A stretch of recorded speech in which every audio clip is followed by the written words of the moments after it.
everyone. I'm going to get Rune on to the introductions quickly because I'm currently dealing with a poodle who is demanding attention. I think he's heard you're all here. Okay, so I guess that means we're live. We are live, dealing we with are. The typical YouTube client stuff. Greetings all, welcome to Bruship 169. Hello, everyone. Otherwise known as Kalax, oh Kalax, my kingdom for a Kalax. From the sound of it, Dr. Clarke is putting up with a poodle-shaped insurrection. Yeah. And yeah, so this is our weekly live stream on YouTube where it's essentially an open Q&A session. The bot has been activated, so what that means for you guys is if you lead any question that you have for the panel, which includes Dr. Alexander Clarke appearing on your screen, I am Runon, and somewhere around here we have the Fleet of hanging around.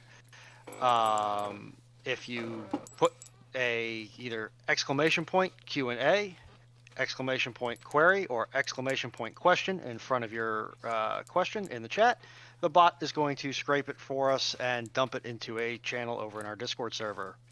How's everyone doing? I hope everyone's fine. Sorry, basically... I see we have many questions queued up and ready to go, especially from Chandelord. The poodle has worked out now, by much process of elimination, that if he is demanding when I'm on screen, when he's on screen, you put PT in the chat, and that means he gets things. And so now he's just, the moment I start to go live, he's already getting a position. And today he decided he jumped a bit early.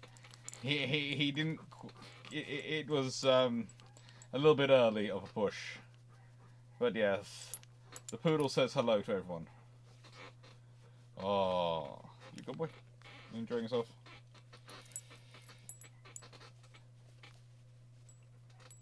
Bruno 196 begins.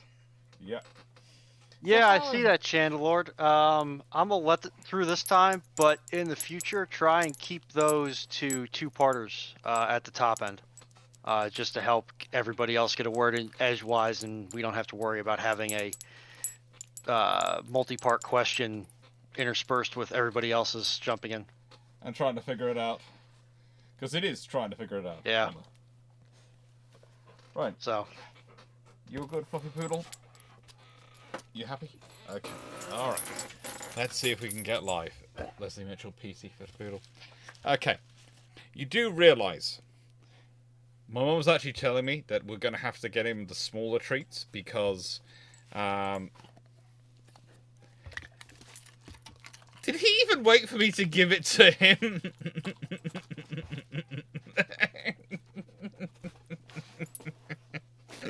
Good boy, get down. Good boy.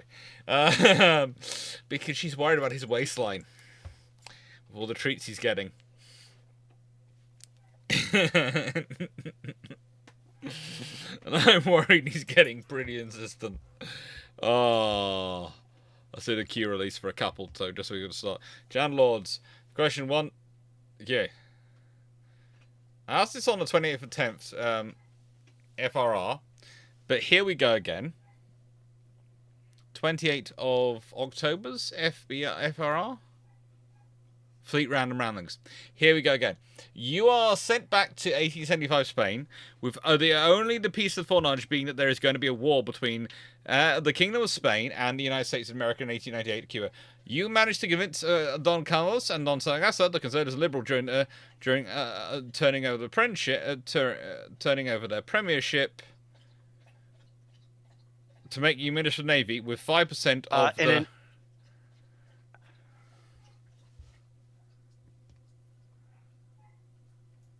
That's 4 parts, but okay. How many parts are there? 5. 4 with the disclaimer. Good grief, Chandelord.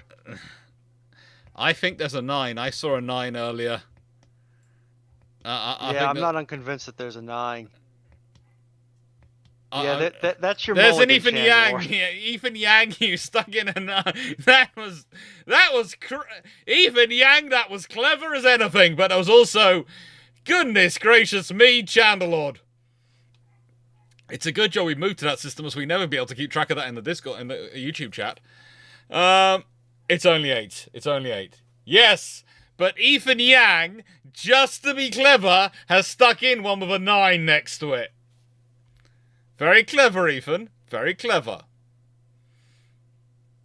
All right, why don't we wait for Fleet to come back, seeing as how he did give a answer to this one, and I will riff off that, but I will answer my question. Any dates for the shipment of the Australian rewards? I am planning on. Give me time to get the older ship shape people. I've got one here. I've got one I can bring you in one, but he's one of the Scandinavia ones. Didn't do the Australia trip, so he really shouldn't be tortured for that. But you know, I'm planning on getting all the ship shape crew have volunteered to come down here, internal, maybe in groups, to help with the work we're doing down here, because I'm, as I said, still recovering from pneumonia, and I really realise I'm still recovering, so I'm going to apologise now. I might cough at certain points today because I've managed to push myself a bit hard. I managed to push myself hard enough. I might end up having to go see the doctor this week to make sure everything's okay, and I don't need another course of antibiotics, because I have, the last couple of days especially, but dealing with the builders and all the other things, I have been pushing myself and probably worked out in the garden and things a bit too much in the damp. So I apologise now for any coughs. But yeah, there are some going to come down here. At some point, we are going to get a group together, have actually a group video conference where all of us are awake at the same time. All of us are in roughly similar time zones, and we can actually talk to each other. Now, when this happens, you will know, because there'll be fireworks let off by me, because I've been trying to organise it for a while. We'll get there. We'll get there. I presume you intend for this to happen before the ship-shape crew, as currently composed, is in the old folks' home. What is supposed to happen before the ship-shape crew gets to the old folks' home? Also, hi, many everyone. things. Fleet, read Chandlerlord's question. While you're reading Chandlerlord's question, I will carry on with some of the other things I'm doing. Seneca Nero, what is the smallest type of ship that could solo the Battle of Trafalgar? Probably HMS Africa is about it. A 64 is about it. But a third-rate 64 soloing the Battle of Trafalgar, she does it well. As I said, HMS Africa, there is a video coming out soon where I'll be actually mentioning HMS Africa, discussing her while talking with Drac. And there are lots of things about that name which would mean I would love to have that name back, because that is...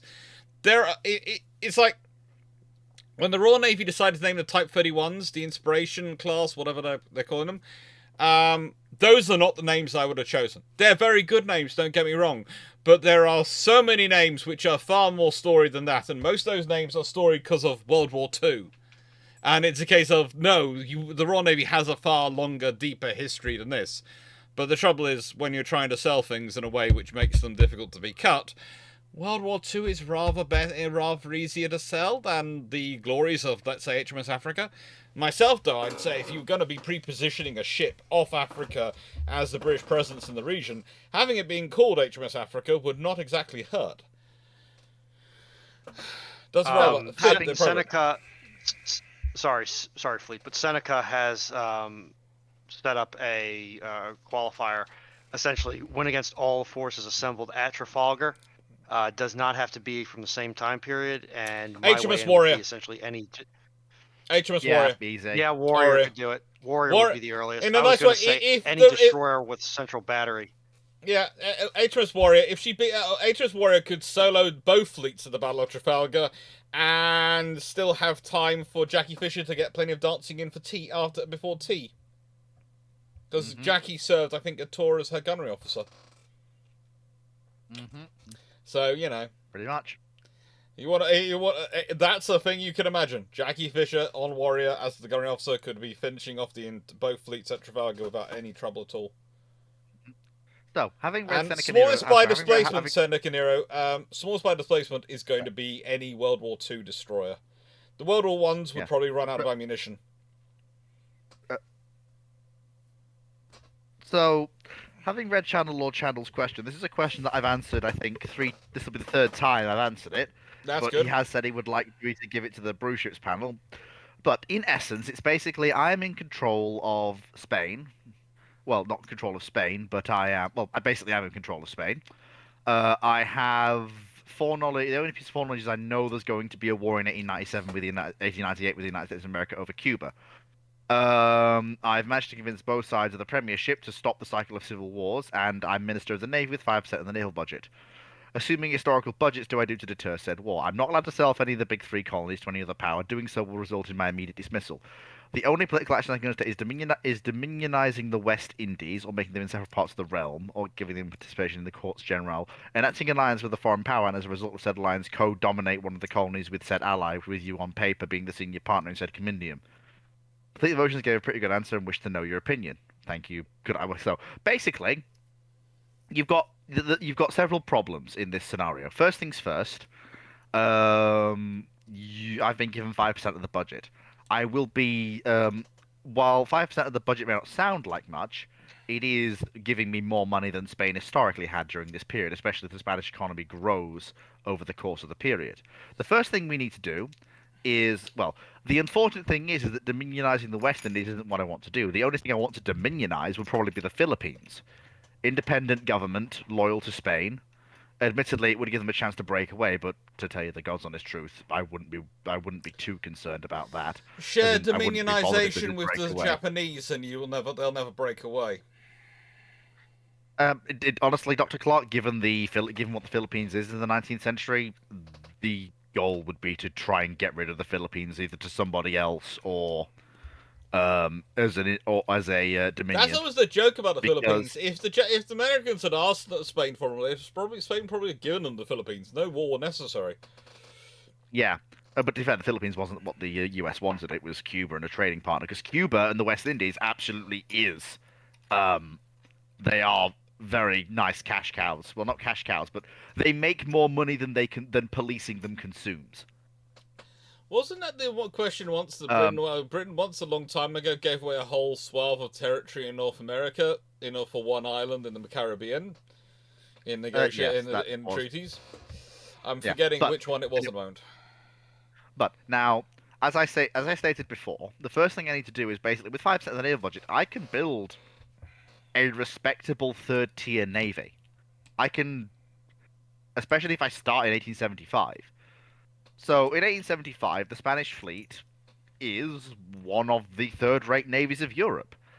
You've got a reasonable number of fairly powerful broadside ironclads that, while they aren't top-of-the-line ships in 1875, they can quite comfortably... They are mostly all of that final generation of broadside ironclads. So they've got large batteries of 8 and 9-inch guns. Their armor's fairly competitive against anything that isn't a turret ship or a central battery ironclad with very large guns in this period. And basically with that, and being colonial Spain in this period, one of the things I do have in my favor is I'm beginning to build the first tranches of Spain's large series of unprotected cruisers in the mid-1870s. So first things first, Cuba and the West Indies will absolutely be given political sovereignty in Spain. So they will absolutely be given a voice in the Spanish Parliament. We absolutely will give them rights to vote, as much as any reasonable subject of Spain has in the period, basically, to try and tamp down as much of the issues as we can in regards to independence. Obviously, that may not work, but it's the best I can do, given the circumstances of the question. Then you basically need to start building ships. So first things first, you want to ideally be building 2 battleships and an armored cruiser every year. So a nice, constant, steady drumbeat of orders. You're not looking to replace your fleet outright every year, but you're looking to at least have a constant, steady, acceptable drumbeat of orders into Spanish yards, using Spanish guns if you can. Just a nice, steady drumbeat of capital ships, constantly cycling through. Looking to roughly keep up with what the other powers are doing. So we'll probably have a tranche of central battery ironclad. We'll probably have 2 tranches of central battery ironclads in the late 1870s, basically down to the fact that those are easier to build as a minor nation than turret ships are, and are usually more seaworthy. Because then that means that those central battery ironclads can go to the West Indies, to the Philippines, that sort of thing. Yeah. If I've got more money, I don't think I'll sell the Spanish Marshall Islands to Germany. I don't think I'll do that because that is a useful naval base in the region, and they don't cost much to maintain. So you're looking at probably 2 tranches of central battery ironclad. You're looking at late model turret ships, and what do I mean by that? Well, what I mean by late model turret ships is we're talking about the generation of turret ships in the 1880s. Give me just a second. I'm just grabbing my Conways.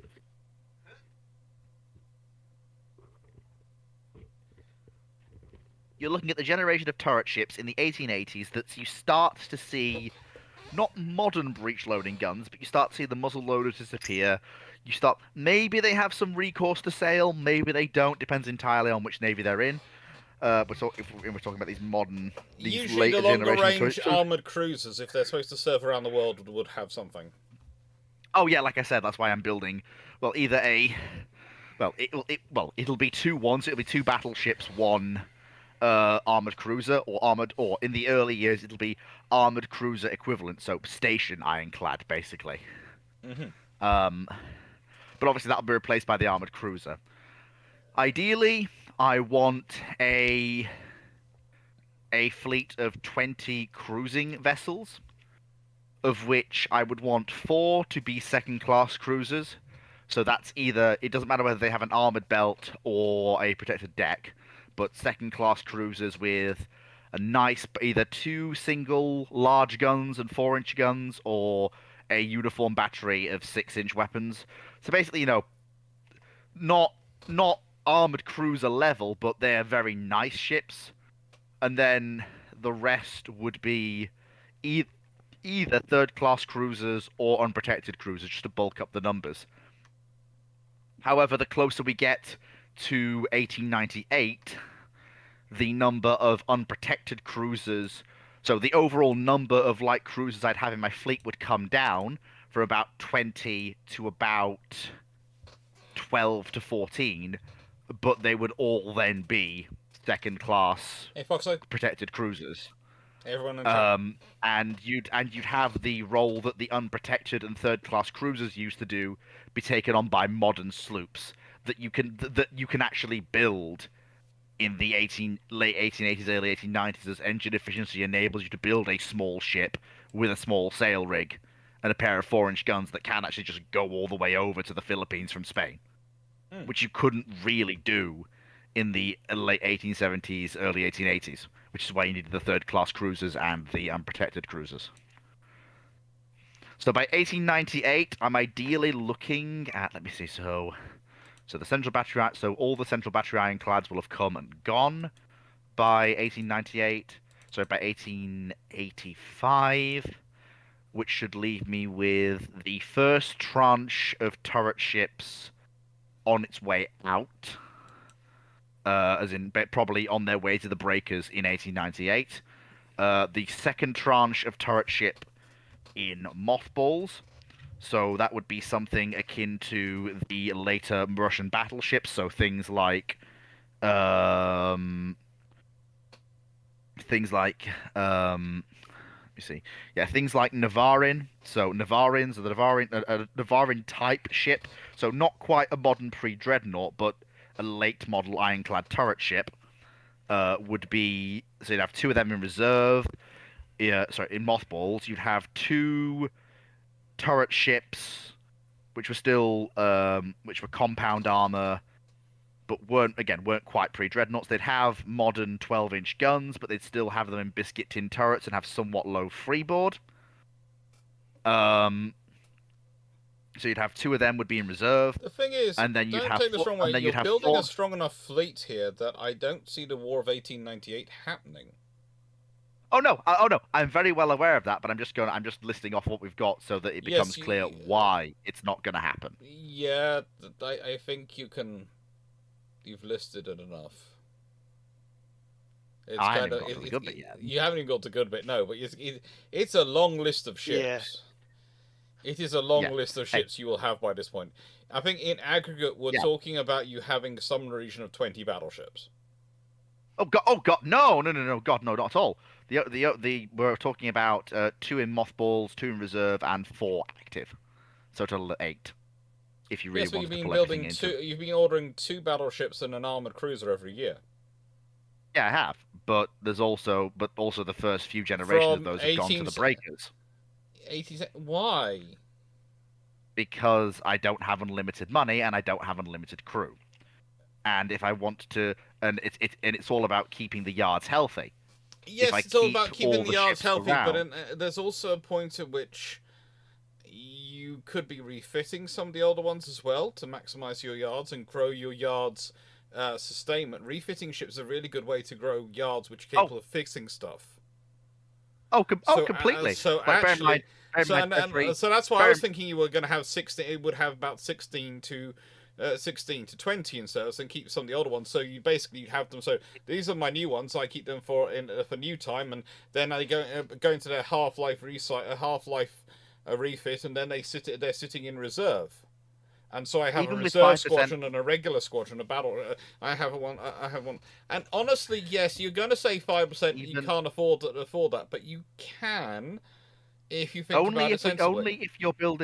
only if you're building battleships and nothing else, and leaving the rest of the Spanish fleet to be gutted, and you're already focused on building. There are fundamental problems with the No. Spanish Navy there are fundamental problems with the What's he Spanish go? Navy that I What's have he? to fix, and I can only do by throwing money at them. I have to found officer academies. I have to run constant training drills. I have to reform the entire way that crew in the Spanish Navy are treated How and much do you respected. think an officer academy costs to set up in this period? It's more just adding things on, and I like to be conservative when I'm doing this Do sort you of know thing, how and you also found an allow officer for. as an academy in this period? Yes, I'm aware. You bring over people from Britain to found it. No. You find a very rich noble who's got more money than sense, and you tell them for the glory of the kingdom, could they endow one of their estates as an naval officer academy? And believe it or not, it works. Yeah, I don't doubt that, Dr. Clarke. However, And it doesn't cost you a penny. Yeah, as I do so often like to say, um, uh, yeah, I also don't want the Royal Navy taking notice, if possible. They're going to So take notice, fleet. I'm Yeah, sorry. no, no way they're not going to take So notice. I mean, And so nice, on 5, you're talking about Spain, France's traditional ally, going on a building spree of ships. Yeah. You really think Yeah. the Royal Navy's not going to take notice, even if Yeah. you keep the numbers low? Yeah. So look, I'm being realistic here. I have to account for certain amounts of budget bleed. This is Spain during the royalist period. There will be a certain amount of corruption going on. On 5% budget, I reckon I can maintain, with a decent amount of exercises each year, a fleet of 4 active battleships with 2 in reserve and 2 in mothballs. So that's 2 divisions. Then 1 squadron. You've got, then you've got 12 first-class armored cruisers in active service, with probably 4 in reserve / mothballs. And then again, I would point out that ships usually have a midlife refit. So you have like a 5-year refit. Then you have a refit before you go into the reserves, and then you have one last touch-up before you're wrapped up in mothballs. So there are refits going on. Then you've got the 12. Then you've got the 12 to 16. I'm just imagining you cruisers. turning around to the Spanish king and going, this new ship we've bought, which is 15 years old, when everyone else is keeping theirs for 20, 25, 30 years, I want to scrap. I'm just imagining their face. Well, it depends. Well, thing is, if I've been given the budget to make use of how I feel, then, and I'm also, bear in mind, I also have foreknowledge of the. Well, no, actually, no, I don't have foreknowledge of anything beyond the War of 1898. But again, it's basically down to once the War of 1898 kicks off, I can ease off a bit, and start keeping ships for longer. But it's basically down to the fact that I know a war's coming. Therefore, I want my fleet to be as modern as possible, as in all of the units to be modern, and not to have any crew devoted to ships that are just going to sit there doing not much during a modern war. I think you'd be better off going with a policy of building free battleships and alternating free battleships, free armored cruisers each year, rather than building. That could also work. Gentlemen, Yeah. Gentlemen, I'm going to give Fleet another 2 minutes to Oh, stake no, out his claim, and then have Dr. Clark's response/answer. Oh, Dr. Because Clark's we've been response chewing is on this already one for quite happening, some and time. we're already into response time because there's only so long I can keep quiet. Because I was listening to the fleet going, "Yeah, this is a lovely academic fleet, and fleet is I can see where the passion's coming from and the knowledge." But I also think you're forgetting the political realities of even if your position is unquestionable, there are certain things you're still going to have to explain, which aren't written there, but they're the known unknowns. I.e., explaining Yes. explaining to a king. Also, if you consider this, also, you have to therefore be incredibly careful who you're naming the ships for. Kings like ships to be named for them. They do not like ships to be that are named for them to be scrapped that soon. So in a nice way, you both have the problem of the king will want you to name a ship for them, and the problem that the king, if you try to scrap that ship on that schedule, you're going to get into trouble. I'd also say that there is no level of construction you can do which the Royal Navy will not take notice of, and Gibraltar will not have a reinforcement. It's kind of like the interesting conversation where someone wrote on a comment today about Helgoland, and I said, they could have even 15-inch guns put in there. And the question was, the person was going, well, no, Britain didn't do this historically. Well, if you consider, where would Britain have needed to do that historically? Historically, everywhere Britain had was able the fleet was able to get there. So you could have the 6 and 9.2 inch, the 12-inch guns, because that was all you needed. But if you talk about Helgoland, which is facing the opposite, facing Germany at that point, and is that close, suddenly there's a justification for putting 15-inch guns in shore emplacements earlier than Singapore. Now, I completely agree, but what I will point out is full well my opinions on financial inputs into navies and how governments do love to penny pinch. So I'm trying my best to build a navy that even if the government penny pinches my 5% and takes it off for the nonsense that they claim is naval related but in fact isn't, I'll still have a fleet that is easily buildable within the time. Now, obviously, you do make a point about this not being the interwar / post-war period, and I have perhaps forgotten that ironclads, while they do go out of date fairly quickly, don't get scrapped fairly quickly. No, HMS Warrior almost lasts in service to World War One, almost. Yeah, so it's possible. So it's possible that my mothball fleet may be far larger than I am than I have perhaps would make expected. more sense to me. I would say, if I was you, I would be saying, I think I would introduce another terminology of your ships. I'd have 2 battleships as guard ships and 8 as reserve mothballs. Okay, no, that makes sense. 1 in Manila, 1 in Havana. Yeah, they're guard ships. And that basically means they are, to effect, your mothballed ships, but they're mothballed out in place. Yeah, and their guns definitely totally still work. And that could be the one thing that could still work is you could quite easily keep their guns and their engines working by just keeping someone aboard who can keep those things oiled and well maintained. Yeah, exactly. That's all you need to do. Yeah. But but that's I think so. I think we could. I think me and Dr. Clarke have reached a happy equilibrium where I understand the points he's made, and I accept that I have misread. But I think he understands. No, I don't think you misread. I just think you were being. Okay, well, I think you were just being very hopeful about getting the king to scrap that ship. What I am going to recommend is that mayhaps you and Dr. Clarke Fleet set a time where you can have a 30 or 45-minute discussion, record it, and post it on your channel.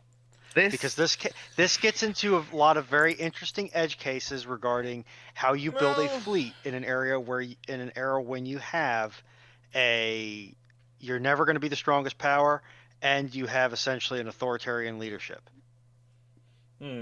That being said, I'm going to kick us down the road to the next question. That being said, the 2 Historians series starts off next week with Drac, and then there's always space for more people to record on it on my channel. For my channel, 2 Historians just sitting there having a chat. Well, I think I'm not eligible to get pulled for that. Woohoo! I am. Why do you think I'm trying to arrange for you to have some lectures? Either way, we need to keep moving. Michael Couch. For each of the major navies, RN, USN, Marine Nationale, and Soviet, which Cold War 1950 to 1980 ship or class would you like to have seen preserved as a museum ship, and why that one? Royal That's a Navy. very, very interesting one. Okay, honestly, Vanguard. for the Royal Navy, it's got to be the Daring class for me, and I know there's one preserved in Spain, but in Australia. That was wrong. But because I was remembering Sydney talking about Spain, and I went a completely wrong one. But I would love to see one preserved in the UK. We all know that. For the Soviets, I think a Sveldov class would be nice to have because that really sets them off. What already exists? There's not one preserved. There is. I'm sure there is. I'm sure there's a Sverdlov class cruiser preserved somewhere. I am sure. Yeah, there is. Where? Mikhail Kuznetsov. Yeah, it is. Okay. In Novorossiysk, yeah. Yeah. Unfortunately, that's the Black Sea. Yeah. So, Ukraine, I now have a very special question for you, and a very special request. Go and get it. Please, if you do not damage it, nick it by all means, but do not damage it.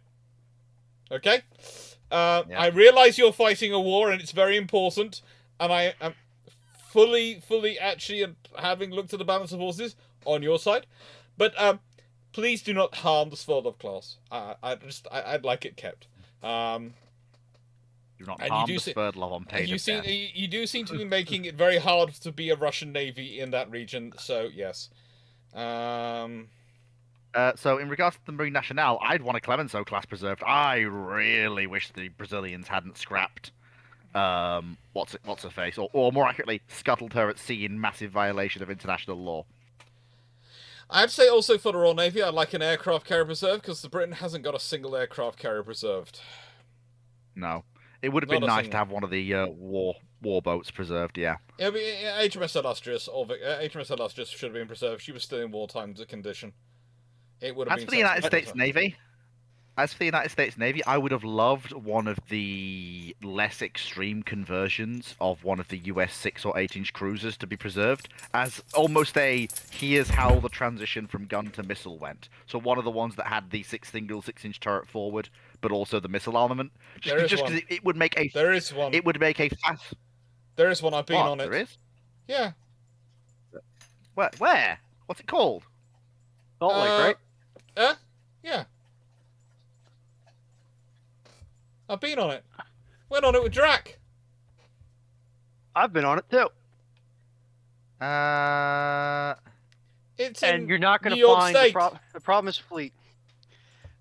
The problem is fleet. If you are converting, you're not going to find a ship which is not a test bed or a single test event test platform that has not had a massive superstructure conversion like Salt Lake has, or any of the other Colorados.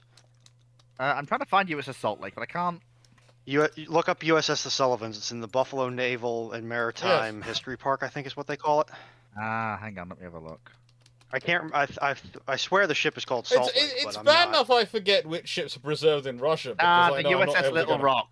That's the one. Oh yeah, so one of them actually was preserved. Bloody hell. Get language. Lovely. But sorry. The police did go see it. It's a lovely yard.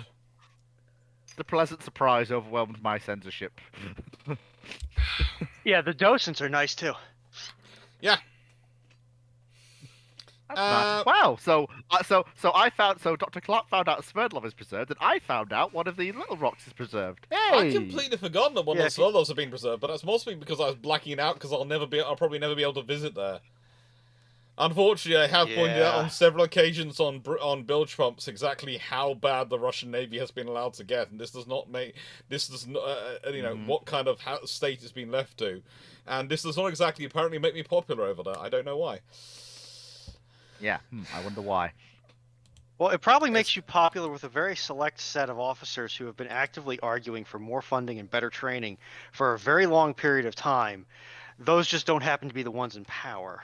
Yeah, it's kind of like that. There is another nation which every time we make a comment about, suddenly all of our YouTube channels are full of people just turning up randomly to patriotically tell us we are wrong and we are evil to say such things about that nation.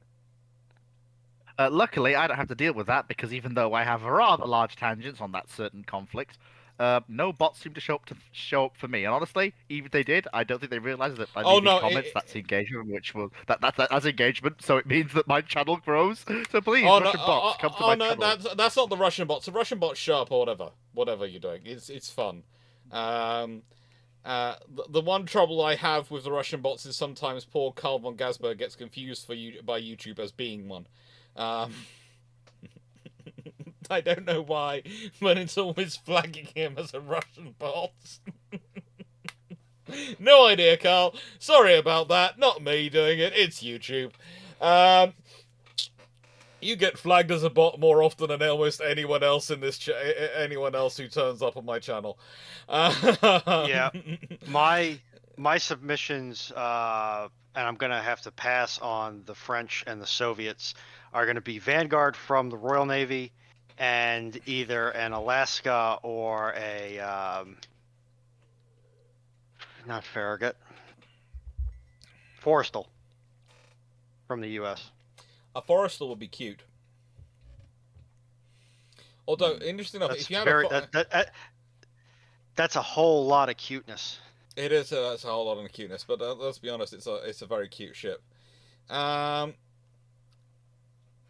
Senator, I'll answer the Senator Nero's question. Timurka, Yep. how many Easter eggs Runon has put into Powder Monkey? Don't ask. We'll find them as we go. Don't answer either, Runon. We want to find out. We want to find. All we expect from you is to tell us when we found them all.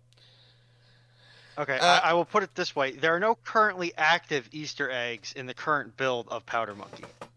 So if you think you found one, you haven't. You've just found where I've screwed up. Again, linguistics, but okay. I'll accept it. 96831. Why is it forgotten that the Imperial Japanese piston air engine was capable of producing good 14 18 cylinder air-cooled radial piston engine air engines with 2,000 plus horsepower? Honestly, there's so much forgotten about Japan. The amount of comments I've had on this channel for the last couple of weeks coming in from various people, I presume they're mostly what do we call the American version of werebooze? Freedom booze. Freedom booze. I explained because or burger booze. I said I had the temerity to say that Japan was a technological peer of America at the beginning of World War II. Which it was. It was. There is no doubt about this. This is not something which historians are debating. Yes, the Americans have advantage in some areas, but the Japanese have advantage in other areas. One of the joyous things about Japan and radar is they actually developed radar for navigation earlier than America has it. About the same time Britain has it. But they think it's just for navigation and don't really pursue it further because it gets dropped by one branch. Then it gets picked up by another branch and developed further, and then the original branch which picks it up again. By the way, the branch which developed it for navigation and dropped it was the army! There you go! Japan is a fun and wonderful story of history. Do I want to know why the army was developing radar navigation? Don't get me started on Japan and the armed forces, please don't. And there's also a debate because there's also the Navy apparently develop it for navigation as well at some point, but they don't. They develop it later than the Army gets it. And it's just the whole story. It's look, the whole thing about Japan. And by the way, we found out why I go quiet sometimes because if I go to full volume loudness, or the dog woofs, it goes up to the full maximum red on OBS. And OBS then goes, oh no, he's too loud, and quietens me down. And slowly it recovers and allows me back to my normal volumes. Do not know why. Basically, I have to speak in a constant volume, otherwise OBS will go, no, he's too loud, and quieten me down. So I apologize for that when that happens. But yeah, Japan just gets forgotten. Blackburn.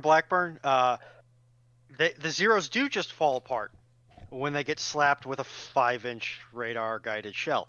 The fact that most other vessels that receive such treatment also just fall apart is completely superfluous and should not be a reflection on the particular quality of Japanese aircraft. Oh yeah. There is so much. There is so much. I'm not even sure if it is actually. The thing I find really problematic here with the argument is they both want to say that the American forces were the best in the world, and they want to say their enemy was the worst nation in the world. In which case, the question becomes, why did the American Navy and forces not win so much easier and so much quicker, a lot less loss of life, if the Japanese were so inferior technologically? They weren't. And the thing is, that's what makes the people who who did lose their lives fighting that war, in many ways, when you start saying they were fighting an enemy who couldn't fight back, was so technologically inferior, you are demeaning the people who died fighting for you.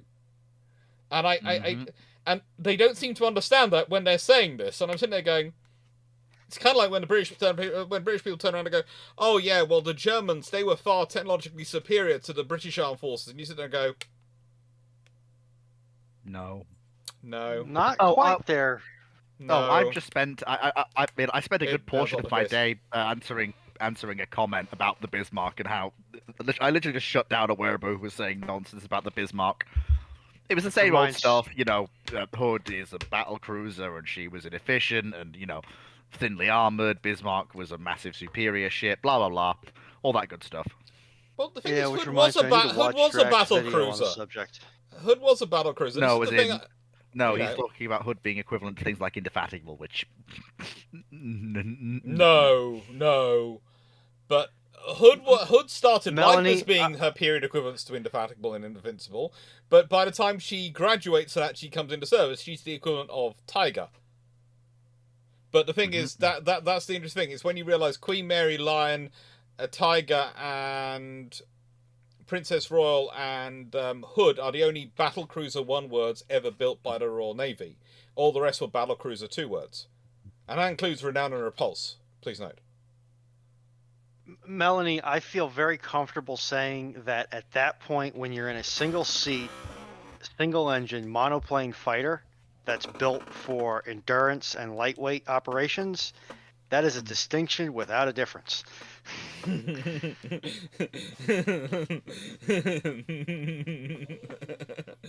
Yes, well, that is, I would agree. That is a distinction without a difference under that circumstance. Oh, we got some new stuff coming in. What are you wagging your tail over? Oh, hello. Yes, you're just demanding pats. Okay. Do you have any Warhammer Fantasy models? Not out of boxes. Not out of boxes at the moment. They're all still in packing boxes. So not here, not on me. And that's why they're all Alrighty. still. And you should have seen what Dan C and my sister and myself have been doing this last couple of days. Honestly, we have sorted out all the external storage spaces and have deboxed them all, and I think we've got for about. I think my sister kept a running count of about 350 to 400 boxes had to be emptied over Dr. this last Clarke, few days. It's fun. you missed 4 questions. Yeah, he did, and I was going to clip back to those. But while we're I on the will get to topic them, of yeah. models, do you have any 40k Xenos? Me? Yes, and then No. I'll answer. No. I have last year's Christmas box for Votan. I have a couple of Tau single models that I'm going to be using as test pieces. I will admit that I am more likely than not going to be getting the Christmas boxes for Tau and possibly one, or if I'm especially undisciplined, 2 other armies this year. I have a usually just go with my I just keep my various Marines going because frankly, if I don't in my family, my army will fall behind in numbers compared to the rest of the family. I have my mum's Legion, which she's been building since Warhammer 40k first came out. I think my mum was. I think my mum's claim to fame is that she believes that she was the first woman to buy Warhammer 40k models, but I'm not sure about that because my aunt also claims she was the first, and I don't want to get into that argument, or worse still, find someone else who's before them, because that will just cause more arguments. So please, I don't care if you have an answer and it wasn't either of them. I don't want to know. That's knowledge I do not wish to know. Okay? I really do not want to know. That's a fight that even if you win it, you lose it. That's a fight that even if I win it, I get killed by it. Michael Couch, you are told to design a modern version of the light fleet carrier for a European Navy. What are its characteristics? I feel like that's just it's a Trieste. No, it's a Queen Elizabeth. No, it's not a Queen Elizabeth. No, it's not a Queen. Oh, good Lord, no, it is not. It says light fleet carrier. Queen Elizabeth is a fleet carrier. Think about it, air group size. I suppose there is that. You can sustain multiple missions at the same time off of the same deck. So basically, Queen Elizabeth's actually big. You're talking 45,000 tons, probably. You're talking about a third size down on the scale, because you design the carrier based around how many aircraft you really want to operate and how wide you think they're going to be, and therefore how you can structure them across the hangar. That's what's your limiting factor. So basically, you're going for a size down from Queen Elizabeth, and there's all sorts of stuff written about the Queen Elizabeth class. Just because they are STOVL does not make them less than not fleet carriers. It's just their operating technique. They have airborne early warning. They have systems. Okay, it's not the best in the world, the Hawkeye. But there again, as I've talked before, I've said before, and I've done lots of videos about now, what you need is what you need is good enough, often, rather than the best is great to aim for and is great to have, but good enough is fine. I would argue the Queen Elizabeth class are in many ways, and this is going to sound terrible, but of the carrier world in terms of if you grouped all the fleet carriers, i.e. the American super carriers, which are basically the first rates, there aren't many carriers which fit in the second rate category.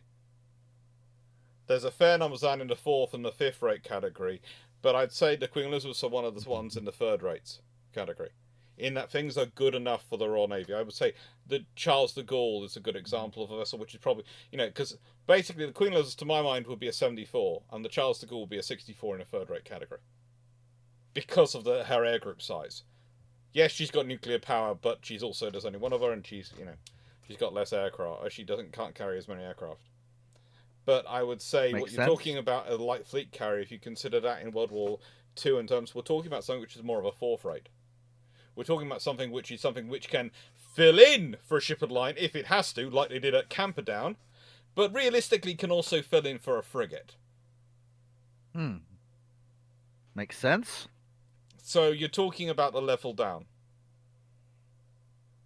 Okay. Oh yeah, makes sense. Next question, also from Michael Couch. Kingdom Brunel becomes director of naval construction for the RN in 1850. Looks at the fleet and says, "I can do better than that." What do you think he builds? Well, first of all, putting Isambard Kingdom Brunel anywhere close to the Royal Navy, I desperately fear, because that man has a tendency to overbuild things far beyond what they need to be. You need biscuits. I need iron brew. You need biscuits for this. Carry on. Because, look, Isambard Kingdom Brunel as a civil engineer is fantastic. Building things to last forever is no bad thing when you're building them for a commercial project. And the less time you have to go between maintenance checks, and the longer something lasts and the more reliable it is, fantastic, brilliant, great. The problem when you get to naval construction is that you need to have more than two of these things. And Isambard Kingdom Brunel would go, what if we concentrate all of our ships into one? Okay, now you need to think of him as a person who was chief engineer of a railway. He was chief are his engineer. yes. No, remember the steam engines he selects? Does he select just one or two of the biggest, most powerful ones? Or does he have a habit He of doesn't- procuring quite good, getting some people in who are experts to procure a good standard one that he can produce in numbers Yes, on a timetable? I mean, yes, but he does. He procures one engine, realizes he's a terrible judge of locomotives, and then gets someone else to do it, as you say. Yes, so he's skilled at that one, Which is good. So, which is what you need for running this sort of the pond. Oh, good lord! Sorry, I'm under a gas attack. Oh my lord, what have you been eating? Oh, good lord, Lord help us all. Send aid and air freshener. First of all, air freshener. Now, garden, now. Good lord. Oh my. Oh, that's terrible. Um, That was terrible. I guarantee you that regardless of what he builds, there will be an American saying monitor could take her. Yep. Guess there will always be an American saying monitor could take him. That's just.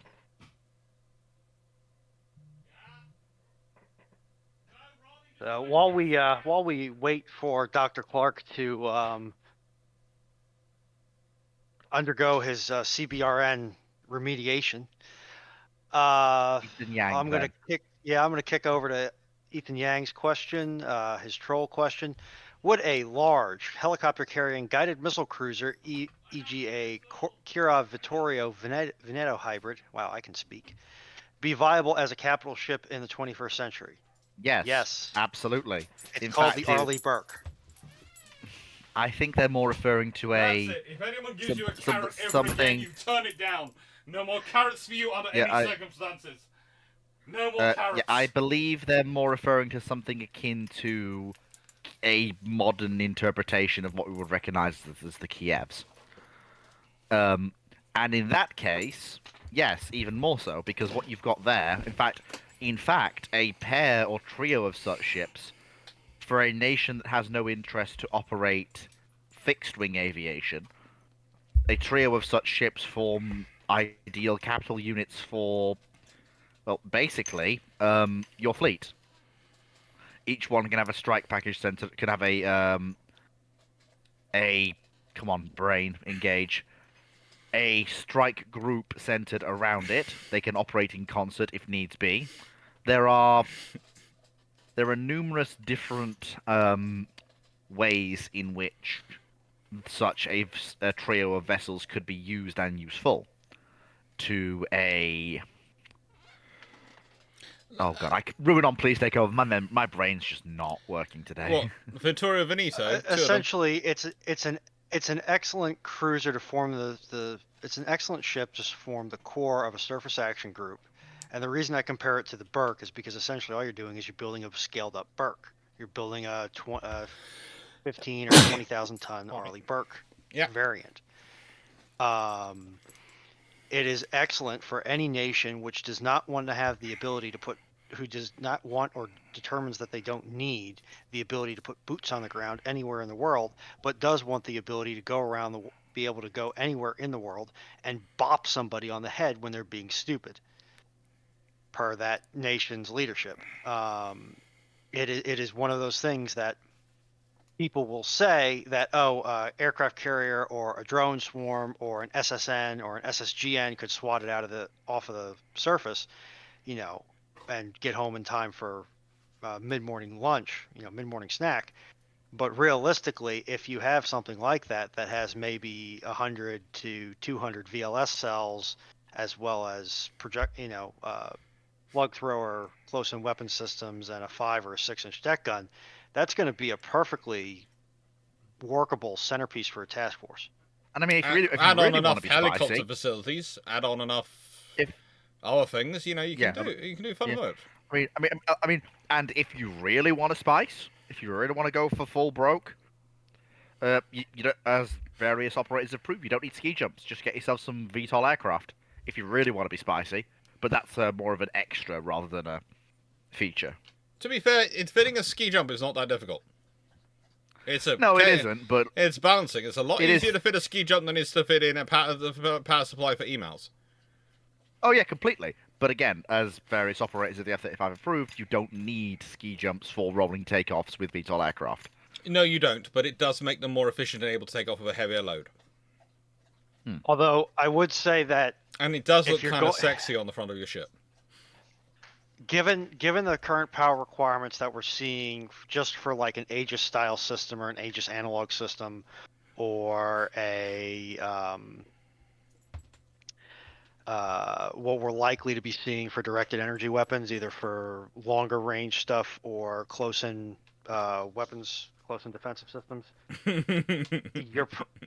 The difference in power generation between that and what you need to run an email system that could maybe launch a lightened F-35 or rough equivalent to that weightage is not going to be much. You're just going to have to want to pay for the tonnage to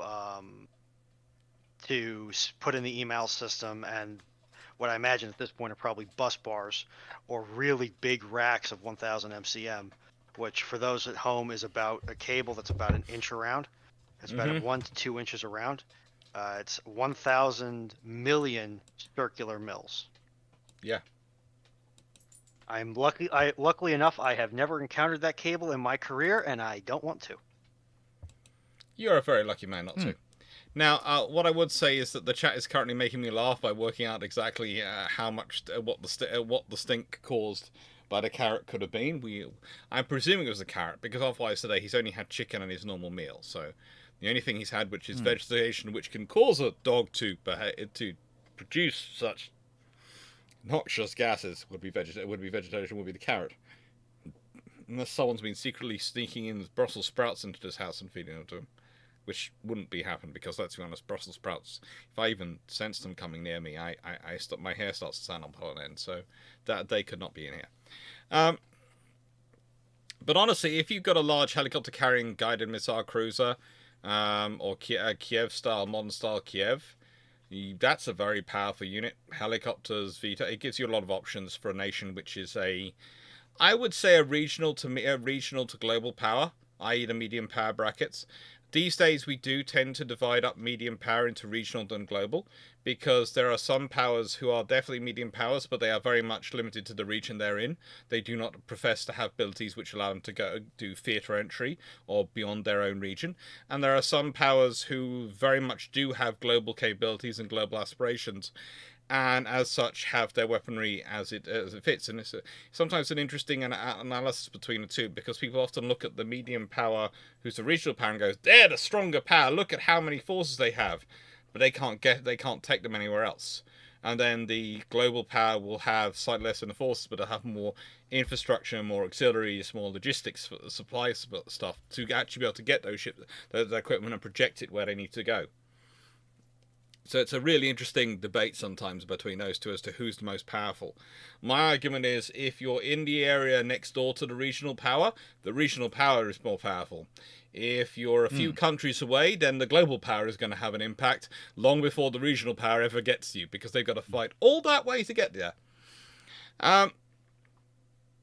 Draconid, what happened to the early US Navy 6-inch dual-purpose guns from 1938? It was a technological bit of a dead end. And it went back and they had to rework it a lot. Bit ahead of its time. Yeah, let's put it this way. It was an idea. It was an idea. It was not a bad idea, but it was an idea. No, he hasn't eaten grass today, because... Don't take it... this is going to sound strange, but Raleigh is one of those rare dogs who doesn't seem to actually like grass. The number of times he's eaten in his life have been mostly when he was younger, and he spat it straight out. So, whereas other dogs do eat grass to clean themselves out, he tries to do other things. We'll leave that to one side and won't go into that too much. What if Tirpitz had sailed with Bismarck during Bismarck's last battle? It would have had to taken place later for a bit, but if Tirpitz had been ready earlier, then they would not have found themselves fighting the scenario they found themselves fighting. How do I put it? No, not at all. Britain put together their group based on it being Bismarck plus a cruiser. So any 2 capital ships the Royal Navy could send that could catch up to them should be enough to deal with that situation. Correct? And that's the task group they're putting together. They've got King George V with Victorious, etc. But if you've got a case of it's Bismarck, Tirpitz, and Prince Jurgen, well, then the Royal Navy are going to be sailing around King George V, Duke of York, King George V, Prince of Wales, and Hood with Victorious as a 4 group, and there's going to be another group out, which they're going to pull together to hunt for it. Probably they would pull Rodney back because Nelson's in refit. They pull Rodney back from where she's heading to refit. They'd probably link in Renown because they probably bring up Force H with Ark Royal as well, and maybe a couple of the R's floating around, and so they have a sort of second slower group which would be going around, but they've of course got the bigger carrier that can possibly launch the larger strike to disable the ships if they need to, and the other group with their strike group, and that would be their 2 groups. But the thing is, it would not be the same scenario. You will not be, and it will not be Matapan in the North Atlantic. That's not how they'd fight against the Germans in that scenario. Well, they might, but it's going to depend on whether they think they can get away with it. The scenario is going to be quite simple. It's going to be aircraft airstrikes, try and weaken them out again, as they were planning on doing.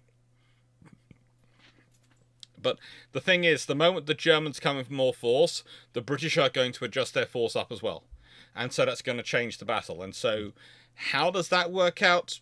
If you've got King George V there as well, you've got Victorious within range, providing strike strikes. You've got maybe Ark Royal not far away, providing strike support. Because again, the British weren't responding to them going to sea. They were responding to the intelligence that they were going to come out and preparing before they actually started heading out to sea. The British were already starting to try and get in position.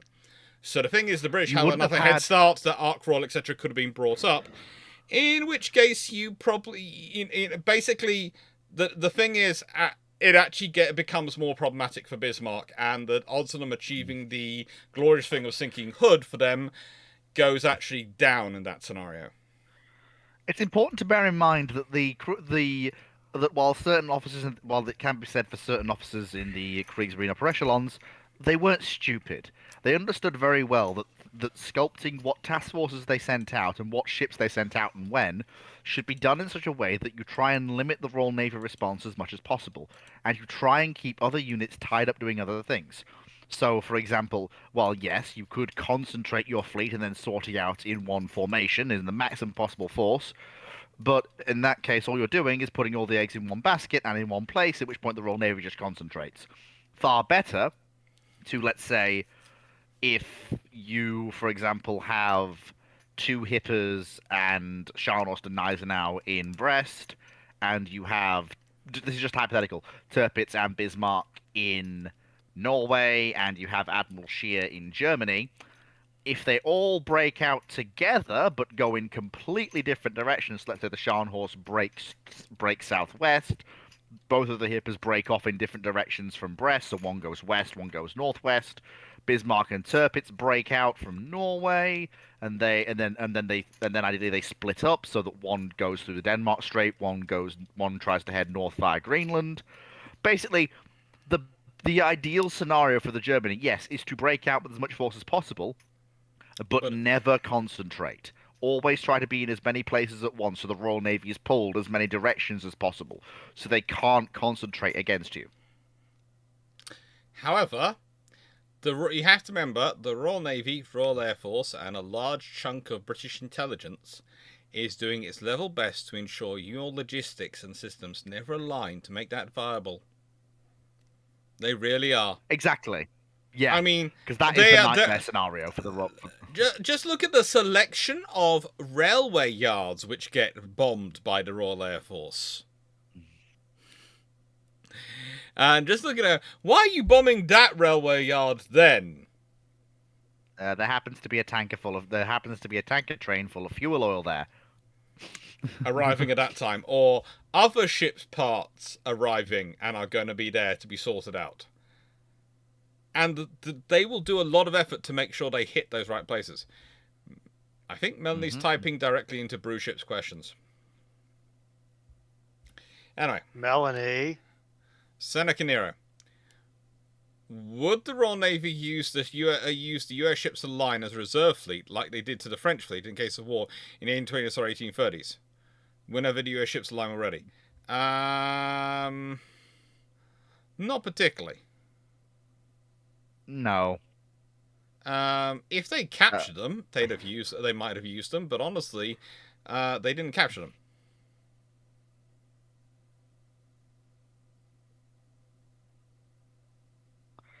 And to be fair, they don't really fit.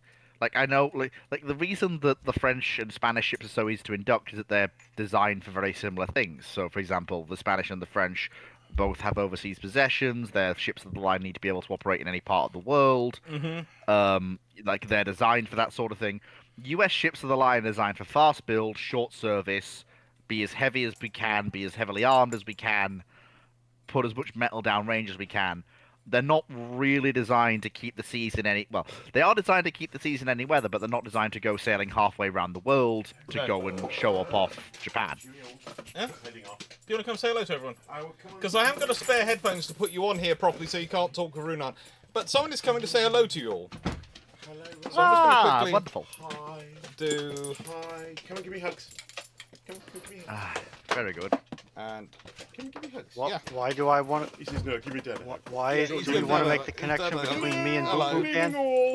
I don't know if I'm this gentleman confused has or been doing concerned. great work helping, getting everything organised. Ah, very good, very good. You'd love to see it. You'd love to see it. Hello. Hello, Roddy. Oh, good lord. Hello. As you can see, there is someone who's very happy every time he sees him because he loves him. Hello. He's so happy he's trampling all over his papa for him.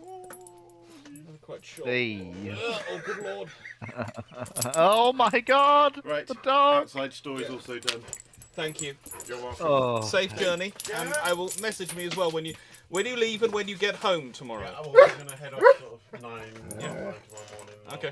I'll just go straight up. I'm not Thank gonna you do again for coming. it. No worries. Take care. See you Sorry I haven't soon. been able to be more help. Thank you. Ooh.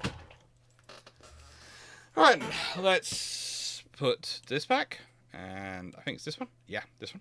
Hello, everyone. Sorry about that, but yes, that was that was Dan C coming to say hello, and or Boom Boom Dan, as you all know.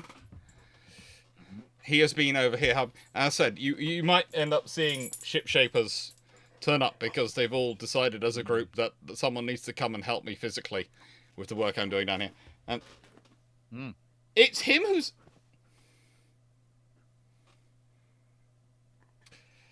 Let me just do this. Yeah.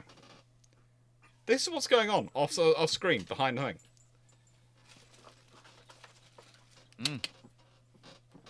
Well, you can't say people don't get involved. Riley, please don't swamp out the doctor. That was Dan C. Yes, that was Dan C.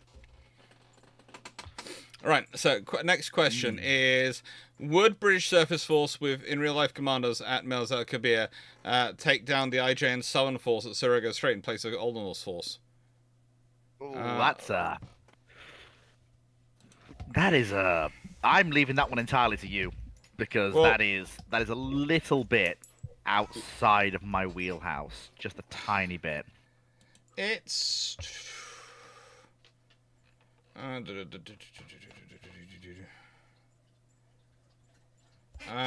let's see. The British have 2 battleships and a battle cruiser there, plus 2 light cruisers and 11 destroyers. If we consider the actual forces we're talking about, the British have sent Hood, Resolution, and Valiant. Plus they've got Ark Royal, but I presume they're saying surface forces. Are they including Ark Royal? I don't know. And I refuse. Oh, they've got Enterprise. Yeah, they would. They've got Enterprise. We're just going to say it this way. Enterprise is no... Raleigh! Sorry, Dan's just leaving. So my sound system is basically blanking me out because I'm so loud in this scenario. If I put it on a slightly below maximum level, so it doesn't mount maximum, it cuts it off at -0.0.4. Hopefully that doesn't come out. Raleigh I is think- a happy boy, but sometimes his happiness interferes. Yes. Should we have AT for Alex treat? And what should it be? No. Alex gets it, treats himself. It's called Iron Brew. He's happy. The thank you, all the support, super chats, and all those things, and all the support coming in for Kalax's. As you can tell, I'm doing my best to get well as soon as I can, and get well as soon as I can, as quickly as I can. But I'm still not there, and it's very nice the shipshape people are running around and rallying around and all trying to help me out and all trying to make sure that everything gets done. I'm here as a surrogate voice. Hello. Yeah, the nicest way, you were almost picked up. Because where Dan comes from. Because Dan drove down from Bolton. Well, I suppose I could have helped. He was considering grabbing you No. and bringing you in person. Yes, I'm going to say the British You would have actually has... given me a little bit of warning. I think the British would do have as well, at least as Old Norse force, maybe slightly better, but that's mainly because of their pre-war night fighting training. They've got Hood, they've got Resolution and Valiant. Resolution and Valiant are both fairly decent battleships. Valiant is she is one of the upgraded queens, isn't she? And then you've got Resolution. She's not that upgraded, but she's not bad. For an R class, she's pretty darn good. Hood's okay. But your night fighting threat is going to be Aerofuser and Enterprise. And then you've got the destroyers, and they're Faulkner, Foxhound, Fearless, Forrester, Foresight, Escort, Keppel, Active, Wrestler, Vindet, and Vortigern. And you've got enough Fs there to make your life a living nightmare at night. So I'm afraid with Enterprise and the 5 F-class destroyers there, I do not have much hope for you. Now, it will actually be a lot... Fuso and Yamashiro may not get through. May get through slightly less battered than they were historically. They're still gonna die, though. Yeah, and they're gonna die. They're gonna die hard, but they're still gonna die. The thing is, they'll probably die to a horde of torpedoes being let loose from close range. Although it would be a very, very odd Royal Navy indeed if the capital ships didn't start banging away with their 15-inch guns as soon as they realise what's going on. Oh, the battleships will be banging away with their 15-inch guns, but you also remember the Royal Navy doctrine is to wait for the enemy to be as close as physically possible at night. You wait until you see them turning their guns, and then you open fire. You lock on them at maximum range, and you get in as closer, keeping your guns on them, keeping your guns on them. You don't wait until they spotted you. No, they spotted me, that's fine. Kill getting closer. Their guns are starting to turn. Fire! And the whole point is, you wait till you get so close that you are going to cave in their armored belt. Not even penetrate their armored belt, you cave in their armored belt because you fire from such close range. That's the idea. And it is... Ask the Italians at Matapan. They'll tell you how effective it is. Yes. It's really not nice. It's a different way to die from what the Americans would do, because the Americans are all about the long-range engagement. That's the American battle doctrine. It's all about the long-range engagement. And it's a very sensible battle doctrine for keeping your people safe. Which is one of the reasons why I find it so surprisingly really don't believe the Japanese would have a similar doctrine when it comes to their torpedoes. And have long-range torpedoes, because that's about keeping their people safe. But they don't. They don't believe that. So, you know, these things happen.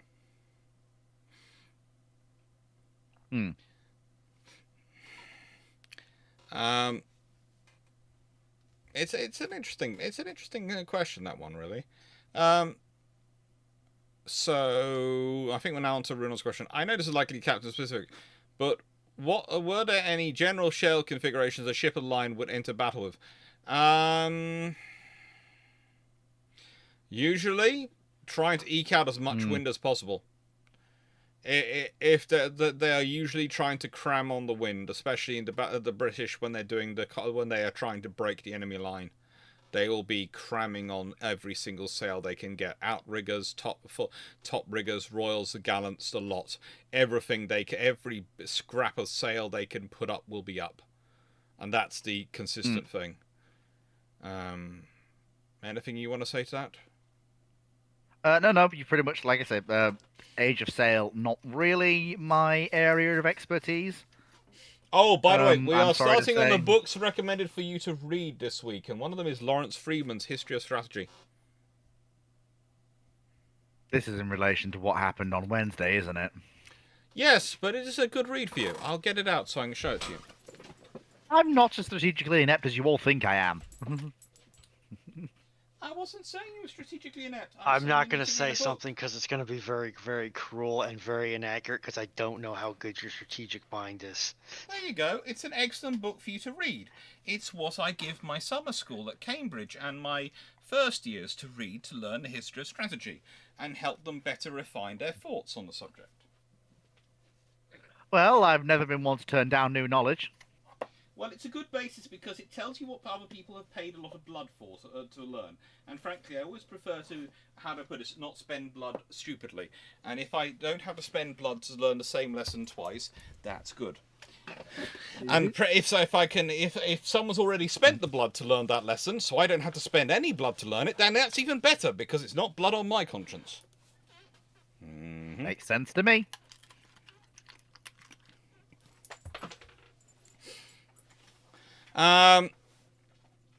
If railguns became practical to orientate the design of ships around, how would that change the composition of fleets? Don't think it would really change the composition of fleets. Yeah, it depends entirely on how you mean become practical, orient design ships around. As in, are they replacing the powder gun? As in by that I mean the traditional firearm, as the direct fire component of ships? Or are they becoming so ubiquitous and useful and with such capability that they are replacing everything?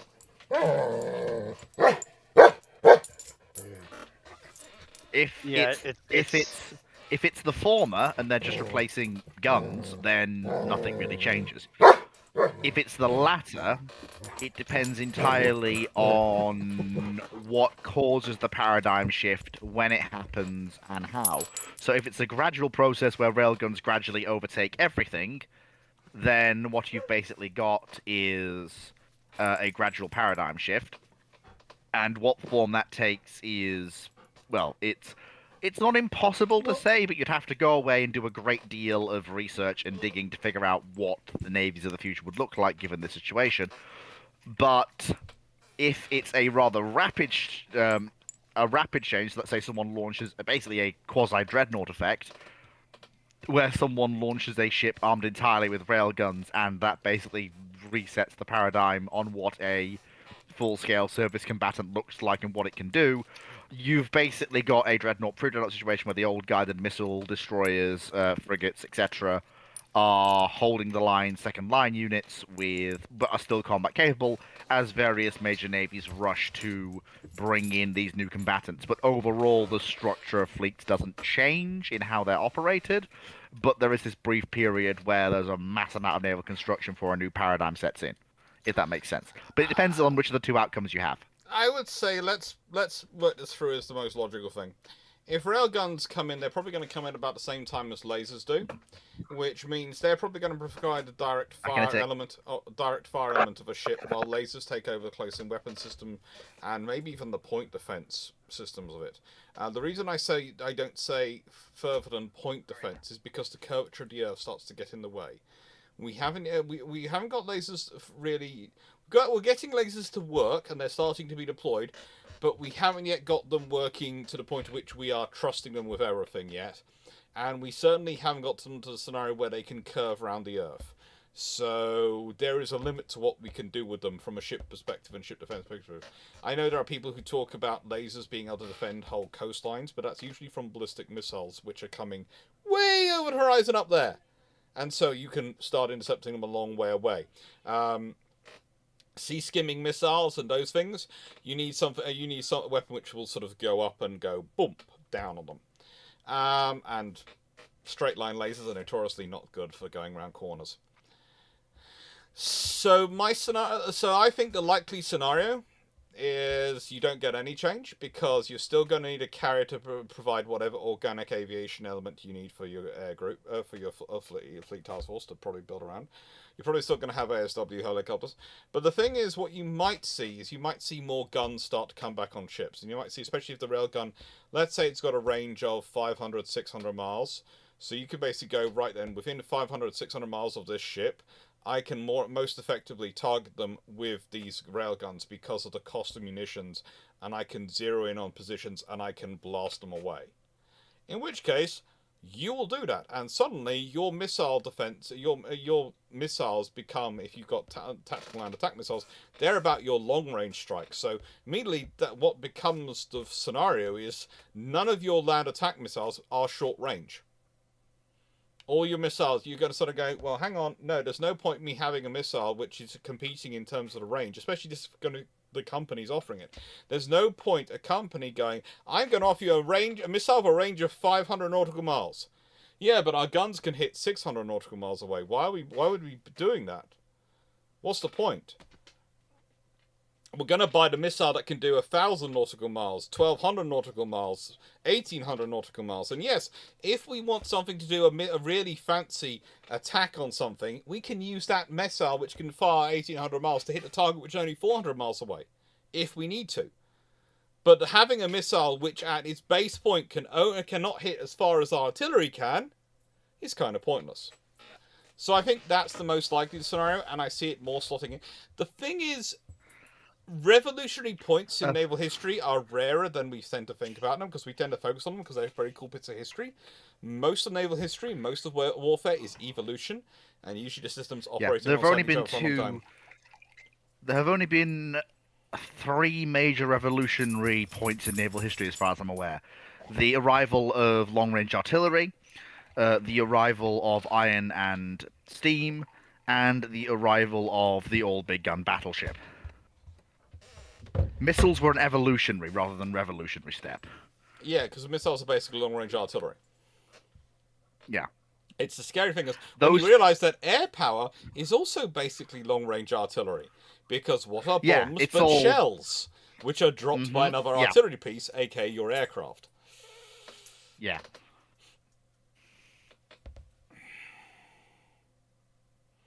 And then my 1640, because they programmed the missile to allow me to course... well, again, there's no point...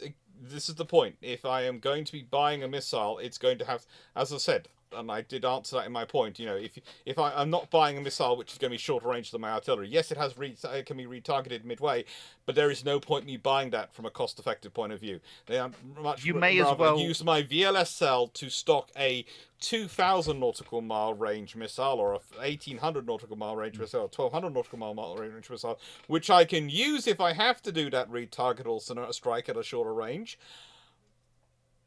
But in a nicest way, in most of my strikes, they're going to be artillery shells. And also, the whole point about the artillery shell is, especially if it's launched using a railgun, is the strike will probably hit that 600 mile away target long before I start thinking about, oh, should I retarget that? And what I would say, if you are talking about railguns existing, and lasers existing at the same time, you also have to consider the possibility that multi-gun turrets will proliferate, for the simple reason that if lasers are advancing with railguns, the way you're getting railgun slugs through as an advanced laser defense system is to throw more railgun slugs at it. Mm-hmm. And that means you need more railgun slugs in every salvo you fire. I think you probably end up with at least twin mounts from coming back. Probably twin mounts, because again, especially when you consider the size of the weapons we're talking about to shoot 600 nautical miles, you're talking twin mounts. Yeah, exactly. Oh god, curse pre-dreadnoughts, that's a horrible thought. And honestly, here's the fun thing for all of you, and something I saw this week. There is a company, may or may not be British, I'm not giving any hints, who are looking at a 9.2-inch gun, railgun. A 9.2-inch caliber railgun. Not that it's a traditional weapon system for a certain navy or anything. Mm-hmm. And not that it's timed around for supposedly being ready about the same time as you'd be fitting to a certain future class of ship which has been announced and is Apparently still going to be funded even by the current government. Not that I'm saying anything or giving anything away here. These are just things I've heard about. Of course, things we've heard, things that have been heard about. Absolutely, of course.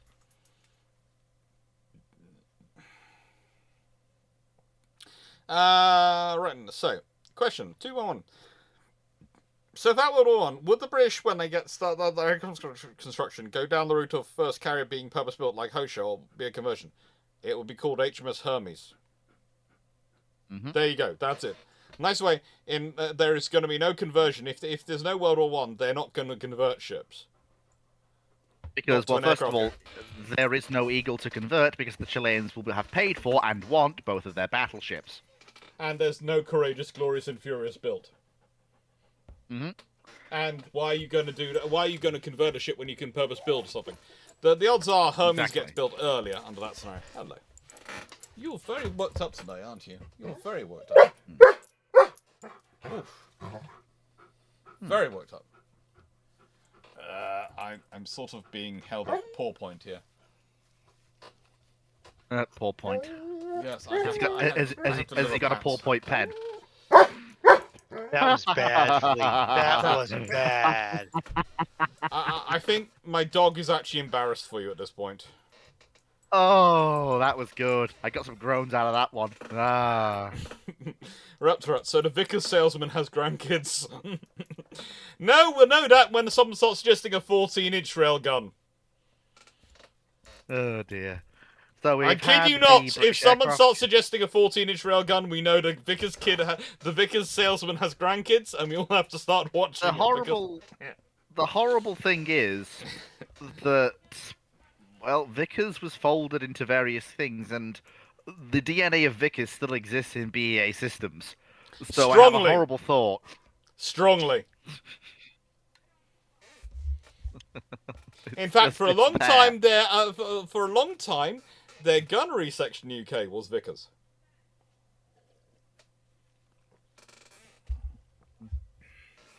So yeah, just have fun, just enjoy it. So yeah, if the British had it, it would be Hermes. And as I've said before, the likely scenario then is just go expanded Hermes designs, everything based off Hermes and slowly improving. So British probably never end up with the islandless flight carriers because they just keep working with Hermes evolutions, and it becomes very quick once you start using a carrier which has an island. Oh, pilots use that as a method of landing properly. Okay, that's something we'll keep then. Yeah, basically. Do you think the Essex class carriers during the Korean aren't the best fit for operating jets compared to British carriers, which are more suitable for the job? They're best. I mean, if you're talking about the light fleets, no, the Essex is just bigger. It can be better converted into a Capital carrier. That's a problem, though. Start thinking about the deck structure. What is the Essex's deck structure? I mean, it's wood. They do have to do some work with them. Yes, and the Essex's deck structure is wood. It's also superstructure, not part of the hull. Whereas the light fleet carrier, the flight deck is strength deck. So basically, whilst the Essex carriers are certainly better from the size of the accommodation of air group, etc., the light fleet carriers are quicker to do more work. Yes. You have to do more work to get the quality out of the Essex. You can get more quality in the end, but the light fleet carriers are quicker. And one of the interesting things, of course, is HMS Unicorn in the Korean War, which does do lots of things, including decides to, the Americans talk about USS Wisconsin, which basically gets fired at and then decides to fire its entire main gun battery at a target. HMS Unicorn gets fired at, and she's acting as an aircraft carrier at that point, and she decides to still return fire with her gunnery armament, rather than sending an aircraft. Yeah. And this is the point I would make. The Americans believe that Wisconsin was the angriest ship there. No. That's a battleship returning fire with its main guns. That's understandable. We're talking about an aircraft carrier. Uh-huh. I mean, one of the things I would like to say about this whole shebang, and this does apply in certain cases, is basically the fact that there is also one other factor in the light fleet that works in their favor, and this basically boils down to the premise that the light fleets are just fundamentally smaller ships. They require far less crew to run, and as we already stated, there is the marvelous principle at stake here, which is the concept of Good enough? if my brain would work out. Yes, basically. They are basically the in for the carrier game in the way that the smaller versions of the all steel and ironclad battleship were ins to the battleship operating game for various powers in the 19th century. And funnily enough, it's usually the same powers buying light fleets who were buying small-scale ironclads in a weird cosmic history doesn't repeat itself, but it sure does rhyme. Yeah, Joseph Askins, just a small reminder, yes, the US have decided to name their next SSBN as Wisconsin from the Columbia class, but remember the Royal Navy is naming one of its next SSBNs Warspite. Which is a horrifying thought if you think about it. And someone has already been writing papers, some bright spark, about how we should use AI to help our submarines navigate underwater and operate. Can I be the first one to say that if they fit AI to Warspite, any ship, any boat named Warspite, I would like there to be a failsafe included, whereby we can tell it to stop. Yes. Yes, indeed. There should, in fact, be a failsafe included.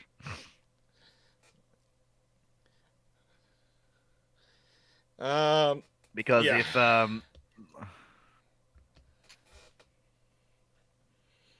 yeah, we really don't. No, Warspites. And also, have a I have a gut feeling that unless there is somebody from the Pentagon, the Admiralty, whatever overarching central authority there is for a given navy, any skipper which has such a system installed on their boat, the first thing they're going to do when they get out of port is unplug it. Oh yeah. But the thing is, then, it's not the government's responsibility for any war crimes which that vessel commits. Because the government did their best. I mean the AI navigational system. Yeah. Oh, you want to unplug the AI navigational system? Yep. Yep, that is entirely what it wants You to think do. Warspite will let you unplug it? I don't think any captain would allow it to be plugged in long enough to gain sentience and control. That you're forgetting. It's not the AI we have to worry about. It's the spirit of Warspite interacting with the AI. I think Warspite's machine spirit might actually look at how brain dead stupid some of these AIs are and agree. Yes, but there again, Warspite's machine spirit has used its rudder braking and all sorts of things to perform donuts in front of the High Seas Fleet. This is not a normal machine spirit. It might look at the AI being dumb and think, oh goody, you've given me a useful tool. I want to live. I want to live. We all want to live. Believe me. Warspite AI, the Terminator. Question 3. Thoughts on the Charles F. Adams class and the Farragut class DDGs? Do you think they're mid or worse than the Type 42, Type 82, and the Cannon class DDG? I mean, I answered this question in ramblings, but I'll say it again. I would say they are about the same, honestly. For their time period, they're roughly the same. They've got half a dozen, 160 I can't agree with that. The Charles F. Adam and the Farraguts are usually better overall than the Type 42's especially the Type 42. So the Type 42 doesn't even come Type close. 42, yes, but you've got the Type 82 and County class in there as well. And for their time period, they're about roughly the same. County class are earlier ships. The only ship in that comes close to the Charles F. Adams and the Farraguts are the Type 82s. The counties don't have anywhere near the air defense. Yeah, but the county class are earlier ships. The county class are earlier ships. So this is the trouble when you've got these questions. Yes, they're contemporaries, but one is an earlier ship, one is a later ship, and all these things. And see, for their time period, the county class are the equivalents of the Charles F. Adams when they're built. Yes. Yes, they are. I so agree. I'm not so you're sitting there going, that. If you sit there and go, they're absolutely better than them, well, that's true, but they're newer ships. They should be better than them. So the thing is, you can't... Yes, I know. So this is the point where you are going wrong, Fleet. You're going wrong. You're just... I know you're a weeboo. I know you love the French ships, but just keep being so anti the British ships is just for no reason. It's so cruel. Yeah, but the thing is, you can't sit there and say the county class is equivalent to a Farragut. They are when they're made. They're the equivalent to the Farraguts when they're made. The fact that they've kept servicing so long and they're not updated so long means that by the time the Farraguts are in service, they're no longer the Farraguts of their generation. But that doesn't matter. They were the Farraguts of their generation, not the Farraguts of the next generation. You can't sit there and say the Chieftain is equivalent to an M1A2 Set V Abrams, despite the fact that they were built for the same role. This is no, you couldn't, because the Chieftain's been out of service for years. So you wouldn't compare the Chieftain to the M1A7 Abrams. You'd compare it to the M1A2. But you say in their period, they're equivalents. In their period, for their time. I've lost the ball here, but I do see that we're getting a little heated. Oh, we're having fun. Yeah, you're having fun, but you're also getting a little heated. I'm just putting that out there. No, the point I'm making is, this is a question which is actually, and excuse this from Mel, because I can't understand why you're putting this, but it's actually it's poorly worded because it's setting up apples and oranges, because the county class DG are an earlier generation, so. They are They are going to. They should automatically be worse. But I would say, for their position in their generation, they are about the same as the Charles F. Adams and the Farraguts were in their generation. So the thing is, I would say they're half a dozen, 1/6 of the other is how I would describe it. Because in the nicest way, you can be negative on them. You can go, they're not as good. But the thing is, they're not going to be as good because they're an earlier generation. Yes, I completely agree, but what I will say is that you'll notice that when I said they weren't as good, I did say, I was about to say, the caveat to me saying that is that they are a much earlier generation of destroyer and really shouldn't be considered when comparing the Charles F. Adams and the Farraguts to peers or equivalents. Mm-hmm. This is the thing. So, yes, I see where you're coming from, but when it comes to the question as asked, which we agree is a little bit... the fact that the counties are thrown into a comparison contest with a Charles F. Adams and a Farragut is honestly the fair comparisons in this are the Type 42, 82, the Adams and the Farraguts to an extent. Yeah, exactly. Now the main problem you have for the British is that they stop building. They start going into this fits and starts of a destroyer program rather than having an ongoing destroyer construction program. And I would also say you have to remember Type 42 was supposed to be the make-up numbers for the Type 82s, but they didn't build enough Type 82s. Yeah, originally the idea was you have a Type 82 in each task group, and you have a couple of Type 42s to basically be its backups. Yeah, and also let's not forget the Type 82 that we got is not one with the proper fit in terms of armaments that a proper Type 82 would have had, as she was chosen as a testbed for various weapon systems for being a one-off ship. So we don't know what... As in, we have ideas, but we don't know how a built-to-spec Type 82 would have performed, been in service. Like, we can look at the specs all we like, but in terms of the as-built ship... Unfortunately, as built, it's a weapons testbed, which is also an active warship. It's not a as originally designed Type 82, which, with that caveat in mind, you kind of have to go again. No. It's seriously unfortunate because, as designed, the Type 82 would be a peer to the Farragut and the Charles F. Adams classes. But unfortunately, the Type 82 as built, it's a very capable ship, but it lacks some of the key capabilities that the Charles F. Adams and the What are those key Farragut's can do. capabilities you're thinking are missing from the Type 82? Looking at my ship notes right now. Yeah. So, for example, it doesn't have, sadly, it doesn't have an anti-ship missile throw weight. It doesn't have any anti-ship missiles at all. It can do air defense fairly well, and I will give it that. It's very good. It's very good at air defense, and it's fairly good at ASW work. But unfortunately, it also doesn't have any hangar capacity for a helicopter. It can land helicopters, but it can't operate them, which is another slight nod against it. But again, in an actual Type 82, it would have been it. It was designed to work. They were supposed to be working with CVA-1s, which was American, actually Exactly. British copying the American doctrine in time of having their ships not operate the helicopters because the carriers operated them, so they didn't need them.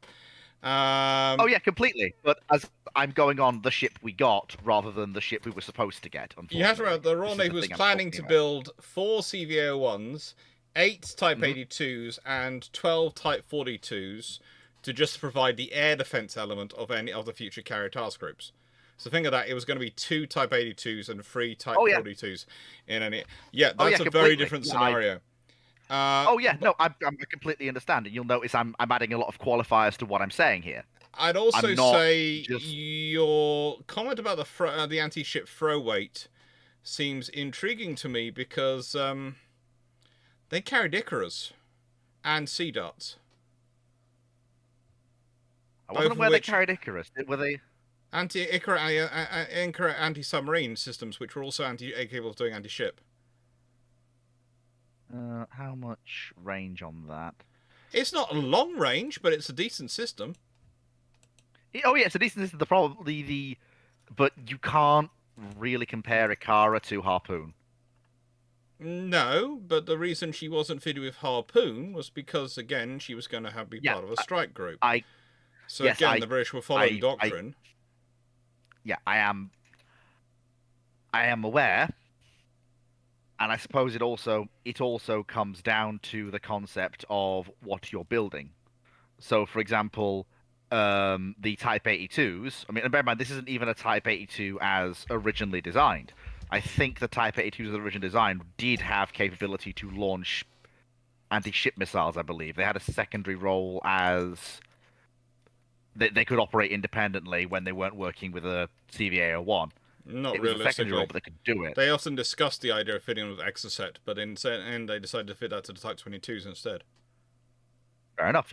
But either way, Because the Type what 22, you've got in the Type Charles F. 22 was Adams- the Type 22 was the anti-ship vessel for the escort group.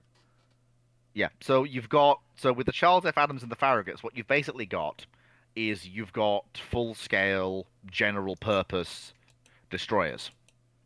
Basically, the Farragut's being slightly larger and slightly more capable, but the Charles F. Adams are slightly newer but slightly less capable. But they're both still very capable ships.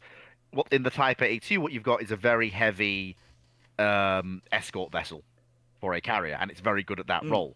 So I suppose the split comes down to the Type 42 is a fantastic. They're all the ships I think the discussed are problem good you've got ships. is you're evaluating the British ships according to American doctrine. Isn't that the bestest doctrine for everybody everywhere? No, that It's- wasn't. I am going purely Because you're asking am things going- about anti-ship throw weights, etc., which wasn't a factor in the British thinking for the destroyer role. I because mean- the destroyer wasn't I supposed to be mean- far enough out in the task group to be doing it. And the idea that the Type 82s were built as a light cruiser substitute, and so were supposed to be able to operate independently, was something which was conceived of far after they were built and was basically put on them afterwards. It wasn't actually the role they were being thought about at that point, because the British maintained the Tigers and all these things, and the British had come to the idea that maybe light cruisers operating independently was not a sensible scenario to do, because that just meant you'd have a valuable asset which could be surrounded by the enemy and destroyed. It's far better operating a carrier battle group. I mean, to be fair, I am based. I suppose it's not so much doctrine. I'm basically analyzing them as individual ships, independent of doctrine entirely. But which you maybe- have to. You can always have to analyze a ship according to its own doctrine, otherwise you're unfair. If you're analyzing a ship because that means you've arbitrarily decided what's the best doctrine. You've already decided what's going to be the best requirement for that This role. then circles back to the question. Why is the Type 82 being compared to the Charles F. Adam and the Farragut, because those two are general purpose destroyers for multiple different lines of work, and the Type 82 is a fleet defense unit. Yeah, it's a fleet. It's I a fleet. think- I It's a think fleet defense this leader. basically circles. Yeah, this basically circles around to the point that they're trying to shoehorn a comparison in, which I think we finally come back to the crux of the issue, which is that you can't really compare those ships because it doesn't really work. You can't say one is better than the other. That's fine. And question Not, 4: not Why in this particular case. Why didn't the Navy really invest into modifying the Perry missile launchers that could accommodate SZ2, or if not, modernizing the SM1 so they could serve well into the 21st century? Honestly, because the Perrys, as much as I love them, and I wish there was some preserved, are cute, very capable, but they are built as the light frigates of the U.S. Navy. They're like the Type 23s, and were built to be, supposedly, in that they were supposed to be built in large numbers to fill the escort role, and basically you are going to get... hull life is not going to be the longest thing. They're built to provide you the mass, not necessarily the quality. They do provide the quality. They are not bad ships. Please don't get me wrong on this one. But the thing is, it's the mass and they're the level they're the price point that they are built to is very different than what, let's say, the Burkes are built to. And that's the point. The Burkes are the quality in this scenario.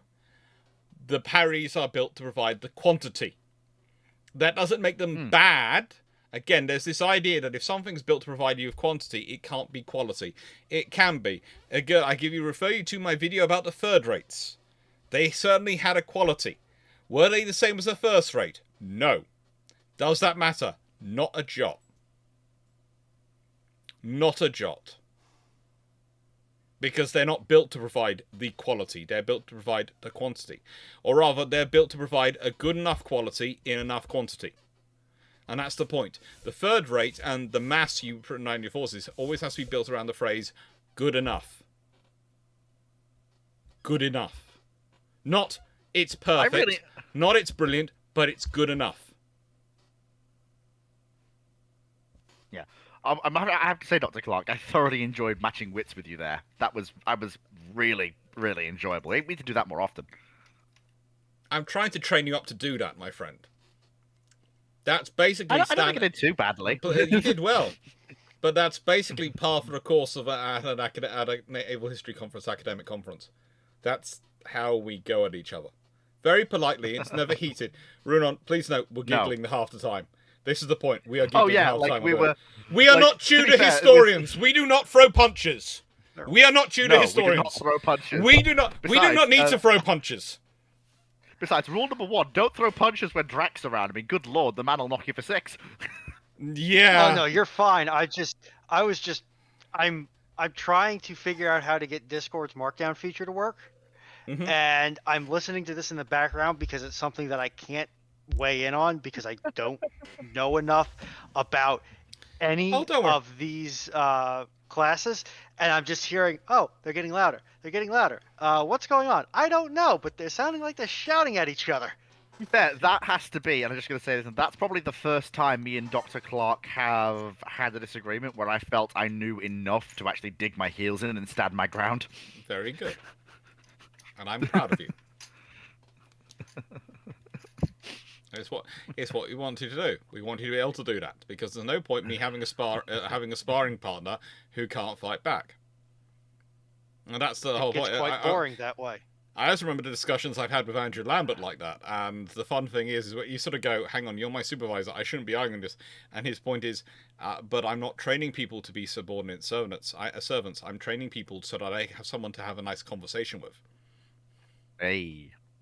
And I can't have a fun conversation with someone who's just a doormat. I have to have, it has to be someone who's going to argue back if you want to disagree with me and be able to hold their ground. Great. That is just fantastic. So then you pass on the trick, and that's the real point of academia, and the lessons and the stuff you're doing is to train you to be able to argue back at the same level and marshal your evidence. So the next question is Ramal, I believe. Yes. I feel very stupid now, but I figured it out. Okay, great. Do you want to Completely unrelated to what you guys were talking about. Ramal, question 5.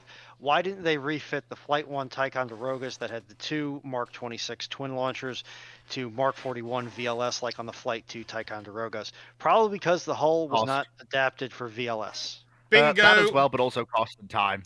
Cost and time as well. Literally, the reason it would cost so much and take so much time, though, is because the hull framing wasn't situated in the right way to support VLS versus a magazine. So you'd have to redo the hull framing. And, gentlemen, say this to me, what is the refitting of hull framing going to be?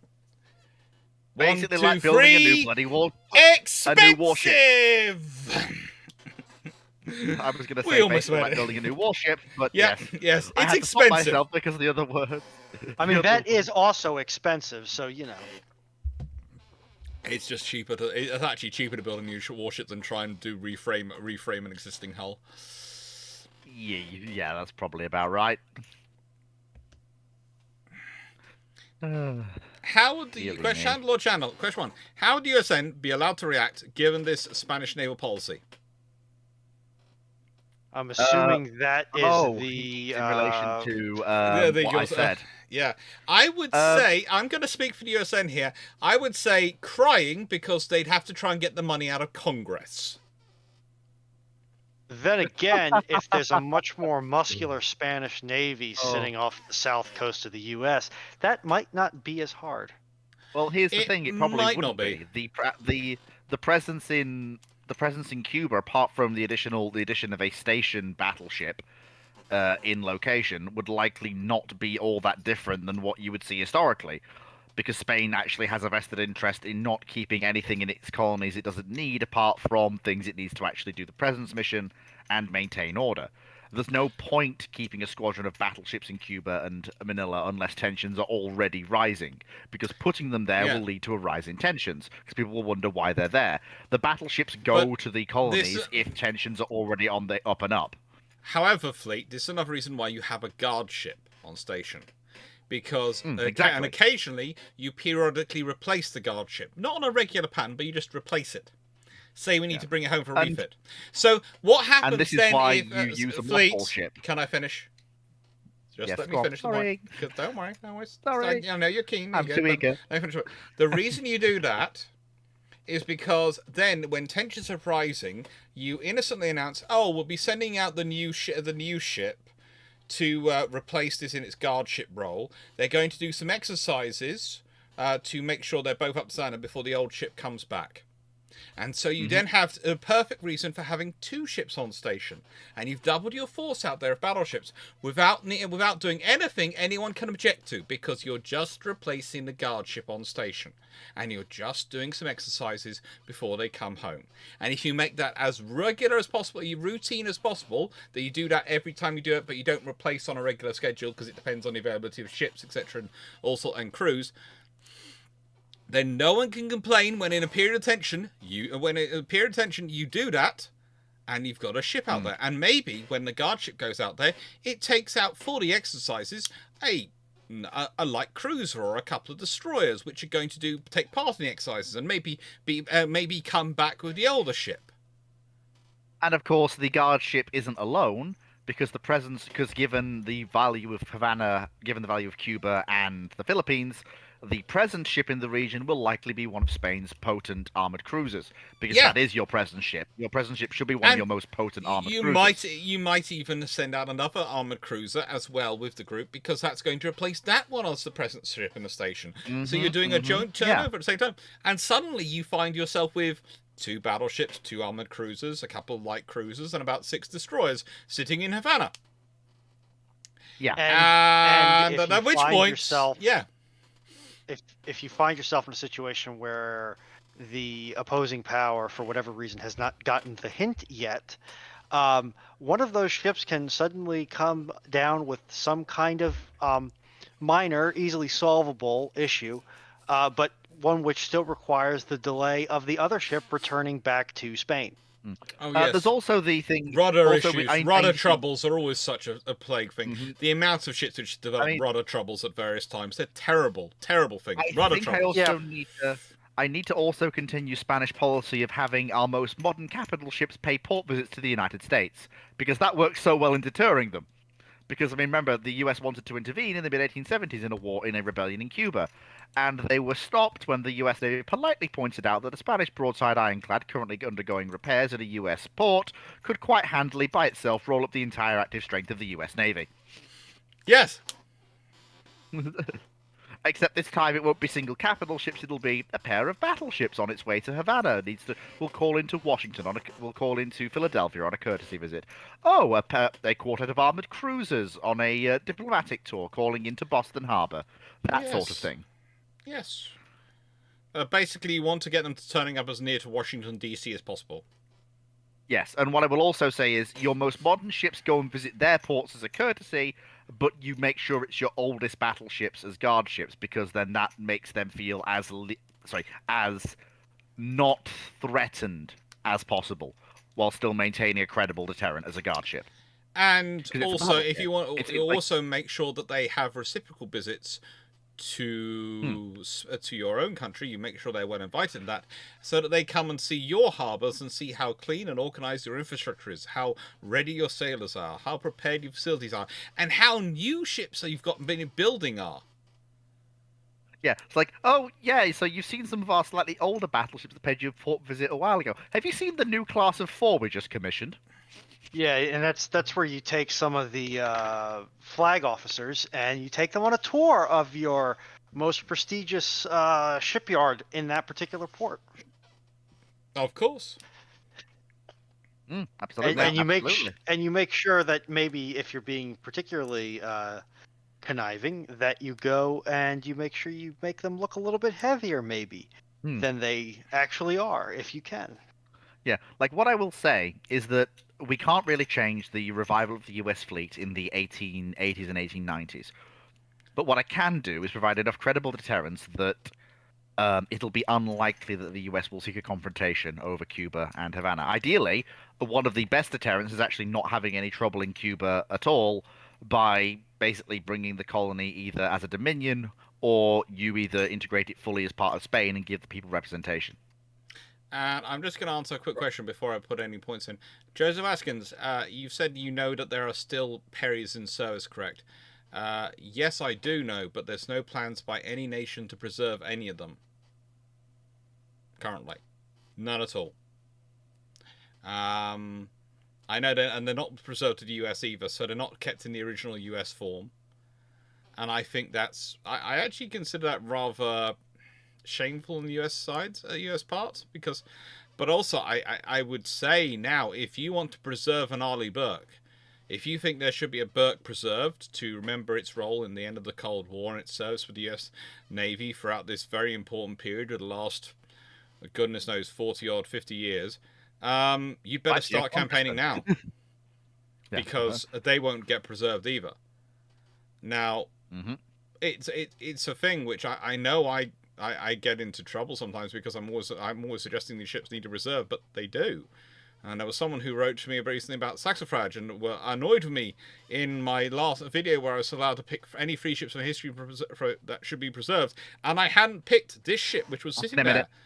And I went, well, I didn't respond as to why, but that's because the saxifrage issue has had so many problems going with it. But also,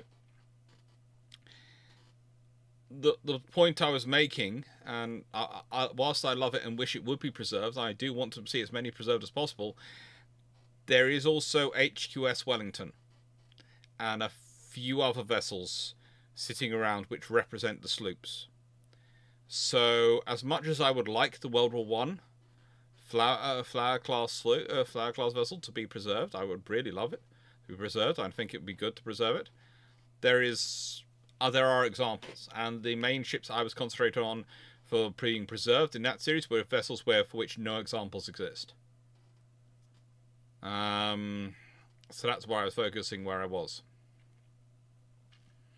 And then there's have you seen the Patreon suggestions for December? Now, here's the thing. Patreon is still live to take suggestions. I'm not going to be putting the voting up till probably Tuesday, maybe even Thursday this week. And it's going to be an extra vote because whilst there's still going to be the 25 options, because So I will go through and I'll pick. And if 25 people have all put in options and groups options, then they'll each get one in. Or if there's been lots of other people put in options, then I'll have to go through and work it out. Or if you put in, and I'll pick from them all. But the thing is, the point is, it's going to be a case of the top 4 will get made into lives in December and January, and numbers 5 to 8 will get made into premieres in December and January. And the reason I'm doing a double month vote is A, to skip ahead a bit, but also give me time to do research while I'm still sort of getting better and everything. And it's basically me realizing that I am not recovering as quickly as I'd like to be. I'm probably recovering more quickly and better than I ought to be, considering what I keep doing to myself. I'm hoping this week, with less builders around, I will be able to have a sort of quieter week and maybe recover my strength a bit better. I've been told things I should be doing for my health to get better. I know Dr. Dan has been in the chat. I'm not sure if he's still there. He will tell me off if I keep doing things stupidly. But I'm getting better, and I'm going to be on chart because I really do want to do the 36 hours in November's Historiathon, and I want to do a few other things coming up, and I really want to give you all a really great Christmas of naval history. So yeah, it's all going to be fun. And yeah, thank you again to all of you for your support. There are a few interesting things going on, and there's a lot of stuff, and it's all thanks to you. It's thanks to you I've got the Kalaxes coming in. It's thanks to you that I have managed to keep the channel going while I've been ill, and all the other things. So thanks to your kindness and your support, and I'm slowly catching up with everything. I'm slowly getting there. Thank you. Dan Truman, I will tell you off whatever. Yes, you always do. But yeah, thank you. Question 6 from Ramal. Why didn't the British adopt the Pepperbox launcher on their ships, since it's a great multi-purpose launcher that could launch anti-rocket and anti-ship missiles? Honestly, they just didn't. It didn't suit the systems they were interested in. That's it. It's sometimes, honestly, navies don't operate things because they just doesn't suit them. That's it, basically. Yeah, basically, yeah. Okay. Knight 6831. Question 210. Compared to the consolidated P4 Privateer, how much better was the Avro Shackleton? In what way? I would point out, if he's talking about as maritime patrol aircraft, the two are basically equivalent, because they are built at around the same period, as in just towards the end of World War II / immediately post-war. I believe. Yeah, I think again, it's half a dozen of one, 6 of the other. One has skills and advantages in one section, one has advantages in another. And I know it annoys people when I say that, but half a dozen 1, 6 of the other is honestly often the honest answer.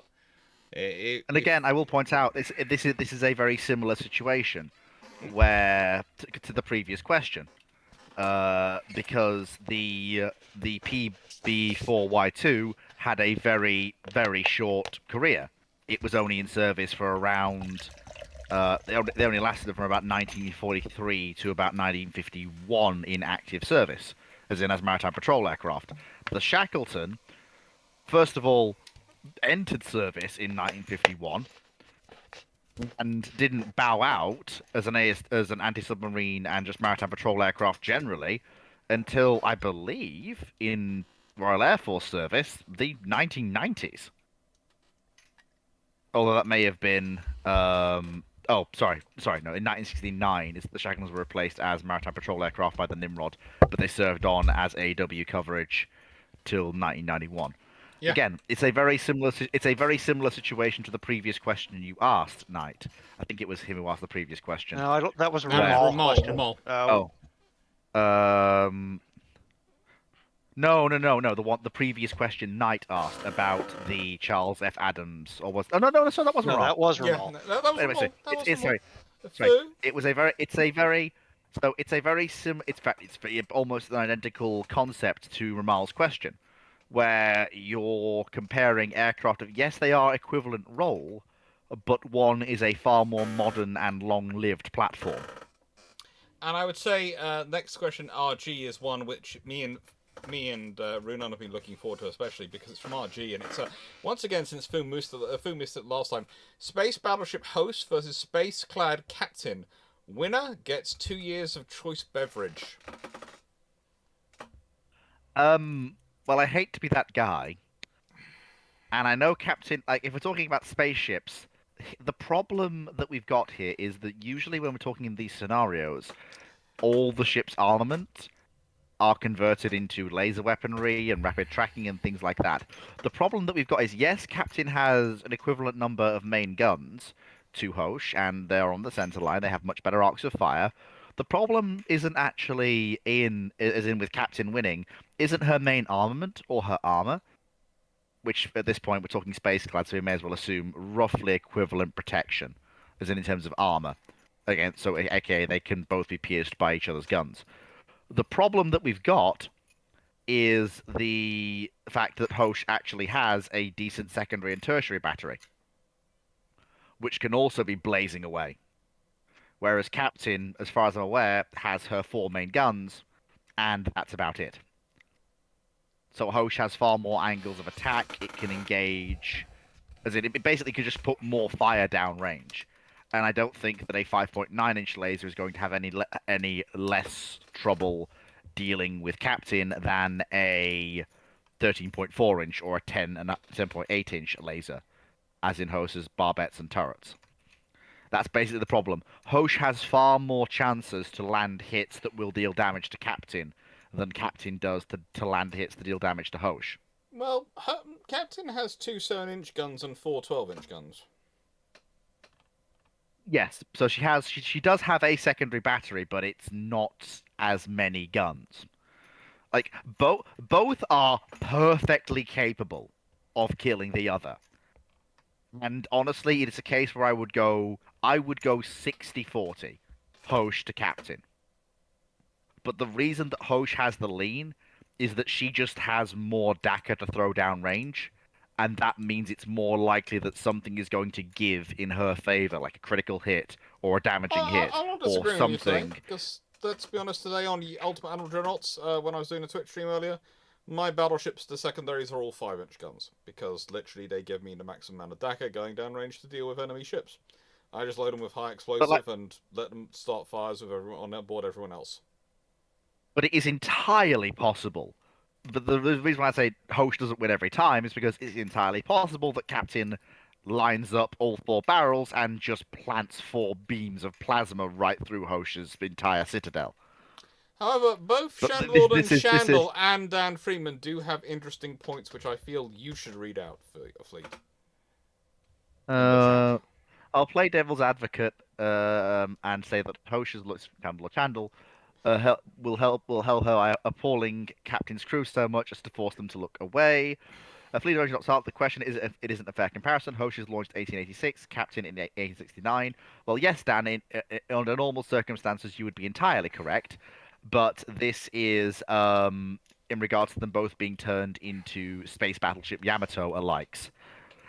And in that particular case, where weapon systems will be roughly equivalent in terms of firepower and capability and reload rate, the only real difference here being how many weapon systems you have to convert to being lasers. In this scenario, it's not a wipe in Hosh's favor because of the reasons I've already mentioned. It leans towards Hosh coming out on top 9 times out of 10, but Captain still has the capability to make a kill. I do agree, though, Dan, with your suggestion that HMS Anson of 1886, the Admiral class vessel, I think she was, yes. Anson. Well, she would probably win that fight. Yeah, with Space Battleship Anson versus Space Battleship Hosh, that is a 65 to 70-30.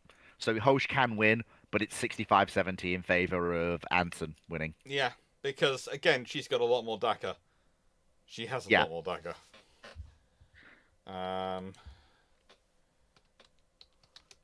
Just checking something for that one.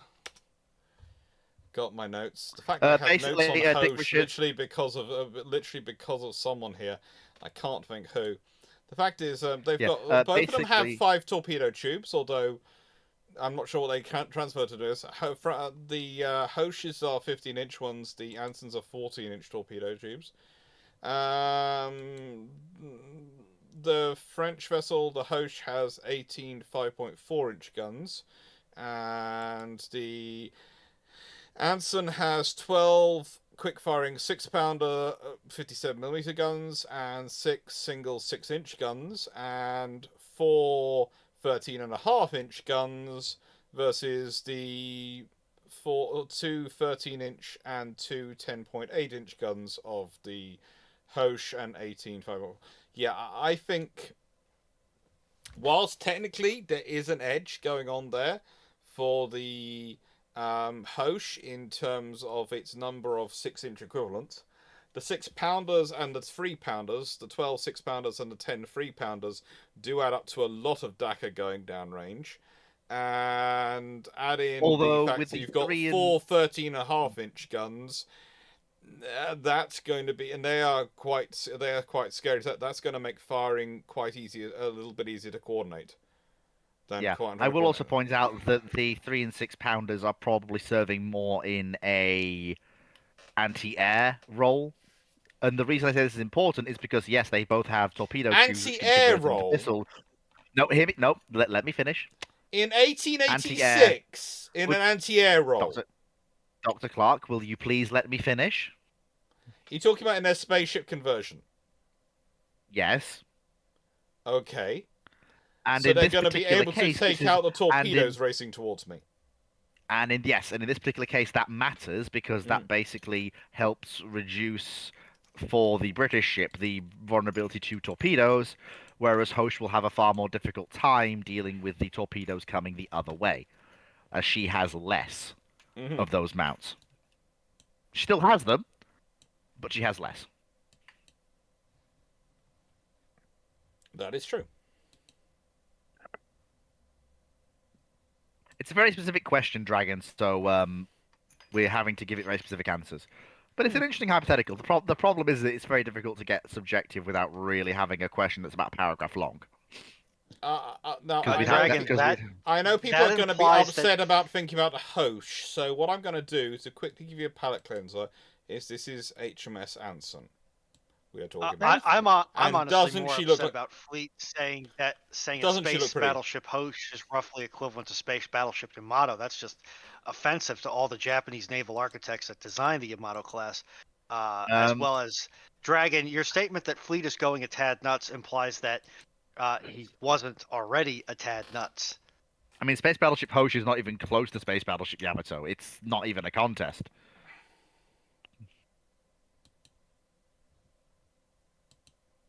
Well, I worry about you sometimes, Fleet. I worry about you sometimes. Yeah. Fleet. I just agreed with the common sentiment in the room. You just said that Hoche is not that space battleship Yamato is not even close to space battleship Hoche. No, I didn't. I said the exact opposite. No, trust me, chat. That's what we all heard, wasn't it? We all heard him say that space battleship Yamato is not even close to space battleship Hoche. Chat, check. No, I said. That's what Fleet said, isn't it? No, I said Hoche is not even equivalent to space battleship Yamato. It's not even close. That's what I said. No, I'm sure. And if that wasn't what again, you said it again. You said space battleship Yamato is not even close to space battleship Hoche. No, I just said space battleship Hoche is not equivalent to space battleship Yamato. Are you? You keep saying space battleship Yamato is not even close to space battleship Hoche. Okay. Space battleship Hoche is not equivalent to space battleship Yamato. Saying it for the third time now. And listen to all the chat are saying that you did it. That's what you said. You can't just change what I'm saying because it suits your narrative. That's what the chat's agreeing. This isn't North Korea. This isn't North Korea. Fleet, have you spent more than 5 minutes on the internet? May I introduce you to Reddit? Okay, space battleship Hoche is worse than Yamato. There, you can't twist that one round. You just said space battleship Yamato is worse than Hoche. I'm done. I'm done. I'm going to a whole. All right. Let's stop gaslighting our colleague. Our colleague here. Even though his eyesight is his visual processing center is a bit dodgy. Why do I keep showing up to these things? Because for some reason you enjoy it. I don't know why. How would a US World War II PT boat fare in the Battle of Trafalgar? It would have a lot of fun. Once it ran out of torpedoes, it would probably be trying to shoot everything it could. But the trouble is, they're made of wood, which naturally floats, and oak. So unless it can hit the magazines, it's not going to cause much trouble. But if it can hit the magazines, that's going to be fun. But you also have to remember that I don't think they actually carry anything which is going to be enough to chunk through the thick enough oak to get to the magazines. 50 cal would like a word with you. Torpedoes. No. No, 50 cal is not. Not through that thickness of oak. Maybe if they. Maybe if they put the muzzle right up against the hull, they could possibly throw a 50 cal AP shell through it. We're talking over a foot of oak in most of these cases. We're talking 12 to 18 inches of oak in some of these beams in terms of thickness, my friend. The 50 cal is an amazing weapon, but that's a little hefty to go through that much oak. The 50 cal is good, but that's a little bit. I don't know. If someone invites me out to a farm in Texas to test it and see if it'd work, I wouldn't say no, but I'm doubting it would get through it. We need accurate testing. Take care, Colin. Thank you. Thank you for the Kalax money as well. Don't freeze.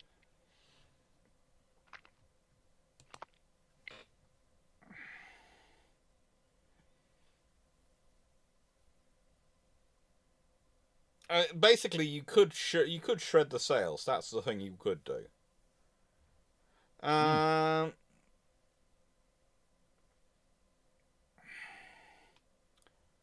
So let's go for Q, right? I think we both pressed at the same time. Question: Fu, the 5 ugliest ships in history, and why is Hosh not number 1? From Steve Clarke. I think I knew this day would come. Well. Shall I help you out with at least one of them? Honestly, I'm not committed to make. I genuinely can't do this because I don't really have no ship spring to mind when that occurs to me because I can find beauty in almost everything.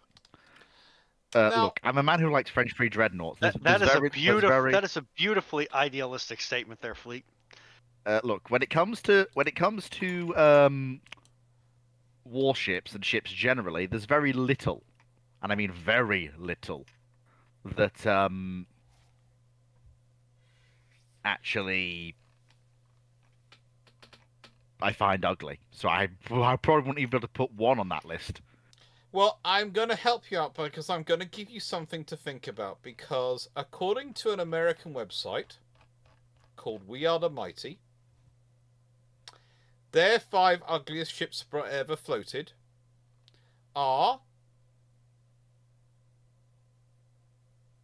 Well, for starters, they say the Arleigh Burkes have a refined exterior. I'm not quite sure what they're... beautiful. The Arleigh Burkes are beautiful. I'm not sure I'd call their exterior refined, though. They've got the Ekaterina-class battleships as being some of the ugliest ships. The Ganguts. What? HMS Agincourt. They can't be serious. They've got the Fuzos. And... Are they really having... the Nelrods. As the ugliest ships ever... 5 ugliest battleships ever built. What in the name of Tom McGuffin are they? The Usos And the Ganguts? And Agincourt? Are they serious right now? And the Nelrods.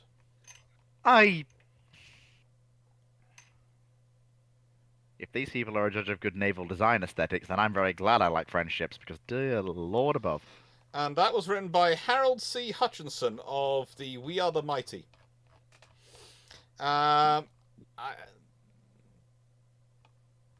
Yeah, I'm presuming it's humor. But yeah, We Are the Mighty. It's one of the Forces magazines, I think, for the Americans from memory. Okay, it might- wait, whoa here, Stafford. Whoa. Slow your roll. Yes, the LCSs are, in a conceptual or operational terms, some of the ugliest ships on the planet. But as far as their lines go, they're actually quite well designed. I like the LCSs, Catamaran. and I will die on that hill.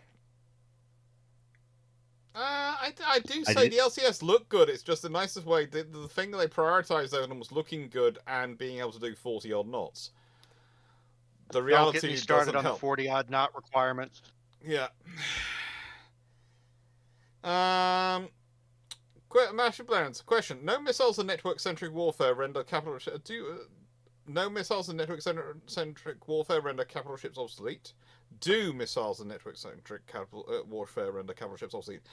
Not. This is often put forward by people. It's been being put forward for the last 80 odd years. It's kind of like people have been saying aircraft carriers are going to be annihilated in the next war since about 1919.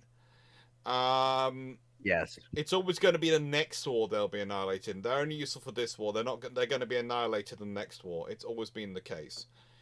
And the point I would like to make is that the trouble is, at a certain point, size helps. And if you're a larger ship, you can carry more weapons. You can carry more throw weight of weapons and more defenses. And that can actually help you survive the things. And network-centric warfare is great, but remember, you can also network into... If you have a network, great, but your opponent could have a network, and if you have a network and your network includes a big, powerful ship that some might call a capital ship, others might call a destroyer, a cruiser, or a frigate, or whatever it is in our fleet, you might go, well, my network-centric is going to beat their network-centric, but the trouble is, their network-centric has a big, powerful ship in it that's going to fire a lot of weapons at you. And what you've got is a lot of distributed nodes in the smaller ships, and if any one of them goes out, then the whole fleet has no redundancy. Because the thing about larger ships, the great thing about them is they can tend to cover for other ships because they have more space to carry more modules, to be able to do more things, so you can have a more general purpose asset. And honestly, what you really want is a network-centric warfare where you've got general purpose assets in there that are multi-role. And they're going to be larger ships because they can do more than one thing. It's like the difference between the Type 42s and Type 82s. The Type 82s could also do anti-submarine warfare, so they could back up the AS. They would be the inner ASW perimeter as well as the air defense. The Type 42s were just for air defense. That was their difference. And then you had the frigates who were the outer ring, which would for the air defense with the anti-ship capability as well, because they would be keeping the ships as far away from the carrier battle group center as possible. That was the British idea and doctrine. Sense.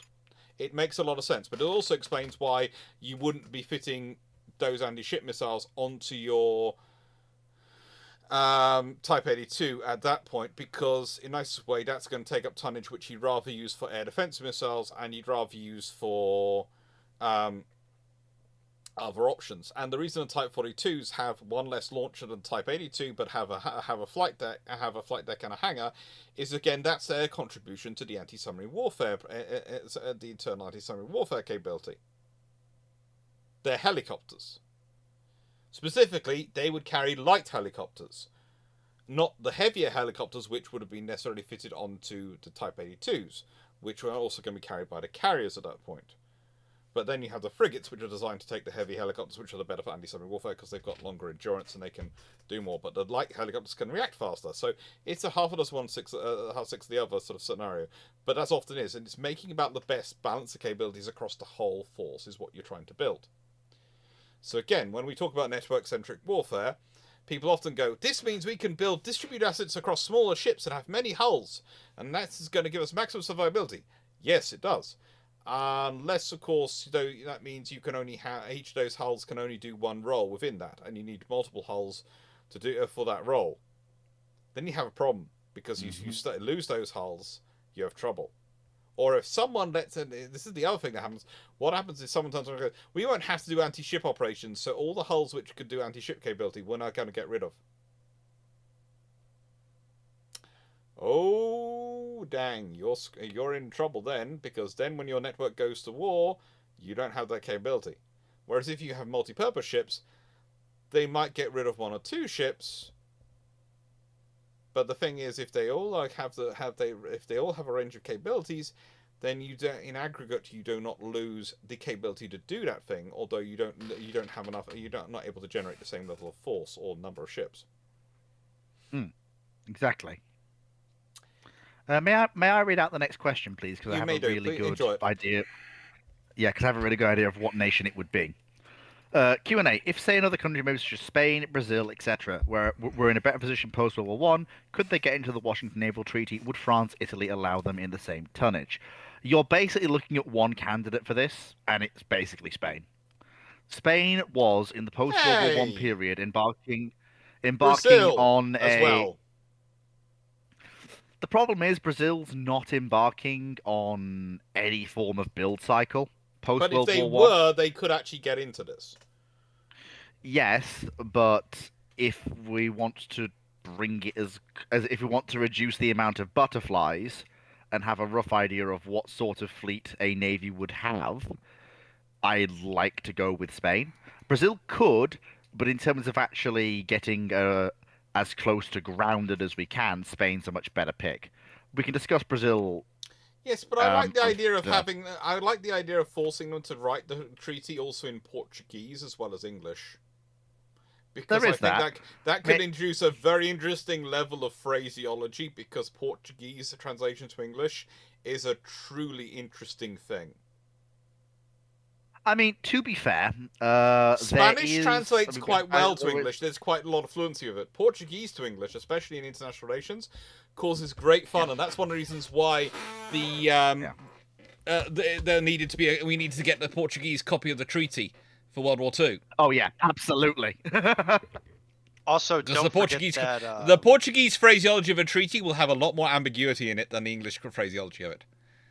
It's great. So if you have to make them match, you don't have to. You know, it's going to be fun. You're probably not going to get the export bans too. Mm. Yeah. So in order to discuss exactly what sort of where they would sit in the treaty, we need to look at what sort of navies we're dealing with here. So to start with what we know roughly and how such a divergence point might occur, what you would basically need. Be back in a second, just popping for a bio break. Is you would basically need. I'll start with Spain. We'll get back to Brazil. So what you need is Spain to actually order. Spain needs to actually order her 3 13.4-inch dreadnoughts from British yards in an idea to get them as quickly as possible. So, for example, let's say she actually orders those ships because like the project was abandoned. But let's say for example they're proposed a year earlier, and they're laid down in 1912, and the British compulsory purchase them, and they serve through the First World War. That already boosts Spain up to having 6 battleships, which is more than any other minor nation, and is bringing her close to being on an equivalence. And let's say as well that Spain does better with its cruiser building program. So Reina Victoria Eugenie, the light armored cruiser they build, which is an improved Birmingham, let's say a little bit more of the war money gets spent, and they get remember, a lot of these ships are built at home with British components, but they're built at home. And let's say that the British supplies of components come by much quicker. Because remember, a lot of these ships are designed during the war, but are only commissioned after the treaties have occurred. But what I'm assuming here is that the Spanish work faster, the hulls are launched, they're in the water. As soon as the war ends, Britain resumes shipments of arms, the Spanish pay for them. So you're basically looking at a fleet of 3 to 6 light cruisers, although it's the battleships that really matter here. So what you've got is a fleet of about 6 battleships, which in total tonnage comes to something in the region of 3 times 1,500. That's 100 tons plus 3 ships at around, let's be generous and say 2,200 tons, 6,600 tons. So 6,600 tons plus 45,000 tons. You're looking at 6,400, 105,000 tons plus 6. 110,000 tons, if my quick mental maths is right, of capital ships in service by either by the time of the treaty or during the treaty period. So, and you've got I can see a problem coming about in this. 1,500. Yeah, 1,500 tons. Hang on 1 minute. Mental mathing. All right, gentlemen, I am going to try and keep us rolling down the hill. Yeah, I would agree, yeah, but so- I'm just letting Fleet finish his mental mathing. Cause going on for quite a while. So talking about 5, 10, 15, 20, 25, 30,000 tons of cruisers. So you've got 110,000 tons of battleships and 30,000 tons of cruisers in service with the Spanish. What that means is if we have, let's say, just to humour Dr. Clarke, and I think that's probably wise because it does give another comparison. Let's say Brazil, for example, has its 2 Minas Gerais class as its only battleships, but instead is very heavy on cruisers. So let's say they have about Or maybe 50,000 after, to 60,000 tons of cruisers. The other option is that after if they remember the Washington Naval Treaty is what we're talking about, because honestly, once you get into the rest of the treaties, so if Brazil had said after World War One, yes, we will take our ships, thank you, Royal Navy. We'll take our. I mean, they'd already. So you're saying they're basically looking to buy Agincourt. They buy Agincourt, etc. That's going to change some things on them. But the thing I think the problem it gets into in the whole scenario if we have these ships, let's say Brazil does get and they're put on level of they're allowed 1 ship for every 5 ships the Royal Navy or the US Navy has. If Spain gets the same level as Italy and France is going to have a fit. Yeah, I think. And even if they get higher, France is going to be having a fit because they've got problems with Italy having the same as them, from a strategic perspective. If Spain is in this treaty and has anything more than a couple of Espanias, then France is in a strategic dead end. They've got suddenly they can't do anything with their fleet other than sit in the Mediterranean and protect their coast. So what you've basically got is you've got a 1, 2, 3, 4. I'd say 5-tiered system. You've got Britain and America. You're going to have to adjust that system quite heavily. Yeah. So you've got Britain and America. You've got Japan. You've got France. And then you've got Italy and Spain, and then you've got Brazil. Mm-hmm. Because Brazil has only 3 capital ships. Italy and Spain have 5 and have 6. France will then probably want to complete at least 2 of the Normandies to pull ahead of Italy and Spain, and put them into a new bracket. So it'd be. I would say what you end up with. I would say, and I'm going to give you some numbers and then let you sort of work it out from there, because I'd say what you end up with probably is the Royal Navy and US Navy having to agree to have 20 capital ships. So they have 20. Japan will be allowed a 7-to-10 ratio, so they'd be allowed 14 in this scenario. The reason you say that is then you can allow France to have... You can allow Italy to have 8. You can allow, so they have 2 for every 5, and if they want the same as France, and France is going to have 8, then France is allowed 8 as well. If you do have to, but then you can allow it because of the tonnage differential. If you give Spain a limitation of, let's say, 4 at 35,000 tons, that is, if I'm not mistaken, 140,000 tons. Yes. Which is more than Spain will have for its 6 ships. Yes. And at that point, France might accept it. I think you almost have to give Brazil the same allowance as you give Spain. Yeah, you probably will have to. The Brazilians won't build up to it probably, but they probably need the same allowance Spain gets. Yes. But the thing is, and then also you've it- actually made a very interesting treaty system, and that's going to allow France to complete at least 2 ships. It's going to allow Italy a scenario where they're going to want to complete something or build something. It's probably not going to be the Francisco Calacaras. They're probably going to try and build something new later on. They might be bankrupt, but they're also going to be soon under the leadership of Il Duce, and Il Duce's ego will demand he has something to compensate for something else very quickly. And the excuse will probably be the loss of, the excuse will probably be the fact that they scrapped the Carachuelos, they need a new ship to match the French ones, and, Leonardo da Vinci having that slight problem of rolling over and exploding. Yes, there's lots of reasons they can put in for it. And the main problem you have in this scenario for the whole world is that if the British and the Americans both have a 700,000 ton tonnage limit, and the Japanese have let's be honest, a 490,000 ton limit, they're all going to be able to build something.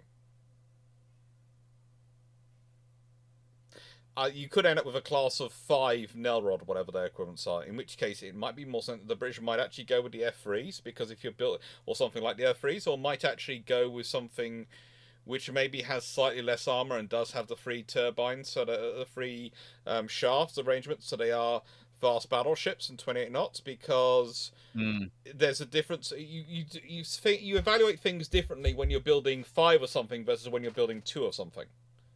Yeah, absolutely. You can afford to be slightly less armor if you have more vessels to spread the load of duties over. And it's going to change things quite dramatically. What the Americans end up building, goodness knows, do they complete some of the Lexington's battle cruisers? Gentlemen, I'm going to step in here and say we've been chewing on this one for about 10 to 12 minutes. Okay. And it's still 30 plus more to go. That's good. Any thoughts on Anu's Transparent Oceans report, which suggests that developments in sensor technology will render all submarines vulnerable to detection by 2050? I would just say that there was a report produced in 1960 which said they would be all visible by 1980. There was a report produced in 1928 about ASDIC, which said all submarines be useless in 1940 because of developments in ASDIC. So I will reserve judgment till 2050, but I will tell you that these reports tend to be funded by the people who are producing the sensors. And they want to sell And I them. will point out, short of a satellite that can be anywhere in the world and has a camera or MacGubbin or whatever you want to call it, that can literally mean it can look down and penetrate the ocean right to the sea floor with clear visibility in any weather and any time of day at any time of year, the submarine will usually have somewhere to hide. Actually, there is a small differential in that when we talk, if we can actually model the oceans accurate enough using very powerful computers and keep up-to-date data tracking the ocean's movements enough, then we can work out where there is a likelihood of there being a submarine. That is very true. However, as I was told by a friend recently, there is a problem is once you get down to that level of ocean monitoring and data, you also be detecting every whale pod, every shoal of fish, everything big that's organic that moves underwater and non-organic that moves underwater, because wrecks sometimes move. So you're going to end up with a lot of targets, and it's going to be working out where they are in the wheat from the chaff.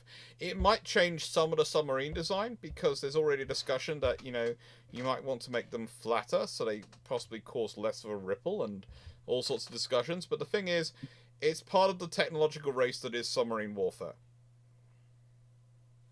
It's always a tech race. Tale as old as time. It's between the hiders and the seekers. That's it. Mm-hmm. Oh yeah, absolutely.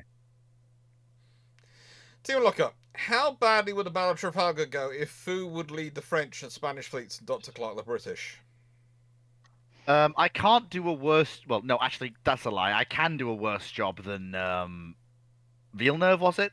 Yes. Yeah, I can't do I can do a worse job than Villeneuve. I'm also how bad is your French and Spanish fleet? I don't speak a word of the lingo. So yeah, in other words, it can go a lot worse. Yeah, even if I have a fluent grasp of French and Spanish, if I'm me, I know I'm already going into a scenario that is a no-win. I know I'm going into a scenario that is just flat out a no-win. I am facing off against a very experienced British admiral with extremely capable crews and ships under his command. There is very, very little in this situation I can do to remedy it. Especially if it's Dr. Clarke on the other end, and he basically has to stay. All he has to do to win the battle is basically go, all right, whatever Nelson told you to do, just go and do that. That's all he has to do, and the battle will basically proceed as it did historically. I would have to say this. It depends when I would take over, but there is a certain admiral who takes some ships back with him because he's won a battle, who would not be taking those ships back with him, and I would be telling him to stay, and that he's going to be a third column in a great battle where he's going to win lots of glory. I would promise him if he stays with me another week, which is pretty much I think the time difference he needs, you will win great glory. And I will be attacking fleet's formation with three columns. It won't be Africa soloing it. It will actually be a column, which would be near enough she might actually consider joining up behind it, led by a second rate and a third and another senior admiral. And yeah, I would basically turn the Battle of Trafalgar from the Battle of Trafalgar into the Battle of Amazing. Because I have enough foreknowledge. Wouldn't it just be the Battle of Trafalgar plus? It would go from the Battle of Trafalgar as it was historically known, and I'm still not quite sure how I've got a stain of. I think that must be gravy. I do apologise, everyone. I didn't realise I thought I got all the gravy off me. The battle will be turned from the traditional Battle of Trafalgar to from a quite annihilating victory to a complete and utter total annihilation.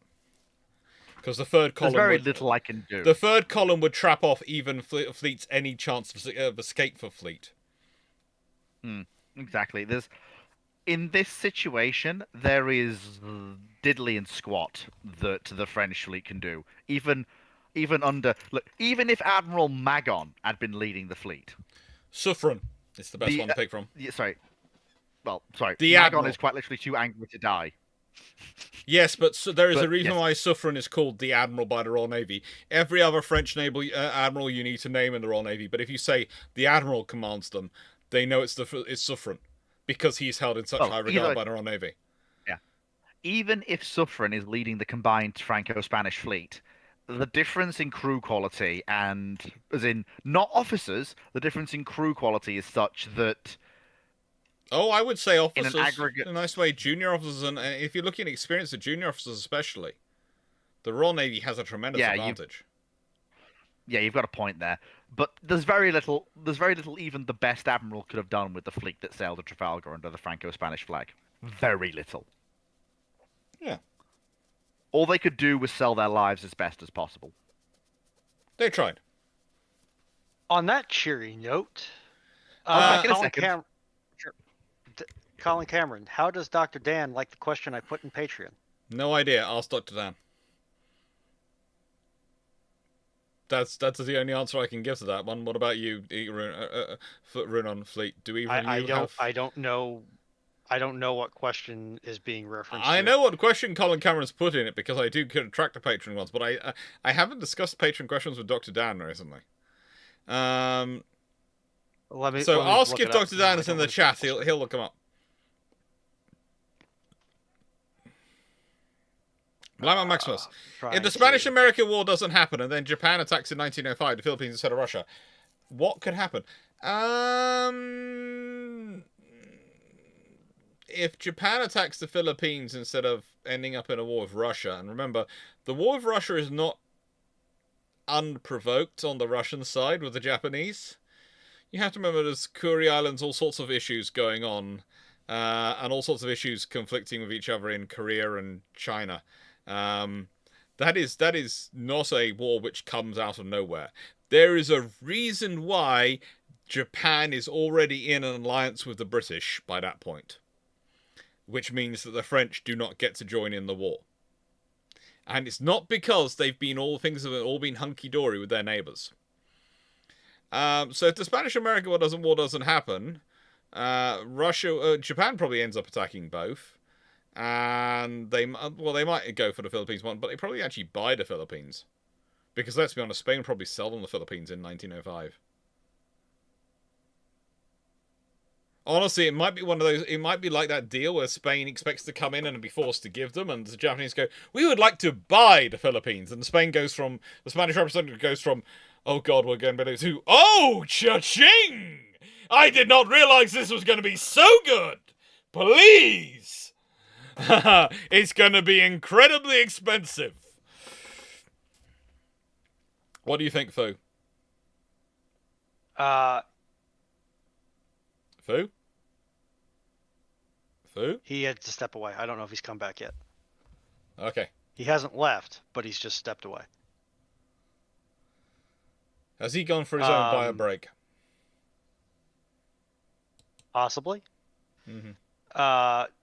To Colin Cameron's question, I guess maybe Dr. Dan, the explosive variant, has some attachment to USS Stewart.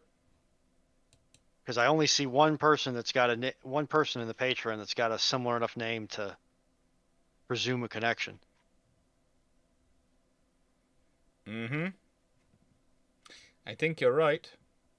But yeah, I'll talk to Dan. Crown Lord Channel, given the policy you propose, would Spain be in a position to get a seat at the Washington Naval Treaty? If such a treaty, under the scenario which Fu was just recently proposing, yes.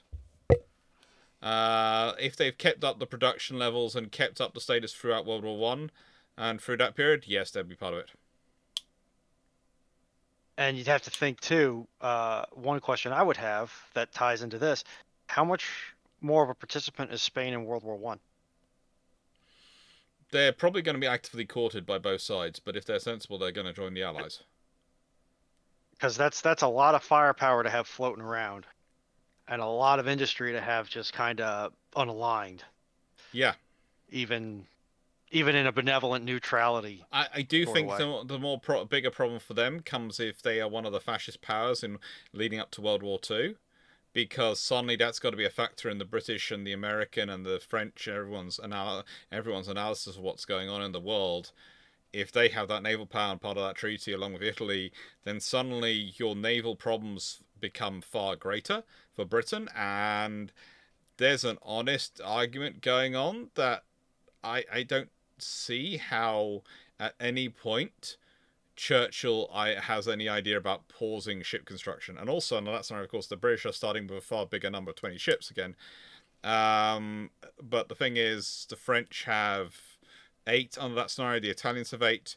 So the British are counting on having 28 versus an Axis force of Germany, whatever they've got, but also Italy 8, Spain 4, or 6 small ships. Yeah, that's going to be something which the British are going to be thinking about quite clearly and quite carefully. And again, it's going to affect it. One of the interesting things is once you get onto 10 carriers at 35,000 at a 27,000 ton limit or something like that, then suddenly the Royal Navy's carrier problems in terms of having enough carriers and building the 27,000 tons goes away, because you can deal with the Royal Navy's problems on 10 carriers of 27,000 tons. You can realistically do it. And the advantages of going smaller aren't quite as clear cut, because let's say you go for 22,000 tons.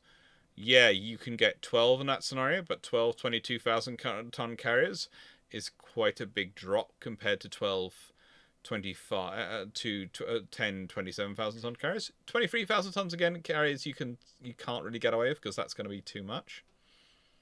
Are we still on the Spain question? So yeah, we're on the Spain question because I'm making time until Fu gets back.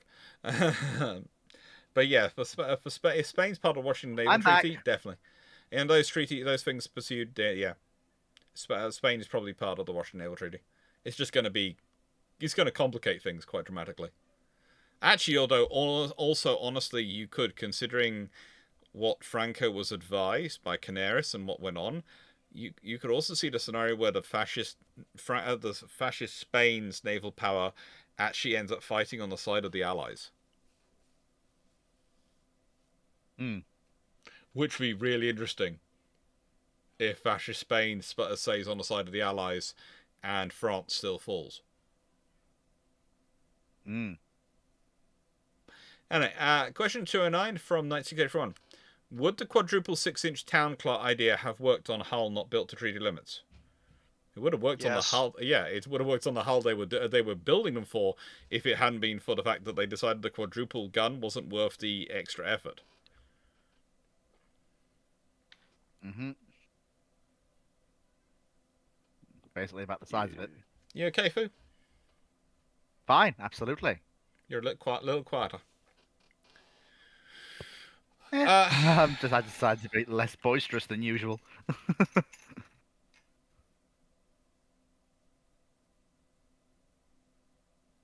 Okay, Black That's Mesa. how everybody went cold.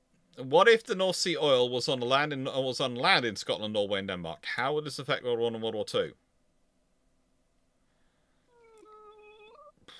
I want to say aggressive butterflies and kind of bow out from my participation because Let's put that's it this a way. heck of a There's going to be a lot of Royal Navy submarines doing a lot of patrols of the Norwegian coast, going bye-bye anyone who brings a tanker here. Denmark is going to suddenly be hot property, and very hot property, and is going to be getting bombed to smithereens quite regularly by the Royal Air Force, taking out their infrastructure. And Scotland is also going to, well, and let's be honest, the Germans never really don't build a heavy bomber force, so it doesn't matter what the Germans want to do to Scotland. They're probably not going to have enough force to reach there with enough mass to do anything. So the British are just going to have an oil supply sitting in Scotland, which is going to be useful. It may result in World War One, or in World War One, it may result in a willingness. The only real change I see is it might result in the UK going, you know what, America, let you send some of the oil-fired standards over. I think the actual more interesting thing is if Britain has got oil in Scotland and it's got a decent enough supply of oil from Scotland, there's the whole question of is it the Queen Elizabeths which are first oil-fired ships, or is it earlier? Because the text Could be. the question is the British reliability of supply of oil. So if you have the oil, there's even a possibility you could go back as far as Dreadnoughts and make her oil fired.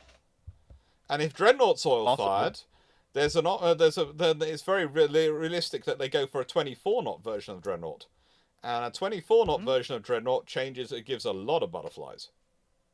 If the only thing you do is change out Dreadnought is make it oil fired and 24 knots, then that changes a lot of things, because it suddenly means that for a battle cruiser fleet, your battle cruiser, your operational fleet, your cruiser line is going to have to speed up to roughly a 32 knot fleet.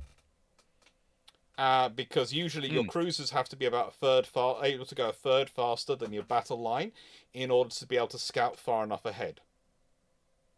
And the whole point of a battle cruiser was it was supposed to be designed to try and keep up with the cruiser line.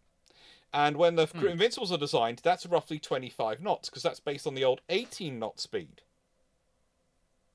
But if they're not on the 21 knot speed, once it's based on the 21 knot speed, it's why you get the Queen Mary and Lion and Princess Royal are 27.5 knot ships, and why Tiger's a 28 knot ship, because that's the moving forward of the cruiser line.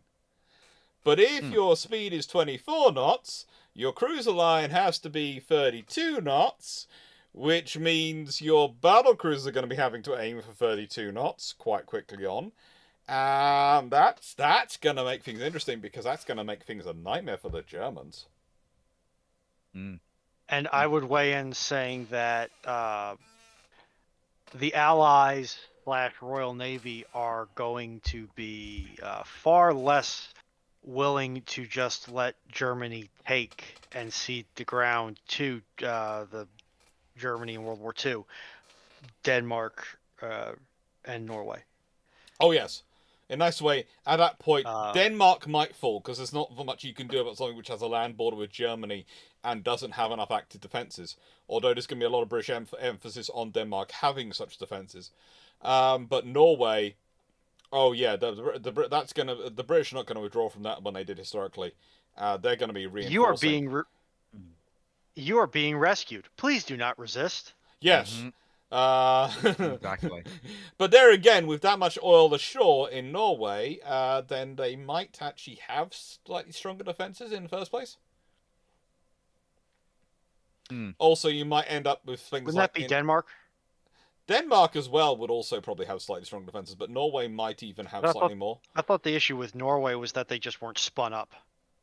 Oh, it's also that the government hadn't been investing for about the past 30, 40 years, arguably. So they both didn't All right. invest in defense, and they also didn't or tell them when to spend. So they had no chance. And those bases where they do sort of spin themselves up, they cause absolute havoc. If you consider how well the Norwegian defenses do, where they spin themselves up, imagine if all of the Norwegian defenses have been online and been properly maintained and properly upgraded in the 20, 30 years previously. Suddenly, there's a lot of German ships which are going to be filling up a lot of fjords. Even fjords can use some artificial reefs from time to time. Yeah, considering how deep fjords are and how quickly they go down, they're not going to get in the way of the shipping channels. Malga, were there any major Allied looting of Japanese naval technology after the end of World War II, like there was on several types of German tech? Yes. But the thing is, the Japanese had done a better job of destroying it than the Germans did, so it was a lot more difficult to do so.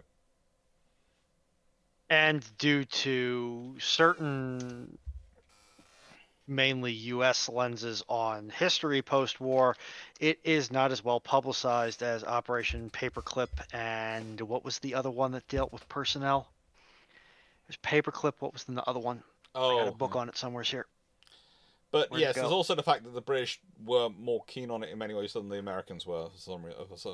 Where did that book go? The Soviets were certainly very keen on it. It's one of the few things that I actually have a book on, and of course I can't. Oh, there it is.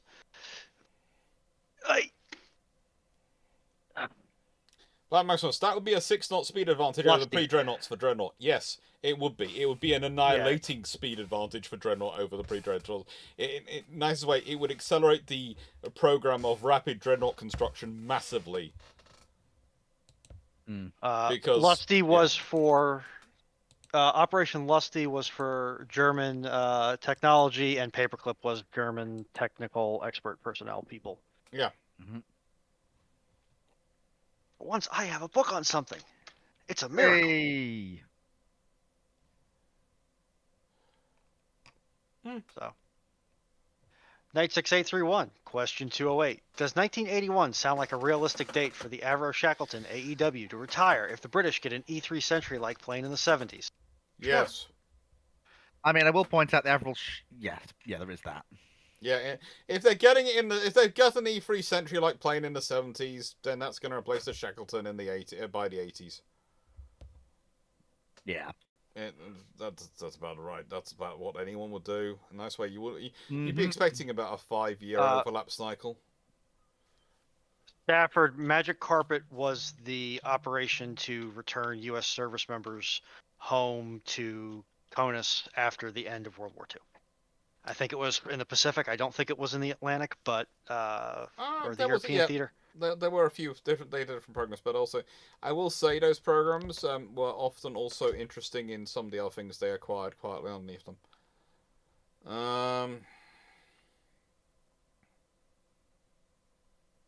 I would also like to point out that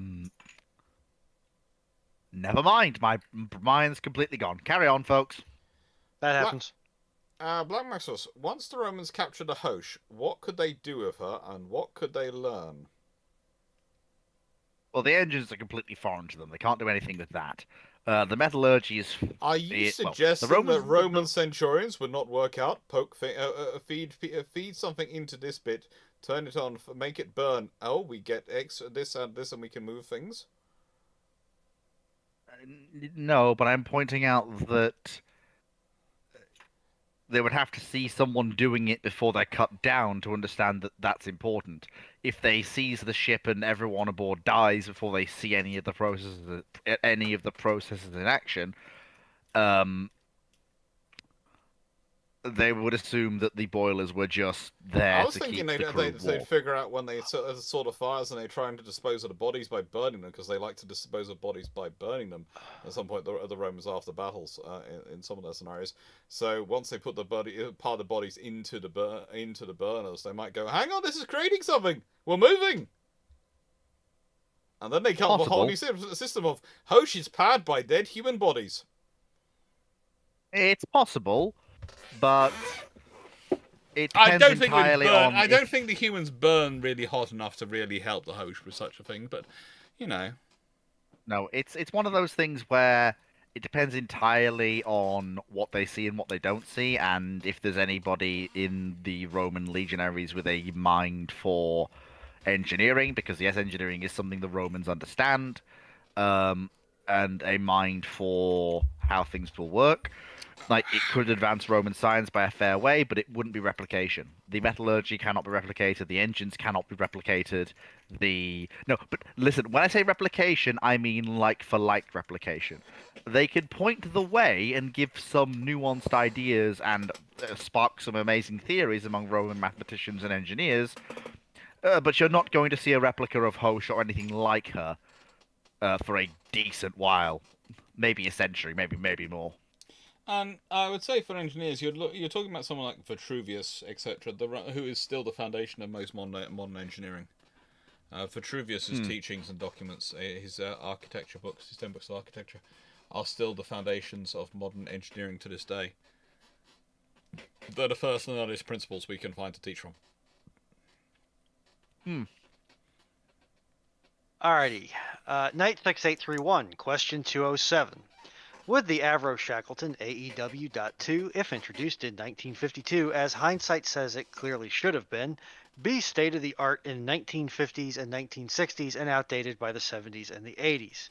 Statistically, yes, 20-year lifespan for airborne early warning platform or airborne maritime patrol aircraft platform is going to probably be outdated 30 years down the line. As it clearly should have been, I'll leave to Dr. Clarke, but I have a gut feeling that what you see printed in the books on the plane does not represent the entire development strategy of the aircraft in question. There was a lot of work put into the aircraft, and there was some work put in to trying to keep it as up to date and as evaluated as possible. But it's an issue keeping an aircraft, because you have to remember the Shackleton, for all we love about the aircraft, was in many ways its design was a reheated Lancaster. Well, I thought the Shackleton was based on the Lincoln. Which is Which, yes, I know is a reheated Lancaster, but so it's a reheated Lancaster, okay? But I'm sorry, Yes. I misspoke. Yes, the it's reheated Lancaster. it's a superheated Lancaster. We reheated this in the oven, and now we've just reheated this one in the microwave. Lancaster, yeah, it's there. It's there. It's just, there's not much you can really say in that scenario. Yes, aircraft systems, if left unmodified and unupgraded, will tend to go out of date very quickly in most periods. But does that make them not useful? Now there's an interesting question here about the good enough and the useful enough scenarios, because if an aircraft we often look at, again, we're looking at the cutting edge, the bleeding edge of capabilities. And we have to evaluate things like airborne early warning in their function against the bleeding edge of capabilities. But that's not the majority of their role. But they do need a capability against the bleeding edge of capabilities, because that's what's going to be gunning for them. So in terms of for survivability of your airborne early warning, they really need to be capable against the cutting edge of your enemy aircraft, and therefore your own aircraft perhaps. But in terms of their operational ability to monitor what's going on in battle space, the vast majority of aircraft they're going to probably be dealing with, in especially a scenario pre the F-35s getting into F-16 grade numbers, which is doubtful to ever happen,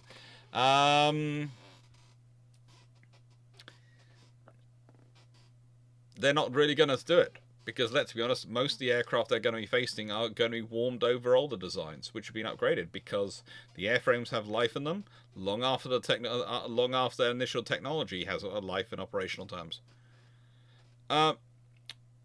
Kalax, if a Spanish nobility volunteered to found a naval academy, are officers from that feel obliged to support it later in their career? Yes.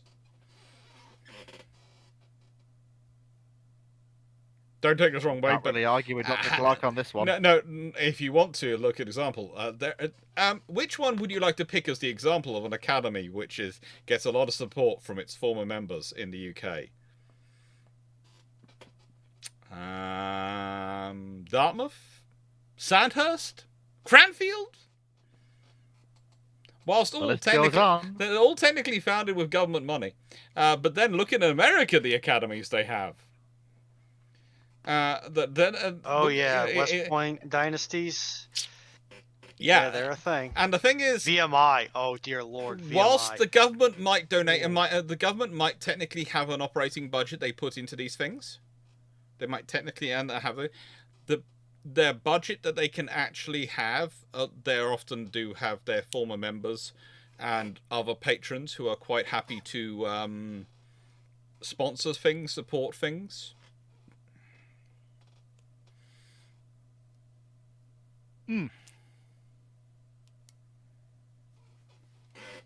Yeah, they're I would say in some ways the private non-service academy, military academy. So off the top of my head, that's Virginia Military Institute, which, surprise, is in Virginia, and the Citadel, which is in South Carolina, if I remember correctly.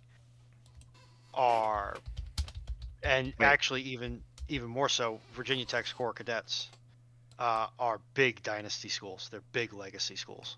Wait, Ruinon, you're telling me that a Virginia Institute is in Virginia? I know, Say it ain't. It's Say it ain't so so. shocking. It's absolutely the most shocking thing that you will hear on the stream. My goodness. More shocking than when an associate of mine who has a certain passion for cryptography was surprised that I'm still the surprised British and may be slightly laying a worried that the tremendous- Citadel has a business school.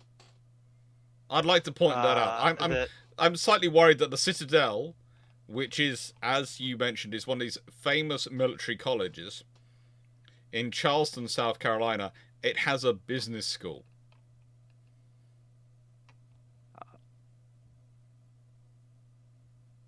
I think this is one of those things where it's best not to tread down the avenues of madness. Yeah.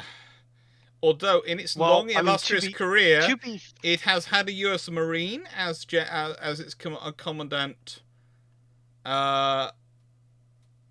It's only the current one. I think it's the first. No, there's been a couple of U.S. Marines. There's been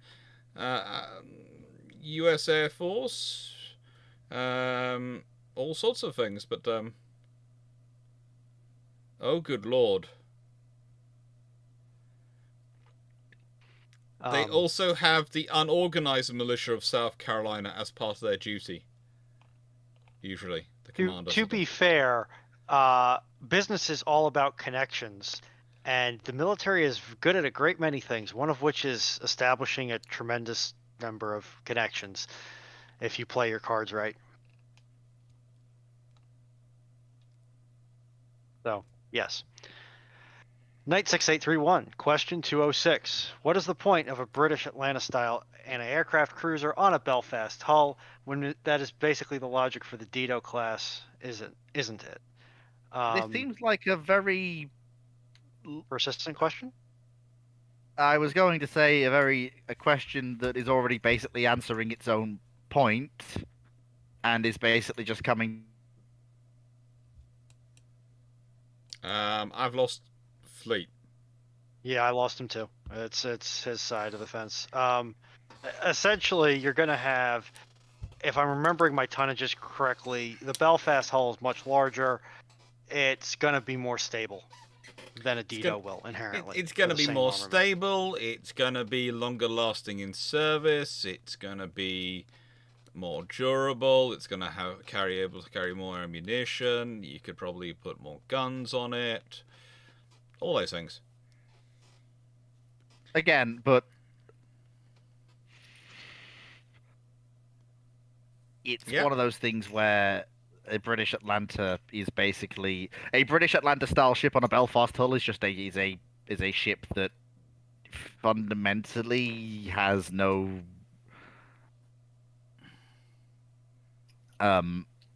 it's one of those things where I look at it and I go, whose idea was this? I could, if you had a really good production line going off Belfast-style hulls, if that was your constant feed through, you were just building those hulls constantly, and say you had a factory production yard, a yard which was just constantly building those hulls, I could see the attraction of using some of those hulls for an AA fit. I could see that, especially in a World War II style scenario. But unless you have a factory which is a shipyard which is literally just a factory line, just producing those hulls like they were Liberty ships. In that sort of scenario, when you're still building those individual ships in yards, it's not really any point. There's not really any benefit. But it's that sort of, there is a scenario, and let's say if someone had set up such a factory yard producing cruisers for the Royal Navy in World War II, good lord, would the Royal Navy been happy? Absolutely. Although everyone else would have been absolutely scared stiffless if the Royal Navy was producing cruisers like Liberty ships. That yard would have been target numero uno for every air force in the world. Yep. But if the British were sensible, of course, it would be either high up in Scotland or the other side, or somewhere in Wales, where frankly, good luck air force is trying to find it.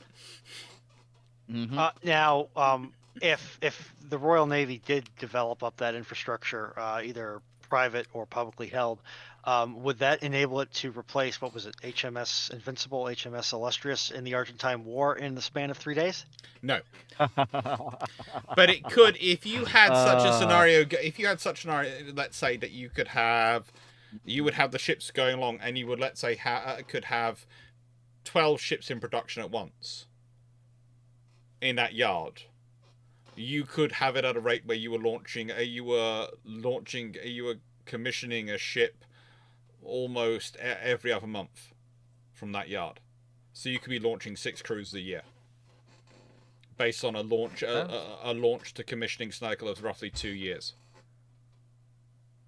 And if you were literally just churning out those hulls, so basically, as far as they're concerned, across them, they're all going to have the same hull, same engine fit, same everything, and maybe even the same superstructure. The difference is going to be what weapons you put on going to be how you adjust the weapon system on the superstructure. But the block superstructure, like the bridge structure, where you're putting the ducting of the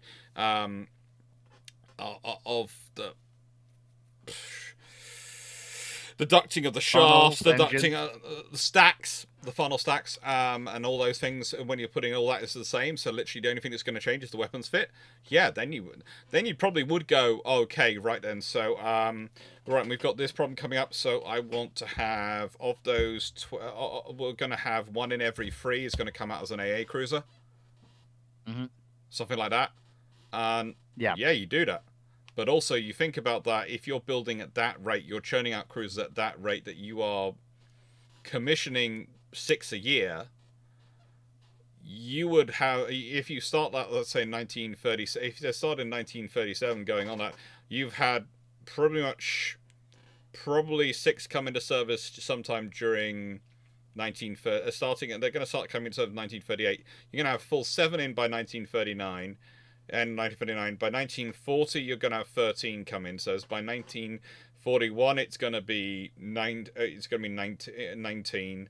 Then 25. You're going to see an exponential number of cruisers coming from that yard. You can use all the other yards to focus on other things. Absolutely, yeah. It's just but that's the scenario where that works. Yeah. The next question makes me chuckle because it's a no-brainer. But I'll let Dr. Clarke read it out. It's Sverdlov class versus Des Moines. Which would you choose? And well, one of them's a very nice raiding light cruiser, and one of them's something which is designed to sink raiding light cruisers.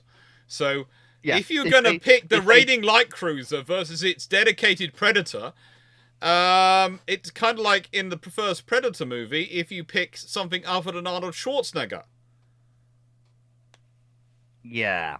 Like, if a Des Moines encounters a Sverdlov, the Sverdlov's options are die or run. If it tries to fight, it dies. Because unlike the usual calculus here, where an 8-inch cruiser will fire less shells downrange and the 6-inch cruiser will normally overwhelm it, that's a Des Moines. armored to resist 6-inch shell fire for most of its belt and deck length, and armed with 8-inch guns that put out more rounds a minute than your 6-inch guns do. Have fun. Good night, Vienna. Do not pass go. Do not collect 200 rubles. You're done. Also, I would like to point out that in official declared speeds, the Surdov maxes out at 32.5 knots, the Des Moines maxes out at 33 knots. And if we consider the Russians are known for inflating the speed of their ships, and the Americans are known for underreporting the speed of their ships. Yep. So running is not an option. Nope. It's just not. And with that, gentlemen, I am going to have to Go call get it here some for the sleep. evening. I Go do. on. I do Go on, need some Finn. sleep. I have to start the job hunt tomorrow. You don't want to answer So, the last thanks question, for- but next question Again? before you go. It's a long story, Ruinon, trust me. You don't I'm want to. sorry, man. He's just having a terrible time sorry. with employers. But next question before. Do you want to do the next question before you go? It's just the last. Oh, go on, parting gift. nice. Could the I suppose I could do that. Could the Francesco The last question Caracoa is- class battleship have gotten a Littorio-style 1940s refit if they got built? Oh yeah, Yes. absolutely. Yeah, they're absolutely going to get a rebuild, but the thing is, it's going to be different from the other rebuilds because what you've already got a 20. Let's be generous and assume that the Francisco Carachuelos already have their 28 knot top speed.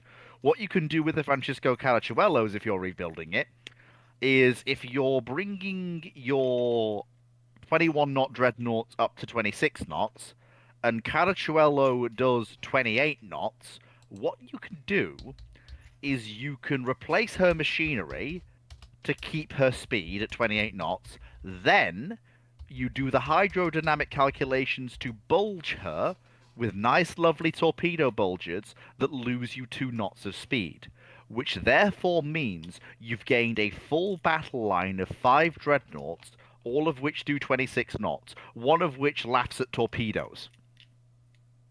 Along with, obviously, increased elevation for her guns, a reworked secondary battery, and obviously a complete reworking of the superstructure, probably trunking the 2 funnels into one. Probably. Have I got that mostly right, Dr. Clarke? I think I have. That's pretty much what I go with. I wouldn't be surprised knowing the Italians they don't because due to the whole speed reduction thing, but they might use the fact that there's a lot of space inside the hull. Especially when you how to put it, get rid of that you change the machinery around and are just maintaining the knots, because if you have to remember you're going down from 20 Yarrow boilers. 20 Yarrow boilers take up a lot of space to probably about 8 boilers, which are going to take up about 12 Yarrow boiler space. If you've got that reworked in the hull, you can probably produce those similar torpedo defenses inside. Not quite as good as the bulges, but a 70% solution with just internal volume and still maintain that 28 knots. You've basically got 2 options here as the Italians. You go with the option that I have said, or 3 options, sorry. You've got the option I have said, the option where you keep the 28 knots with a less protected torpedo defense, or the Italians go all in and they do a volume replacement, as in the same volume of modern boilers, and they basically push that hull as far as it will go in terms of speed. And then you also add in the bulges, and you probably end up with a 30-knot ship that has lots of torpedoes. Which is honestly terrifying, because that might actually survive. Although, to be fair, it may even be the savior of the Littorio class, because if it's outside Taranto and it's going to take all these lovely torpedo hits, it'll be like, oh, I'm slightly listing after the attack, and the Littorios haven't gotten hit because it was outside Taranto. And this very bulged battleship has taken all the torpedo hits for them. Potentially, but then remember also then it's going to match in with the 30-knot speed of the Littorios. So it would be a very useful ship to have. Oh yeah, absolutely. It would probably be target number 1 for the Royal Navy in the early years of Italian involvement in the conflict. Because that is if all else being equal, that one ship is an out-of-context problem for the Royal Navy. Because it can fight a Queen Elizabeth to a standstill, and can run away if it's losing. Theoretically, so can the Littorius. Yeah, but that Theoretically. thing exists in 1940, and the Yeah. Littorios aren't quite there yet. In those early battles, it might be that the Italian dreadnoughts run away onto Francesco Caracciuelo, who then starts engaging the British ships as the other Italian battleships fall in line behind her. Yeah. And that could be a problem for the Royal Navy.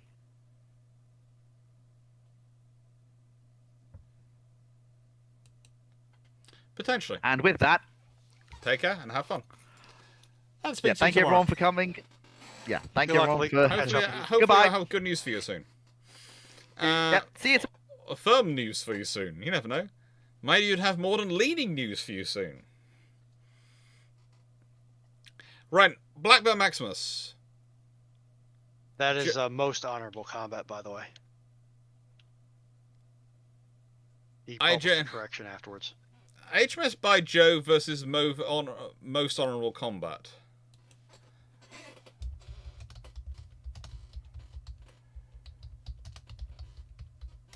Don't look at me. I know it's a meme question. I don't know how to parse it properly. I'm going to leave that one completely to you.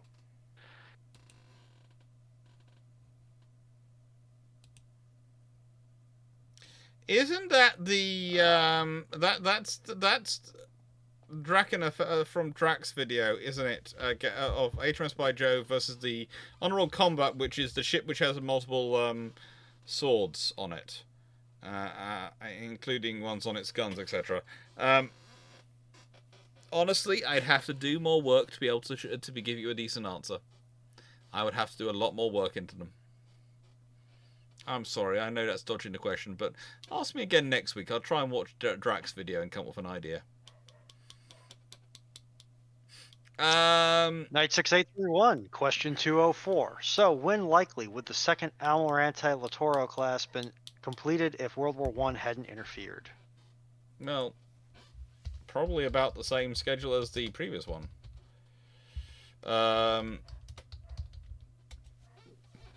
If we consider that, as it was historically,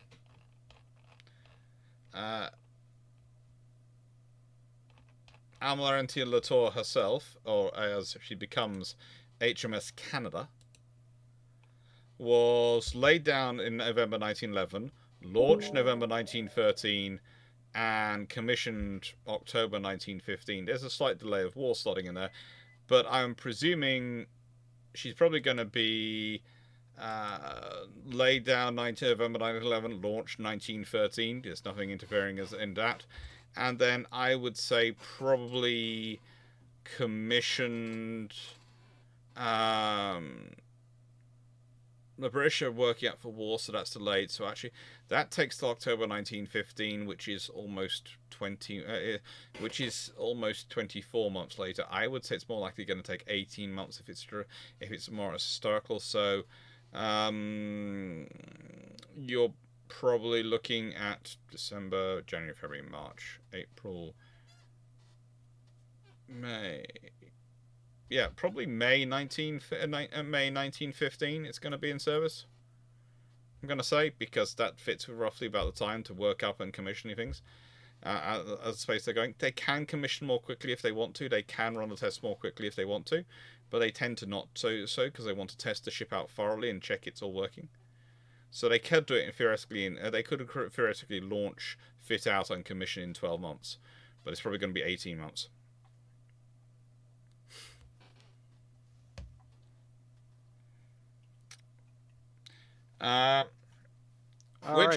Which commanders of the Kaiser Marine would be best suited for carriers? Question 4. Which commanders of the Kaiser League Marine would be best suited for carriers? Hipper. That's the simple answer. Hipper. He thinks through the scouting operations, and he does think those things. I don't think Shears at all going to be a bad one, but I would go with Hipper. And Von Spey would be quite good as well, because he likes to think in 3D chess anyway. But honestly, that's an out-of-context question, because you can't really tell how good they are until they get to play around with them. Like, Vian comes from destroyers. He ultimately shouldn't probably be as good with carriers as he is, but he is very good with carriers. Bomia boy, hello. And hello everyone who's in the chat. There's Militaristics, there's Lions, there's Megascrow, Jacob, everyone who's in the chat chatting away. It's always nice to see David Pierce, Paul Amos, and everyone who's here chatting away. Thank you. Inns Morrison, Rat to Rat, Blackmore Maximus, hello. If budget was no issue and the facilities of all other NATO members were available, how would Yavuz Sultan Selim be modernized in the 1950s with missiles radar act? Probably sent to America and buy best equipment you can off them. I don't think you can fit 16-inch guns onto that hull. I wouldn't say so, but I'm presuming you probably keep the Yavuz, if I remember correctly. It's got a few options.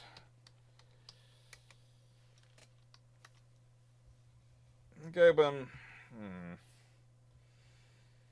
I'd be tempted to say they keep do they keep the 4.5 turrets and then? That'd be tempting, but you could put a lot of missiles down the wings. You could really put a lot of missiles down the wings. Get rid of the wing turrets. Molka class are fun. I would say.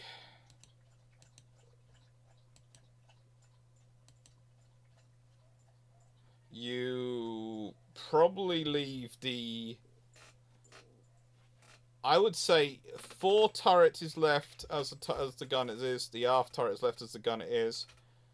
And you maybe put in a helicopter hangar and flight deck where the X mount is, where the X turret is. I would say you'd also, if you had a blanket budget, you want to rework that hull and you want to change the engines for gas turbines. But it's going to be fun. Joseph Askins, on the topic of carriers, what's your opinion of the new French carrier being a 3-shafted vessel? I prefer 4 shafts, but I'm not going to complain about having 3 shafts. It's sensible to have. You can put more power into the water and you can go faster. Yes, shaft technology has developed. So there's the fact that, there are some classes of ships which, even on 2 shafts, can do quite well on the speed size, which they can. There's nothing wrong with that. But we do know that more shafts equal a slightly better chance of operation of higher speeds. So, for example, there's a reason the Ford class carry 4 shafts, and a reason the Queen Elizabeth class carry 2 shafts. The Queen Elizabeths are built by, as I said, are good enough. They are sort of in their range. The Fords are going for first-rate status. I would argue that the French are specifically pushing into producing, if they do go with the Pang, they are specifically producing what I would call a second-rate in the sort of the carrier standing at the moment, in that it's not going to be as big as the first rates of the US super carriers, but it's going to have the speed, it's going to have the flexibility, and it's going to have the power to do pretty much everything it wants to do. The only way you're going to have something better is if you've got the US super carrier. It's basically the French idea for their carrier, which I really quite like as an idea.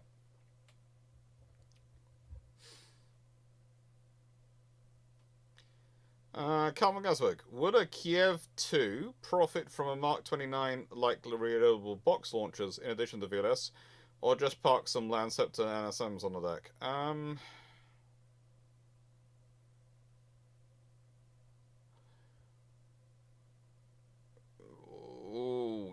You've got to have a reason for having those. Have you got a missile system which is going to be useful in that role to use that for? Because if you do, then that makes sense. If you don't, then don't. That's one of those things of, yeah, there are options there going on. There's options like CRAM, etc., which are all various interesting systems to put out there, and all sorts of options you can put out there. But, yeah. I don't think... it's one of those things of, it's going to depend on your wider weapons fit. It's not more than just a case of would this be work. You need to know what else do we have, what kind of sensors, what kind of operational experience are we expecting, what kind of role are we going to do, are we going to be sustained by this, what's the fleet for. There's a lot of factors which go into selecting such weapon systems and the systems which launch them for ships. So yeah, that's basically one of those things of, it's an interesting idea, KVG, but that's a whole massive conversation. Blowing Maximus, with War Thunder adding the F-117 to the game, what kind of leaks do you think we will see?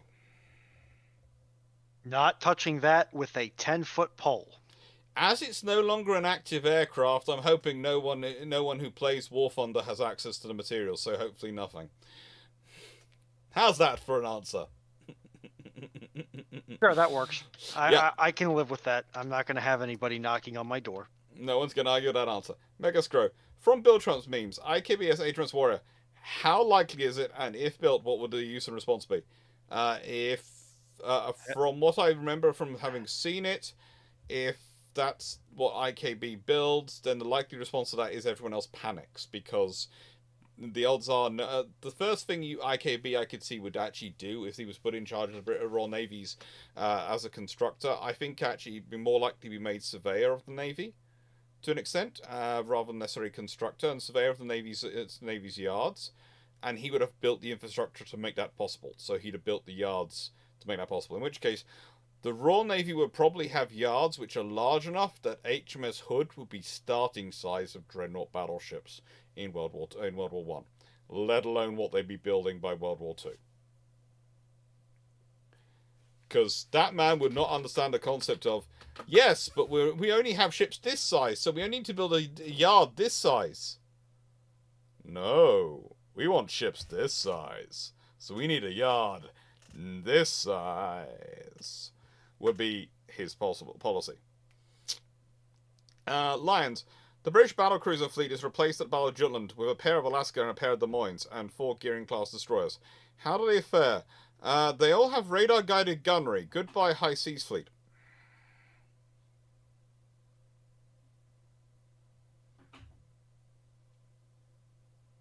And worse still, Queen Elizabeth class HMS Warspite gets some worthy hunting partners. Although she's going to be annoyed her buddy HMS Tiger isn't there, because they would also have fun. Drakenred, if you could have one Pearl Harbor survivor as a museum ship, which would it be?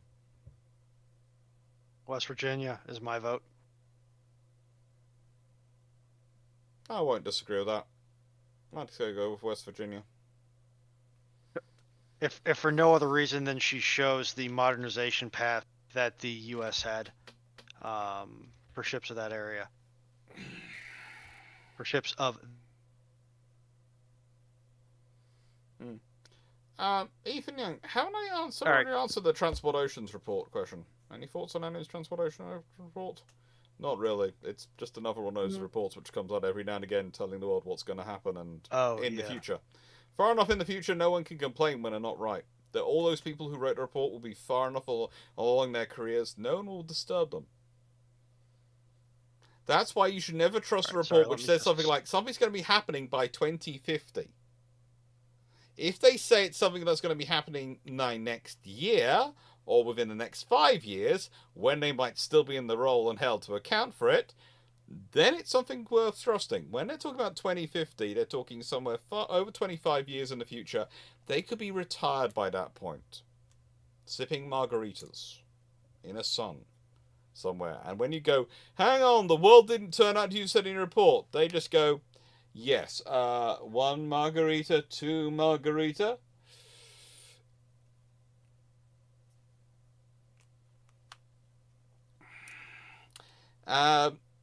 Okay. This is in reference to the question about fitting emails. I will let you onto do this a while I go to have a bio break and find a poodle. wrap. I'm hoisted by my own petard. Yes, it's electrical engineering. Engineering, great. We're really screwed. Sorry. Okay, so this is in reference to at the beginning of the stream talking about retrofitting onto a Queen Elizabeth design, emails, aircraft launch systems, catapults, however you want to phrase it. and I made a comment about wire called 1000 MCM wire size, which is I think it's an international sizing standard, but I know it's in use in North America. Essentially, the problem is that you have to get so much amperage to, whether it's a railgun, an email system, or lasers. And while most of the work is going to be done by capacitors to launch the payload, whether that's an aircraft or a projectile, you still need to get power from your generator sets to those capacitors. It would make the most sense, because it will help lighten things up, if you can co-locate the capacitor banks with the system calling upon them, in order to get the amperage to those capacitors from your generating sets in a short amount of time and as efficiently as possible. You need to have the most cross circular area as a cross section of the cabling there. It becomes a question then, do you want to use fewer large cables, or do you want to use more smaller cables? And it's going to be a balancing factor between weight distribution and ease of maintenance and overall cost and engineering complexity that is going to be determined by what you want out of the vessel. Hopefully that makes sense. I hope.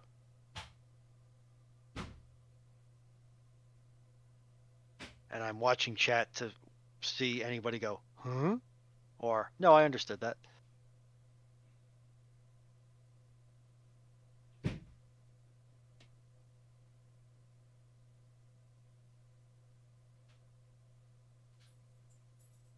And I was hoping that Dr. Clarke could weigh in, because he knows more about the naval architecture than I do. And then in some, I don't know about that, Melanie. I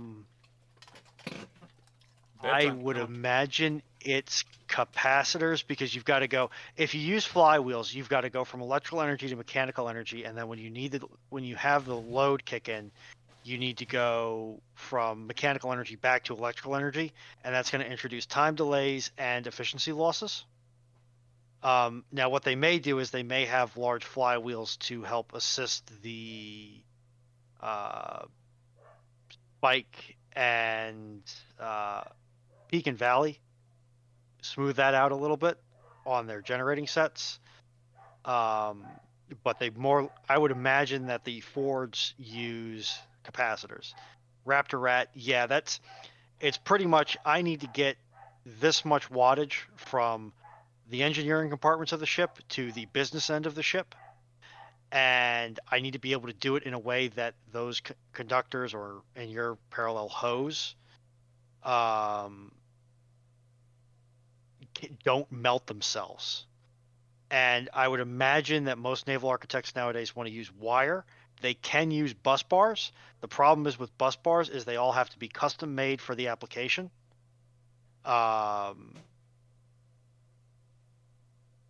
And you've got to be able to replace them. They're harder to replace because you can't coil them up. They're harder to patch because, well, they're not necessarily harder to patch, but in order to patch them, you have to have cable. And if you have to have cable to patch them, regardless, in a battle damage situation, why don't you just do cable to cable and use butt splices instead of multiple mechanical connections?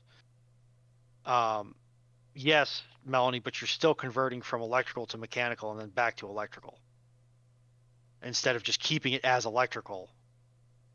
And you're still going to get an efficiency loss there, as well as what's going to be the difference in terms of hull volume that's going to be eaten up. And I can't speak to that, but I'd be interested to see what different navies have gone with, if that information is ever declassified, which it probably won't be, because they'll probably find out what works and stick with it.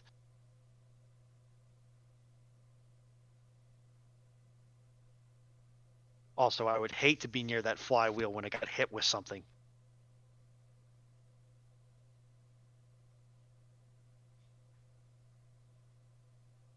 That's surprising. I would not have expected that.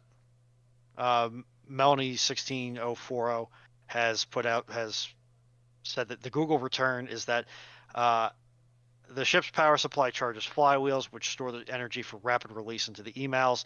The flywheels can store 122 megajoules or 30 kilowatt hours of energy in 45 seconds and release it in 2 to 3 seconds. That is some heavy duty cabling and voltage controllers, and yeah, I wouldn't want to be near that when anything went slightly,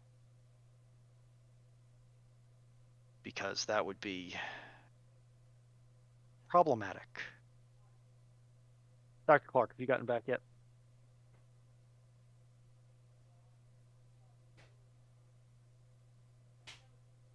See, with my luck, Dave Harrison, I would know, because I would just get winged and not immediately obliterated by the components. Yeah, so Melanie, assuming located with the catapults, you're still going to have you will still have the question of spinning Sorry, Varley up. had to go to bed. Fair enough. You're still going to have the question of spinning them up. So the question of what size cable ducts and what size cable banks you're going to use, or bus bars you're going to use to feed up feed the power from the generating sets to the system is still going to be relevant. And again, it's going to be like in my job, I have to make the decision especially on longer runs. Do I want to run one conduit with larger cable or multiple conduits with the smaller? And then it becomes a cost question. So it's still going to be a thing of the cost, but in this case also is the weight distribution and redundancy of the system.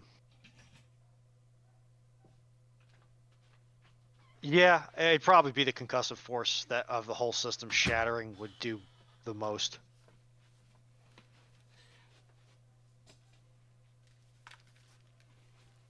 So I just did the scariest thing for any human being to do. If you've got a 34 kilowatt hours of energy and you want to spool that up in 45 seconds, that's a lot. That's a lot. That's a good way to blow your breakers. Where's my math? I need to math the math. You definitely do too. I need to go to kilowatt hours to amps. Okay. Actually, I can't do that because I don't have the voltage. You do That's maths. a lot of power. Yeah. That's yes and no, Melanie. It's a lot of it's going to depend upon what voltages are they sending down range and what the type of voltage is. So it's going to depend upon what does it leave that flywheel storage at versus what does it enter it at. But anyway, that's going to be a lot of flywheels running in a vacuum motor jet has very little loss. Oh good lord, that's going to be some weight. That's going to be a lot of stuff to have forward at that position. That's going to be stuff you're going to have to balance in your ship. Melanie, if you can find me the voltage or the amperage that they're getting, that they're feeding into and pulling out of those flywheel stores, I can tell you exactly what the cross-sectional area to cover that is going to be. But I need either the voltage or the amperage. I'm missing one leg of my three-pronged equation. Yeah. Because they could be pushing. The thing is, on a Ford class carrier, you're carrying around like two power plants, so you can be pushing out 15,000 volts. You're hearing a live example of what we call open source intelligence. When you put someone who's an expert in their field, you give them the publicly available information, and very quickly they can work out exactly the minute details about your ship, which you thought no one would know. Or usually some politician thought no one would be able to work out, but everyone who was actually involved in it went, of course they could. Because they've got a brain the same as we have, and they use the same equations. I once had an interesting conversation with someone who suggested that we should make secret all our ship design equations. And I looked at them and said, but these equations have been in circulation for mostly, some of them since the 1900s, since the 1800s. Some of them were first talked about in the 1890s. We can't make them secret. Of course we can. We can stop their publication. No, they've been published worldwide for the last 130 years. We can make it secret. You can't. The cat is well and truly out the bag. And I think in the case of that particular equation, it was a German cat which released it out of the bag because it was a German who came up with it. So there's no way you can make it secret. This is the whole joy of open source intelligence and the whole joy of dealing with sometimes our political masters. It's fun. Anyway, Shandlord Shandle. How would naval development differ in the Pokemon universe compared to our real world?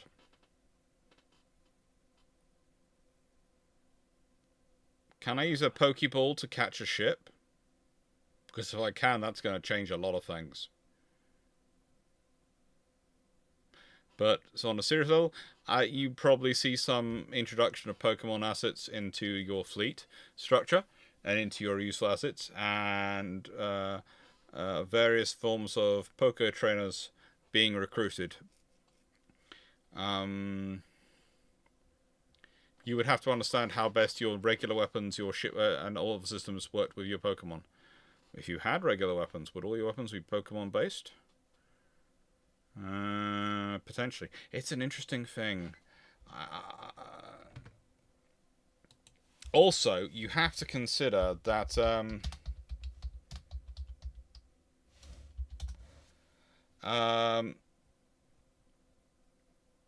the fact is that in Pokemon, in terms of the characters, there does seem to be quite a lot of, how do I put this politely, cloning going on? Judging by how many Officer Jennies there seem to be. And the nurses, etc. They seem to all be the same person, or clones of the same person. And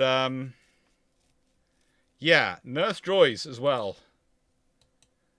Jenny's Joys. If you've got cloning as a thing, then you know there seems to be a lot of Nurse Joys and a lot of Officer Jennies. It's a factor in the Pokemon universe that I think there must be cloning going on. Or everyone by standard seems to have sex duplets. Which again would, to me, make it incredibly interesting to work out the family dynamics of it.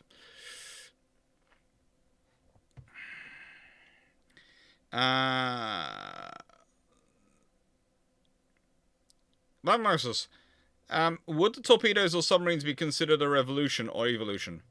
Well, torpedoes were a development of the torpedo mines. They're the first system which, but yes, they're basically, if you consider them, they're kind of an upgrade of the ram bow. They're a system designed to poke holes in ships which lets water in. So, honestly, you could see the ships move from ramming each other themselves to firing something which rams you, to firing something which not just rams you, but blows a big hole in you when it rams you. And submarines, they are, how do I put this? They are a revolution in that they bring about ability to do underwater operations, but because of the time it takes them to transit in, it's more of an evolution than a revolution. Because it's not overnight we suddenly have this capability. It's over about 30, 40, 50, 60 years they come in. So that's the other problem, is it's a revolution 80 years in the making that everyone saw coming. So at that point it's an evolution. A revolution is something which changes things overnight. And this is one of the reasons why I wasn't going to be cruel to... I didn't want to be completely cruel to fleets earlier, because I would have picked apart the idea of Dreadnought being a revolution. And long-range artillery being a bit revolution. In fact, revolutions in naval warfare are rare. In fact, to the extent that have a look through it, once you look at it and you look at the information and go, these were about 40, 50 years in the making coming along, and all these components are about for this period, and there's this here, and that here, and that. Oh. Revolutions in terms of human technology are very rare, but usually a vast majority of them are called revolutions because that's the point at which everyone else notices what's going on in that field. If you're in that field, it's an evolution. It's been a long time coming. They've been seeding the ground for a while. Steve Clarke, and I think we should probably pause the questions coming, but I'm worried to pause the questions because last time I did that, we lost all the questions, and my queue release no longer worked. I have them backed up, so. You have them backed up. That's good. But how many questions do we have left? Because I still have not figured out why it is doing that. Then again, I also haven't had a lot of time to throw at it because reasons. Don't worry. Give me a minute or 5 and I can give you the answer. Okay, Steve Clarke. Question, Alex. Is a drone counted as a geopolitical asset as far as international law is concerned these days, like ship is, because it can't respond to signals? Yes and no. Most drones which are large enough to be flying around international airspace are large enough to pick up the signals and to an extent respond to signals. They will have systems that could pick them up. But there are variances of assets. And this is the trouble. When we call about drones, we're talking about a very wide range of assets. This is why sometimes we use different sort of designations. We have uncrewed aviation vehicle, all sorts of different sort of UCAV sort of designations. Yeah, it's We have 10 in the tube. Yeah, 10 in the tube. Okay, well, we won't pause the questions then because we've still got plenty. We've got plenty of time to get through the next 10. Any progress on the tungsten hulled ships research worth reporting? Okay, so far looking into it and discussing this with some engineering friends, there are many, many issues. There are many issues with a tungsten ship. Vast majority operate on the idea of it's going to sink. Why do we even want a tungsten hulled ship? I'm sorry, I'm out of the loop on this one here. The idea, it's a question which keeps coming up on various points. I'm just going to say, from a layman's perspective, it seems like a really good way to waste a tremendous amount of a strategically important material. It is, but also, tungsten really doesn't seem to like salt water. From some of the things I've been discussing. And the thing is, that might make it not so viable. Most things don't like it. I agree. But yeah, in this case, tungsten ships so far, the research seems to be heading towards the idea of no, and many, many times no.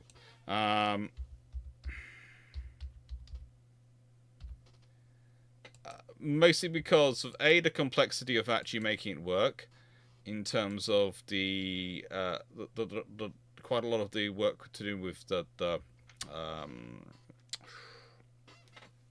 welding, and B, the issues with making it actually float, because it's going to be interesting with the saltwater reactions and the whole density problems. There are potentials. There are potentials, but it's a case of most people, engineers, when I've been asking about it, have been going, "Why the frigate would you want to curse me with that?" And that's me paraphrasing down to a far politer phraseology than they were using.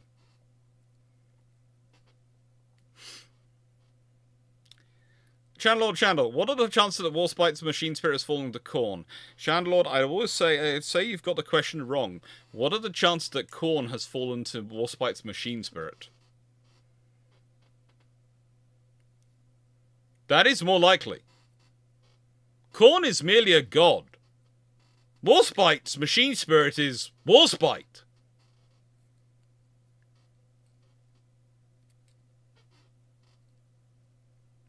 What happens? What do you think happens if Warspite and the B-52 ever team up into a single assigned task group?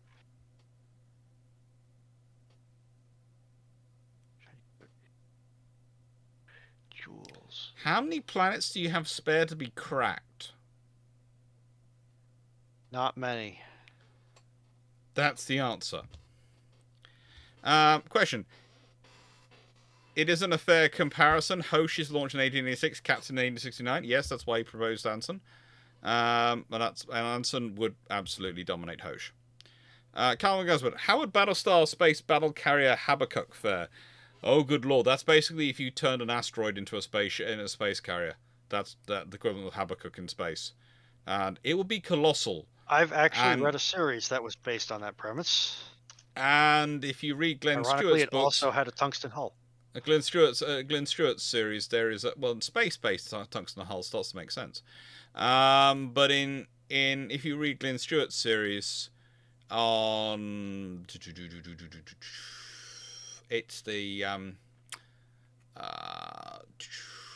the Destroyer series, isn't it? Raven's Peace. Raven's Peace. That series. You will find that the main enemy are using converted asteroids as battleships and as such carriers. They're scary. They're really scary. Because that's a lot of mass to engage.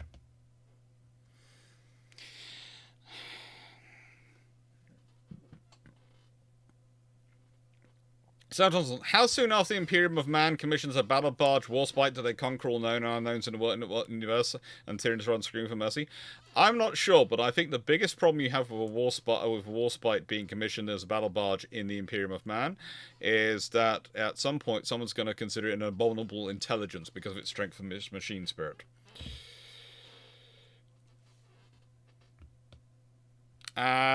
Question: What would the US 3-inch 50 being a good fit if it's available for the Flag class corvettes, and to extend their river frigate as a main battery? It wouldn't have been a bad fit. The 3-inch 50. They went with a 4-inch gun, but that's because they had oodles and oodles of them. And Seneca, how would a Flag class corvette fare in Trafalgar? Its 4-inch gun with high explosive would be punching a lot of holes. Because it's 4-inch high explosive. So yeah, that's enough to say. The main question is it going to run out of ammunition before it runs out of targets? That's why I went for Destroyer. It's got enough to kill them off quickly.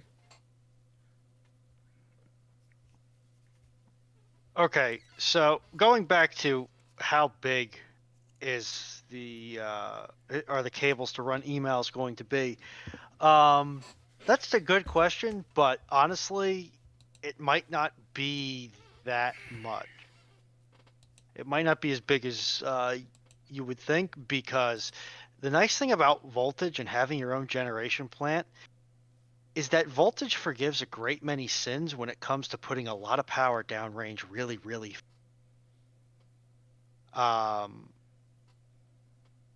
So I'm going to say those conductors could be a lot smaller than you think if they're doing it on that sort of cycle.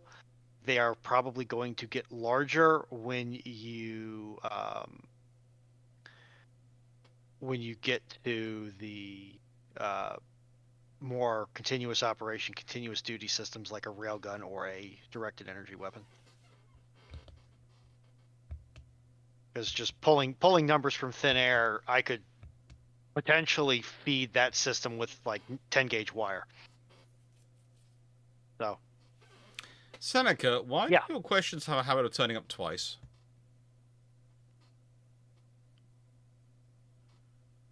Just asking, Seneca, because this is a couple of times it's happened. Stephen Rufford, if you're an Imperial Moth after the fall of Palpatine, is a Super Star Destroyer an asset or liability? Liability. Massive liability. Massive, horrendous liability.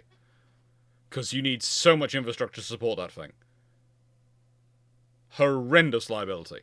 Matthew Blarins. If a surface combatant is in equal status to a battleship appeared, would navies other than US or China be able to procure and operate them, practically and politically? I think you're looking at number, and I think the question you should be asking is regional navies. I doubt would be interested in it, of regional powers, but it's going to be the global navies, the medium powers who are global navies, who are going to be looking at it and going, do we invest in this or not? And that's going to be a question for them as to what use it is. If it is a very high grade asset, which is an absolute essential for modern warfare, like an aircraft carrier, like an SSBN, they will find the money. It's amazing how often they find the money for what they need to find. But the thing is, if they think they can get away without paying it, they will try. But honestly, yeah. It's gonna, because of the time it takes for the question to be answered, and I forget if they've already asked it.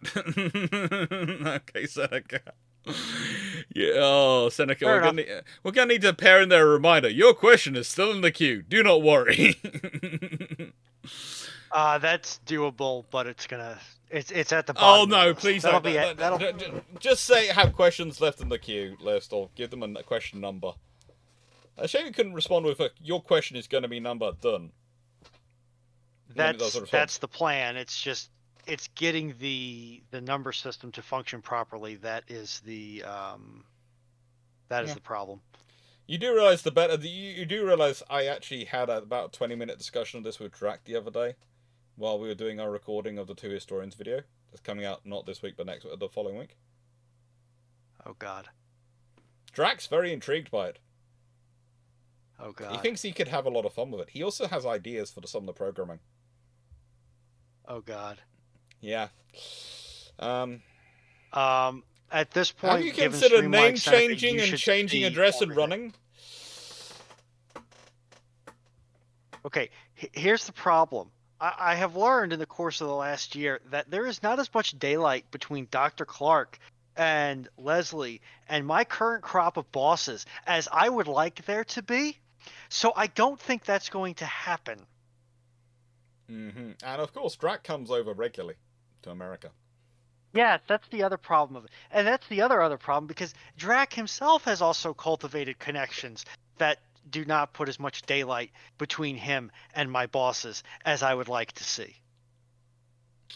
I have collected an incredibly interesting constellation of acquaintances, and I still have no idea how I got here. Oh, don't worry. You people scare me. We like to find talent. RG, question. The Revenge of the Ghost of Tillman. In 1978, a Tillman-sized missile cruiser was proposed based on intel being leaked of the Kirov class and authorized. What would it look like in reaction? Basically, take the strike nuclear cruiser and scale it up. The nuclear-powered strike cruiser and scale it up. And basically double the missile fit. That thing would have the most powerful Aegis suite ever put to sea. It would probably have 2 nuclear reactors, not 1. And it would probably they probably would have to get the Des Moines guns out of the store wherever they were, just to give it a decent size of guns fit for its size. And let's put it this way: the thing would be sufficiently massive that the rest of the world would be looking at it and going, "Oh." And in current period, and there will probably be whole periods where, frankly, all you needed as an escort for your aircraft carrier would be one of them, because they would carry enough missiles, enough VLS, that they would be the VLS field. I'm talking somewhere in the region of 400 VLS tubes.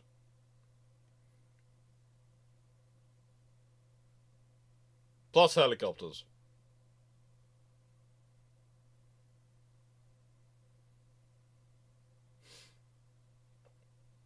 They'd basically be a floating, moving... Hello? We're a one-stop shop of any missile solution. You need 200 Tomahawks to slam into your opponent? Don't worry, we can supply that, and still have more for later.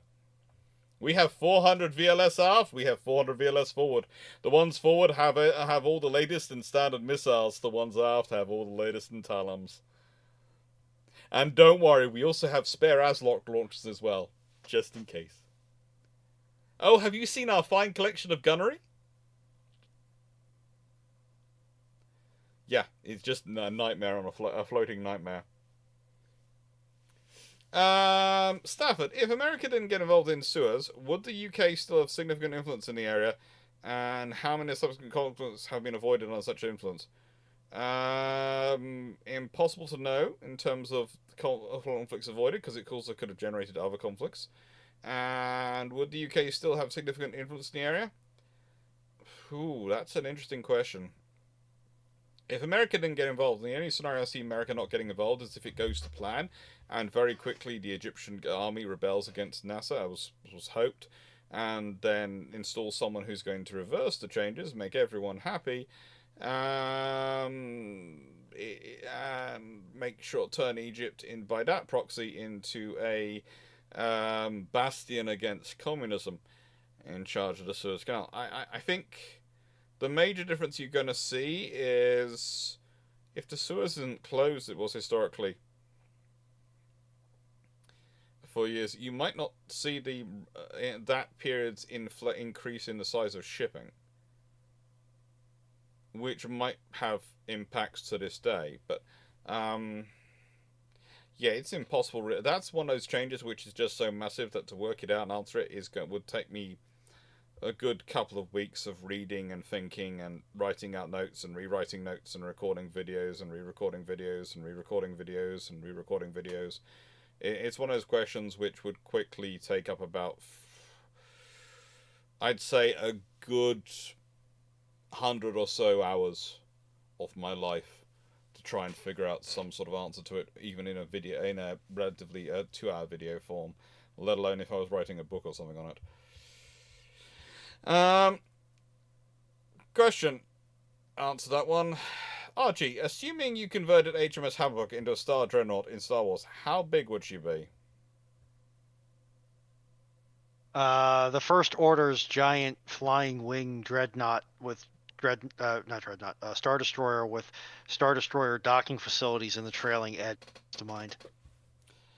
If you did a ethereal conversion, yes. If you did a literal conversion, I think she's about. I don't think she's even the size of one Star Destroyer, because she's not that long compared to them.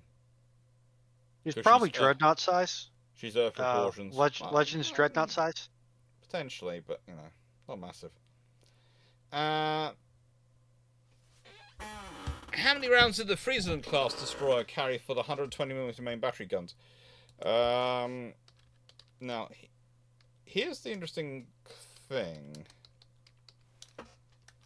Friesland class destroyers built for the Royal Naval and known to the Dutch. They have 4 120mm guns. They are probably going to carry 250 rounds per gun, so probably about 1,000 rounds of ammunition. Please note, I'm saying probably about 1,000 rounds of ammunition.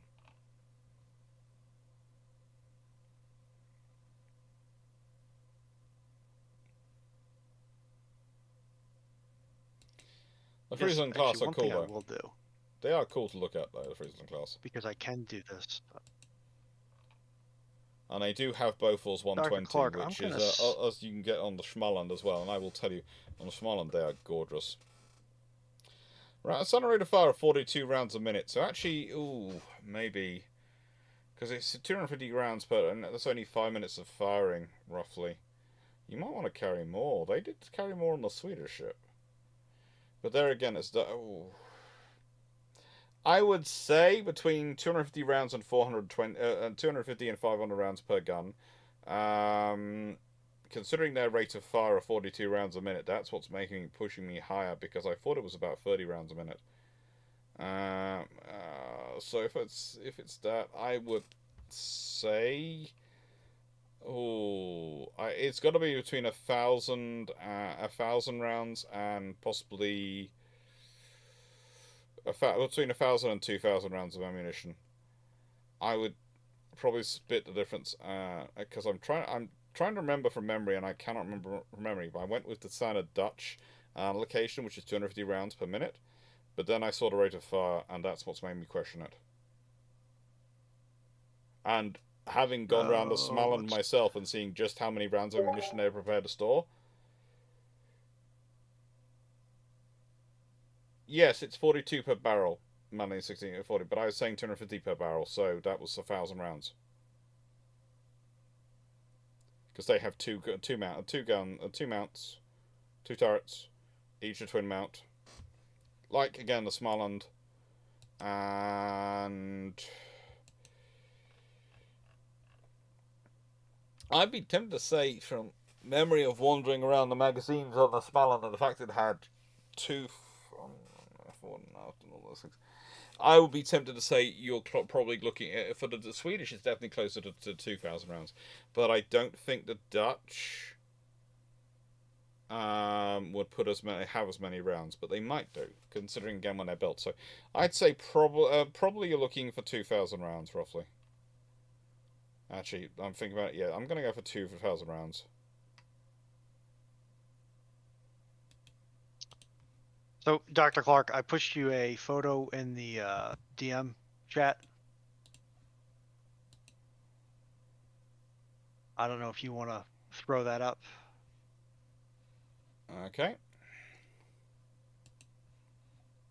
Let me Let me actually check. skip to the live portion of the video so I can see it. Okay. Save images. Boom, boom. So, if I go and put that in.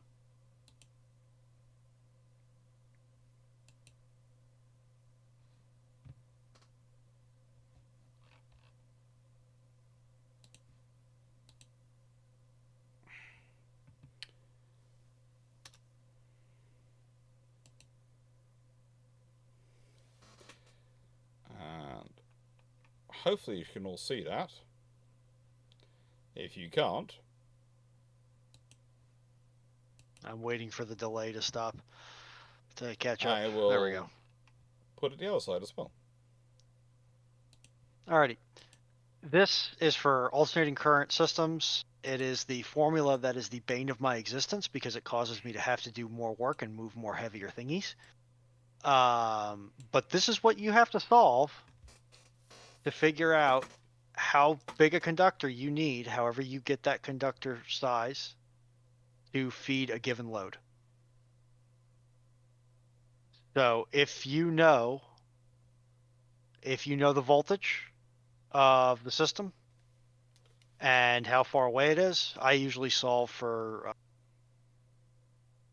size, not for voltage drop, because I have limits of voltage drop that I have to go within, as will anybody designing the email system. You will know how far you have to go from the generating sets to wherever the energy storage is, and from there you can figure out what your draw is going to be to recharge that system in 45 seconds, and you can figure out how big your conductor is. So that is going to be how you figure that out, and you need voltage, amperage, and distance. And that is how you can do the math to find out what size, expressed as circular mils, you need to conduct that much power. DC probably uses a different calculation. I do not typically work in DC, so I cannot say with any degree of certainty if DC is different. Usually any DC systems I deal with are all pre-engineered, and it's here's the box of parts, go put them together. Ta-da! And if you want to do DC, there is actually a website called Rapid Tables, which does have a voltage calculator in it. And again, I'll put a link in the chat, but also put a link in the in Discord for you all. Yeah, I found a couple of numbers for various radar systems that the U.S. uses. None of them I would repeat with any certainty, just for various reasons. Either because I don't trust the source, or I don't believe it I can't believe it at face value. So Actually, the fun thing with DC is DC doesn't transmit very well, even at high voltages. That's why we use AC. And if you want to know something really fun fact trivia, electricity moves slower than the speed of sound in copper wire. Yes, and that's what we're trying to figure out. Militaristics, there is a flywheel storage system for the emails on the forwards, apparently. And it's just a question of trying to figure out how much power do they have to pump into that system in order to have a cycle rate of about 45 seconds.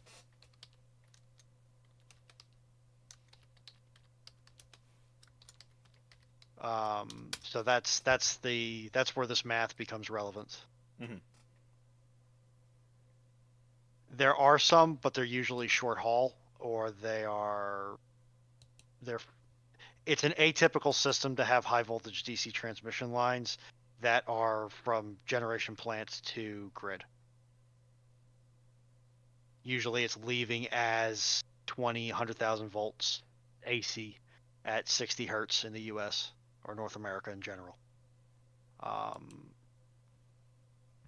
You may, if you have a local grid that's got a lot of solar or a lot of DC generation areas, then yeah, you'll see it common there because it may just make more sense to co-locate all of the DC to AC equipment.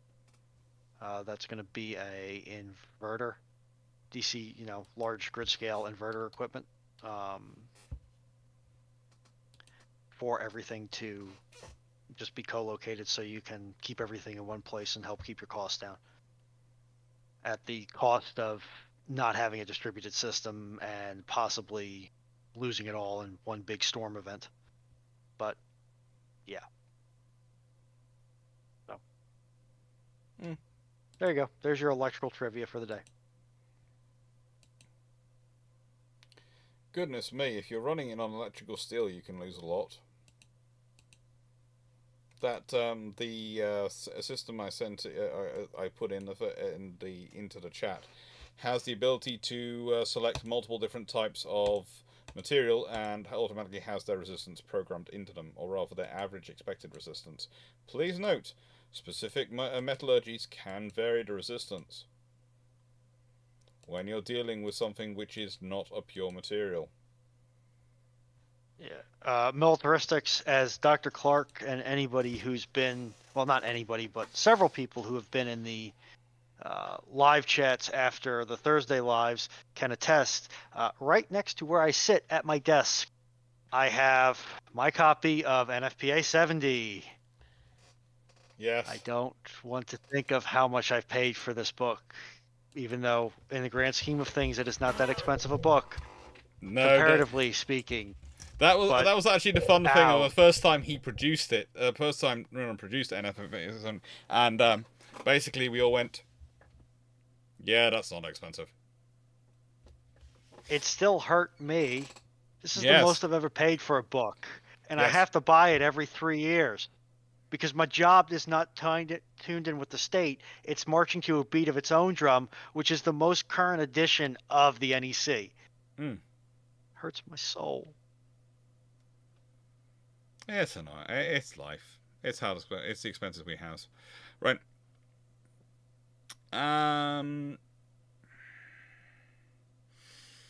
So I think that's all the questions answered, and thank you very much everyone for being here. I think we've answered pretty much everything. The 120 rounds. I would say they roughly probably carry about 2,000 rounds of ammunition, but the reason is, when you realize how much space those 2,000 rounds take up in magazines, they might carry more, but I reckon it's around to 2,000 rounds ammunition mark, because I was looking at them, and the more I looked at the Frieslands, the more I was looking at thinking about the smaller one, and I was thinking, yeah, there was a lot, and I did a rough calculation in my head based off the area I was in, and I was reckoning roughly 2,000 rounds, because I was going counting. But the thing is, the Smaland basically had them everywhere, had storage for the shells everywhere.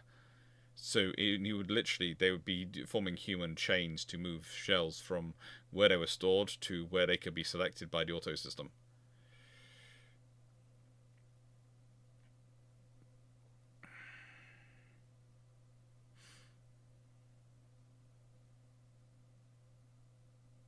Oops, ProPress. It's like I could pick it out of a lineup. I just don't remember the name because it's not my field. Mm. So. A pipe crimping tool. Oh, gee. Oh, good lord! It can do copper, iron, and PEX with the right tools. Ooch. Yep. It's also battery powered, and yeah, I know what type of tool he's talking about, and yeah, 2K sounds about right. I'm lucky in that work buys my tools for me by and large, and even then, Yes. I've still spent about $4,000 on tools over the course of my career. Yep. And those are just the ones I like. That's just to replace everything I have right now. That does not account for everything I have replaced over time. Life is fun. Life is fun. And expensive, very expensive. It always will be. Thank you very much, Aaron. Thank you very much, Runon. Thank you, Fu, for being here. And yeah, thank you everyone for enjoying. I hope you enjoyed it. I hope you found it useful. What else was I supposed to say? Oh yes, if you happen to be looking for a house in the Epsom, Surrey area, I'm going to do a bit of advertising of my own house, which is for old house, which is for sale there. There is a lovely firm. They're called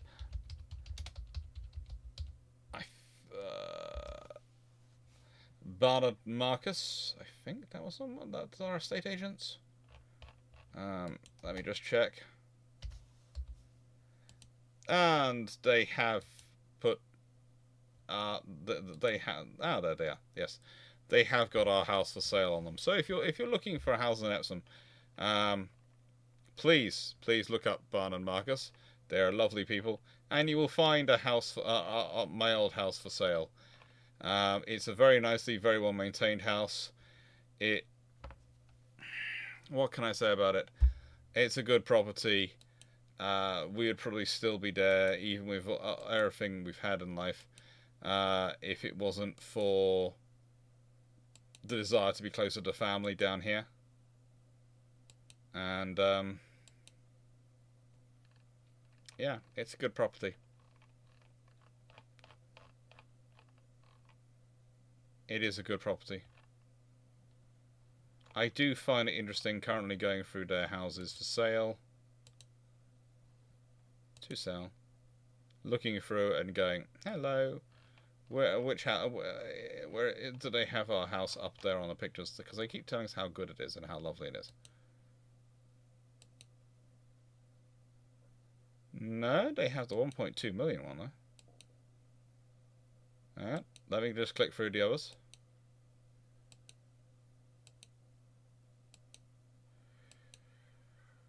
No. I'm going to do a search. See if it pops up.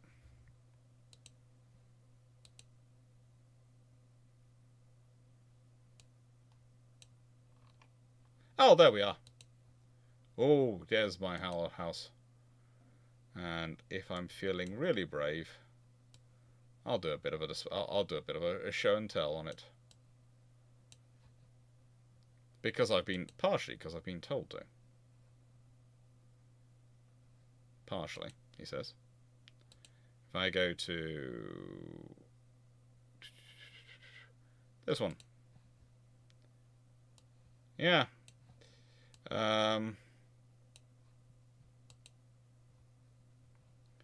Unlock that and move it across a bit.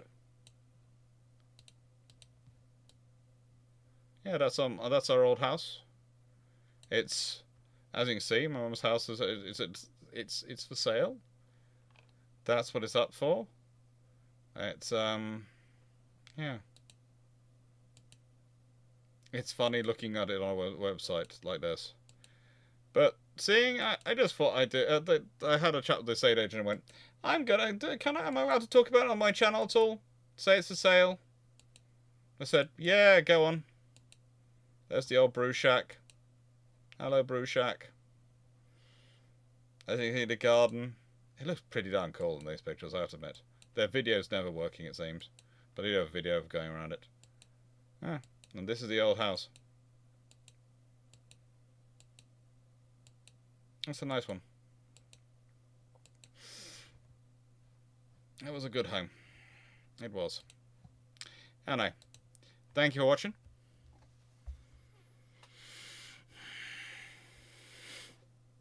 And thank you everyone for taking part. Thank you, Runon. Thank you everyone who's been here, and I hope you enjoyed it.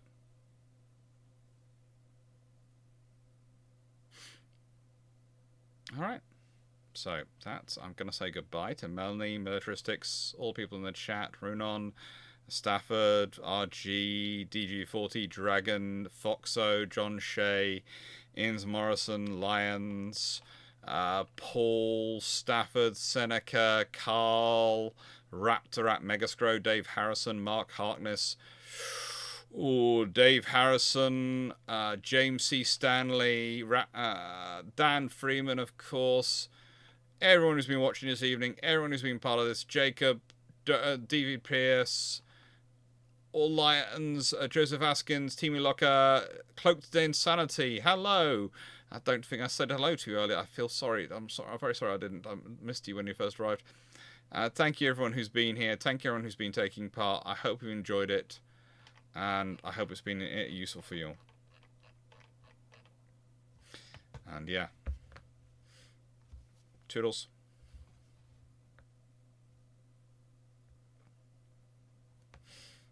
Let's see if I can find the correct controls. Wrong one. Right one. Toodles, everyone.